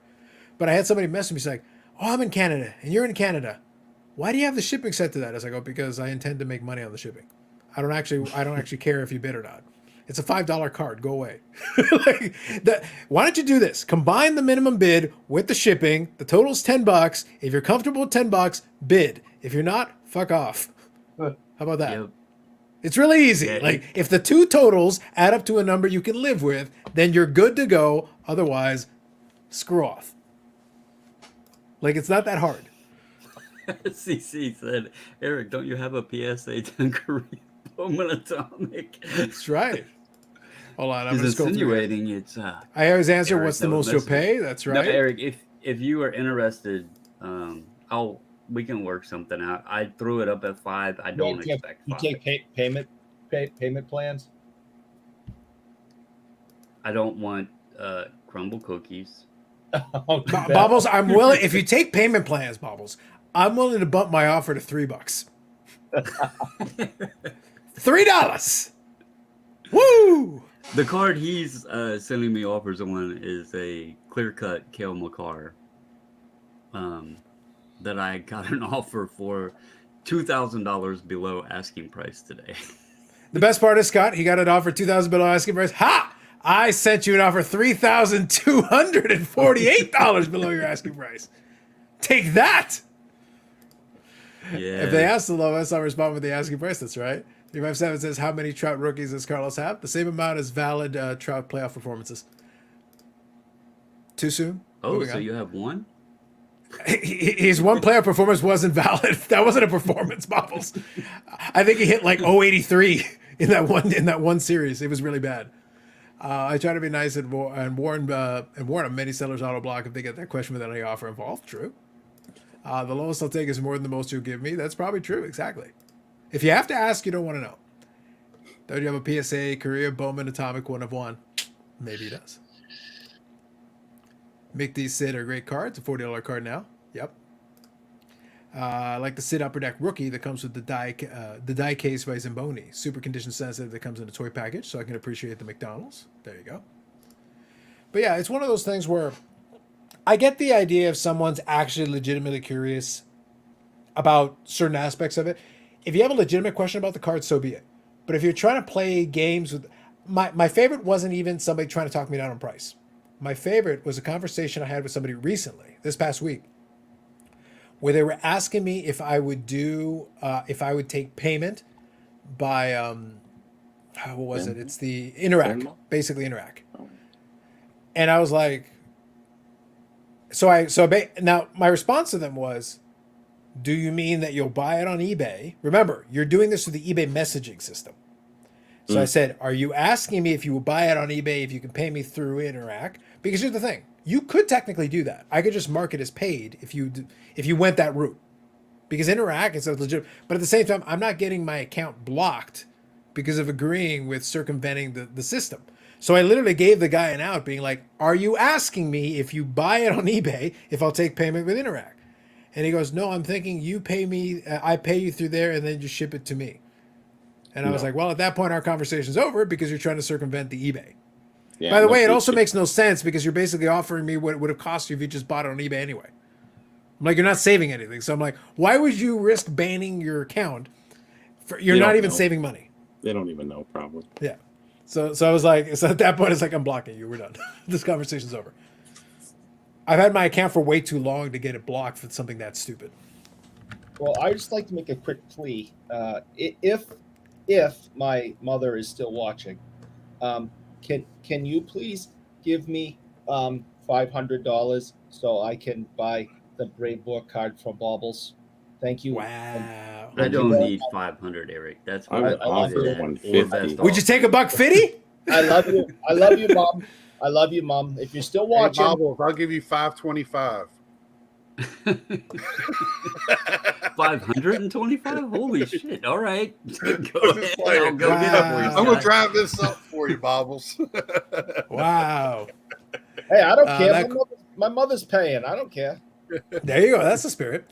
That question is like the comps without chipping on sub $20 cards. The comp was only $10 for the auction earlier today. Yes, plus the $5.25 shipping and handling. Yeah. I think a lot of, unfortunately, like in all seriousness, I think a lot of folks that are on eBay and a lot of these platforms are learning their negotiation skills from card show vlogs, and it's not a good thing. Because when I was even a kid, negotiation is not that complicated. Negotiation means holding the cards close to the vest.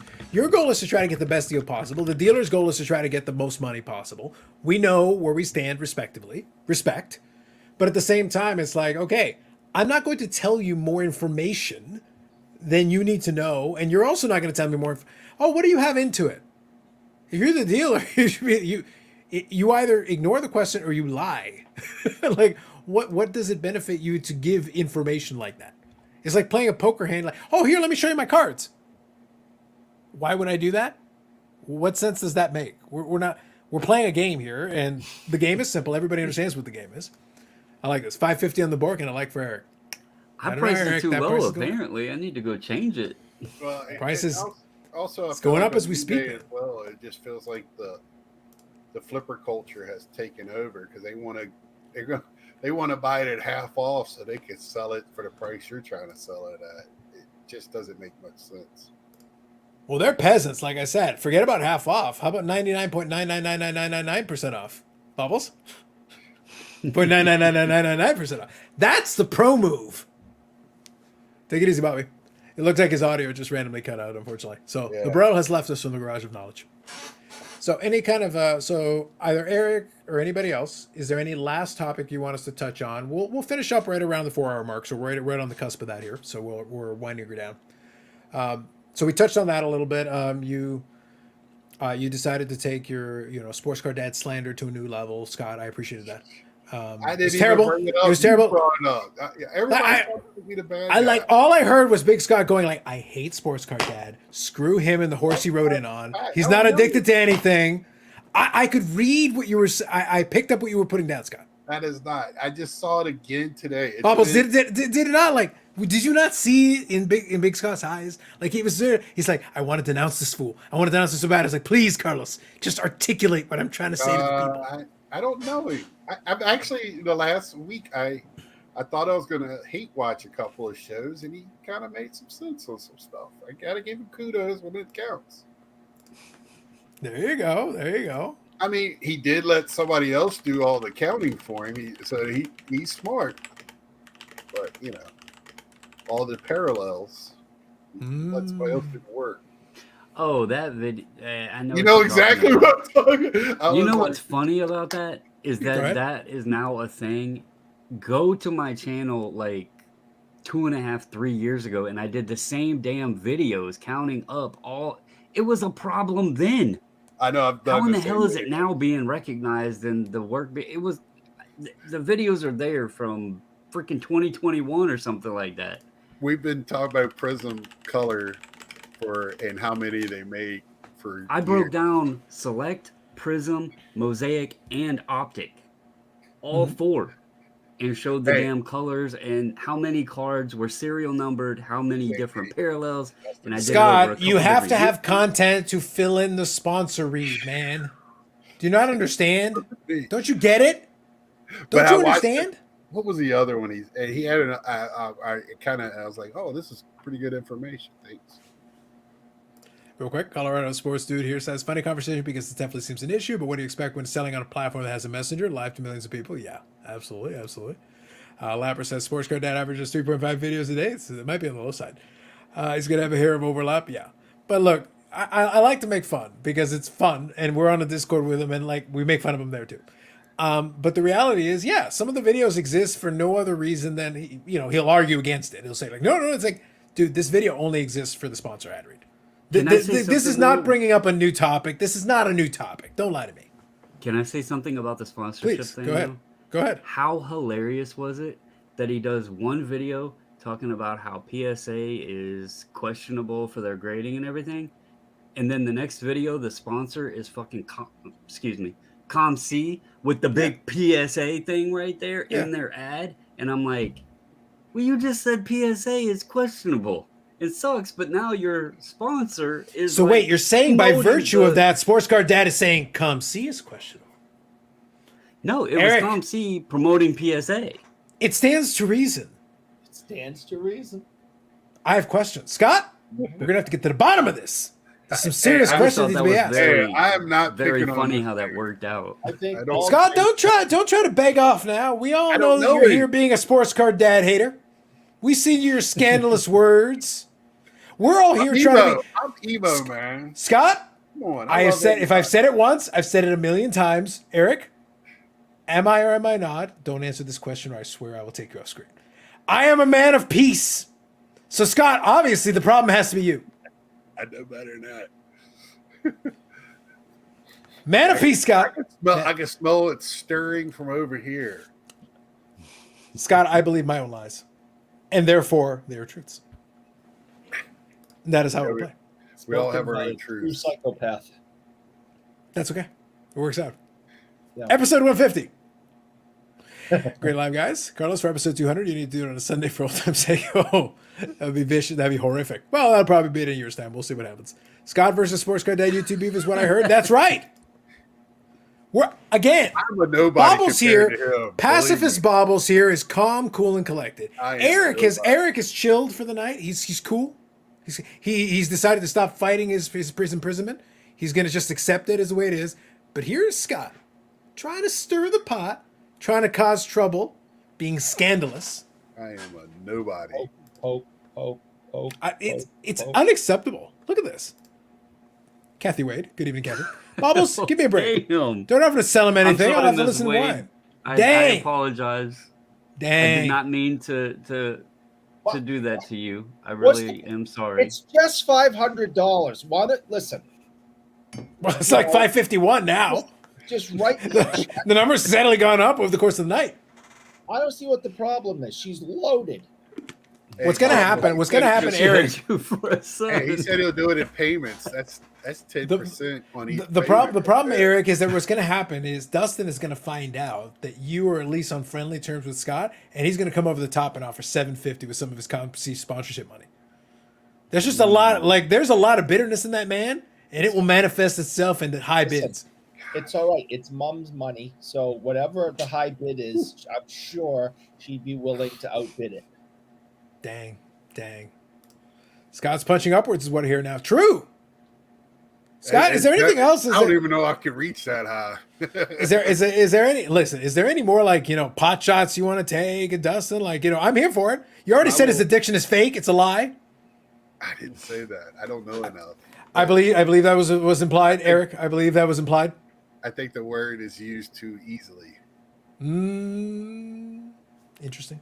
We had a very long discussion about all of that when he first posted that, and I just remind people that addiction is about negative consequences, and yet continuing the behavior, even though the negative consequences continue to occur, you continue the behavior.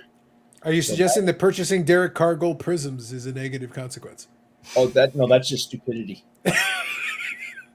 Didn't he say 100 to 300 a piece on those two? Well, the last one. Look, That's the last one I one. was watching. Yeah, I saw the picture, and I believe the last one was 125. I think it was somewhere in that range. I believe the last one was because it obviously if it's graded, you can see the serial number. And you can go there on was another Terapeak, one and I think that- it was 125. There was another one that it's a catch-22, and I don't want to crap on his parade and his excitement. Well, look, Bobbles, until Scott decided to be all slanderous, I had no intention of discussing anything related to any other matters. Again, man of peace. Yeah, I didn't even bring up didn't the man's quite name. understand. I applaud him for a card for his collection, and I knew Vegas Dave also applauds him. Go on. not the cars. I'm talking about the Drew Brees, and I Did know you he's wanted a know? black refractor. It's a hell of a card, and it's cool with the autograph and everything. But when you look at the price Mhm. that was paid for the auto, just to be on the card, versus what just the black refractor would have cost, wouldn't it have been cheaper by a large margin to just purchase the black refractor and then paid at a Drew Brees signing to have him sign the card? Probably. What was the grade on the Yeah. card? Was it just authentic? I think it was just a Beckett authentic. I think the card was authentic with auto 10, maybe something. I can't want to say it was remember. I want to say it was a PSA. But Yeah, I if think it was a authentic with a auto 10. Yeah. Okay. So then, yeah, the answer to your question is yes. Yeah, you could have just bought 'Cause the I'm- card and I want to say gotten an authentic that way. Yeah. it was like over double. It's cheap bobbles figuring out the cheapest way.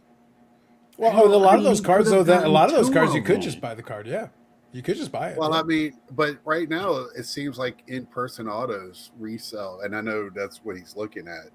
Don't sell as well as pack pull autos. Could that be This a wasn't reason? pack pulled. But it wasn't pack pulled. It was Oh, still it was autographed okay, after I'm the fact. sorry. I'm sorry. No. Yeah, I so, think yeah. it This was card the was Drew autographed Brees after the black fact. refractor, and it's a cool card. I'm not trying to No, shit on the It- card. It's a no, it's cool good. card. And I'm Bobbles is glad right he though was that in this excited over case it. you It could just- manufacture it yourself with the same conditions and get the same result, probably cheaper if you were willing to scout for the Yeah, that card. was my Find the card. that was my only thought on it. I was like, I think in this case, I I think in this case you just paid a premium for the convenience. You paid for the Yeah. premium for the convenience of A somebody doing that hefty- for you. a hefty one, but yeah. Well, hey, listen, look, another just Comsi me ad being read or cheap. two, I and it'll get be it. fixed. Don't worry I about was it. getting ready to say ad money makes up for a lot of that. So Yeah. We're gonna have to get on that crumble ad read money there, Eric. We get a couple of those, and we can take care. We can do some similar business. I'm curious, Eric. How long are you planning to keep that box? That's got to stink by now. Ants all in it. Have you clean cleaned it out. out the They're like inside of it? waxy. Just out of curiosity, have you cleaned out the inside of it? It is clean. He licked it. He licked it clean. They have a waxy finish on them so the cookies don't stick, so you can clean it out. Yeah. Well, that's the OG one that you and Miss Bobbles got for him, right? Pretty sure. I'm it not is. gonna lie, it was a little too late, but I had an idea for tonight. Dang. It'll be in the back pocket for future. Maybe 200 Bobbles. Maybe 200. I'll have to see. But there you go. All right. Any last words or thoughts from the chat? Thank you all for hanging out. Appreciate you as always. Again, we appreciate it. We appreciate Eric for showing some restraint despite being trapped, despite hurting himself on his bike again. We appreciate Bobbles once again being the Zen master here. Unfortunately, Emo Scott came out and he just said horrific things. Just so. Like I don't even know if I can air the last entire segment of it where Scott just rails on the man. Like just leave the guy alone. Wario hat on. He's got the little dang. Wario hat. Dang, Eric, can you believe what came out of Big Scott's mouth? Is he just slam base this man? He obviously wants Thunderdome. It's like so like 2024 National is gonna be lit, y'all. We're gonna need to roll in Thunderdome. I saw him at this year's. I don't know. It was after the fact. I got tapped like, hey, and he was already. I was going to go up and introduce myself. Hey, what's up? How you doing? Well, the important question. Let's finish on this. So, Big Scott, for the we're still until the new year. So, will you be voting for Sports Card Dad for the YouTube Sports Card Hall of Fame? Oh crap! Scott's taking too long. He's hesitating too long. I'm gonna say I'm gonna be out. No, no. No. Bubbles, one day I should give up being a troublemaker cold turkey, but today is not that day. Today is not that day. You're getting the vote that he would have got. No, he's gonna yell at you. If we get even one vote, I will hunt that person down. Well, last year I got like 24 votes. Eric, I think I've gotten nominated the last few years. I nominated you. Yeah. As you should. Well, I don't know. You might have to offer the vote as a peace officer. Hey, slanderous things you said. If it was old school 10 people get in, I would have been in last year. So I think I was like 8th. Congratulations. I was 8th. I'd rather be a champion than be in the Hall of Fame. I don't want to be 8th. I want to be last. Whatever last is, that's what I want. I pretty much know my picks. Whenever that is. My vote is for sale. Yes, Andy. Yes. That is the correct answer. Andy will probably send you his patch for a certain amount of money. Probably. Well, look, Ham will give you his damn house if you give him a couple free slabs. Like, at this point, he's bought so easy. It's unbelievable. Yeah. All right. Folks, a pleasure chatting with you all. We're going to log off. And speaking of cookies, I'm probably going to go get one. So that's why I'm going to get offline now, just so I can do that. Pleasure hanging out with you all. Thank you all for hanging out. Appreciate you for episode 150, live 150. Congrats. And then this Sunday, Big Scott will go for 61 whole minutes. By the time he tires out, he's going to need the bullpen to come in or something. I don't know. That's right. 61 whole minutes. So who's the guest for Sunday, Scott? Now's your time to promote it. We're doing so it'll probably be Mike and a few of other guys from our league on, and I'm inviting them all on for our live draft and just talk football and cards. So good stuff. That's what this one is. Last week I had Joe, Dr. Exclusive, who usually is on here with you on the chat, but I didn't see him tonight. But he came on and he knew you were going to start shit. Yeah, he wanted to disassociate himself. I'm also Scott's in trouble. I can tell that's Anarchist Scott tonight. That's Anarchist Scott. He's about to cause some trouble. He's about to throw a Malakoff cocktail in there. My plan is to steal one of your guest hosts for a future is Yannick. So I'm gonna get Eric on one night. We're just gonna talk. He's locked in the room. He can't escape. You can literally be like, I'm gonna. I do need to talk to Eric about making an appearance. So there you for go. a reason. It's a reason. Thank you, Lapper. Always a reason. Carlisle says, who's hosting the post-game show? Well, at minute 62, after Scott gives up because he's winded and he needs to go to the bullpen, I might have to go in there and take care of it. Good evening, Abe.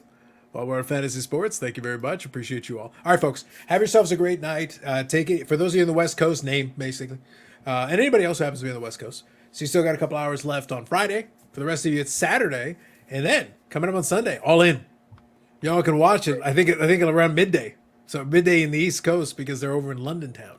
So it's going to start early around here. So we'll see what happens. Awesome card. We'll see how it plays out. So R.I.P. to Terry Funk. R.I.P. to Bray Wyatt for those two we talked about at the beginning.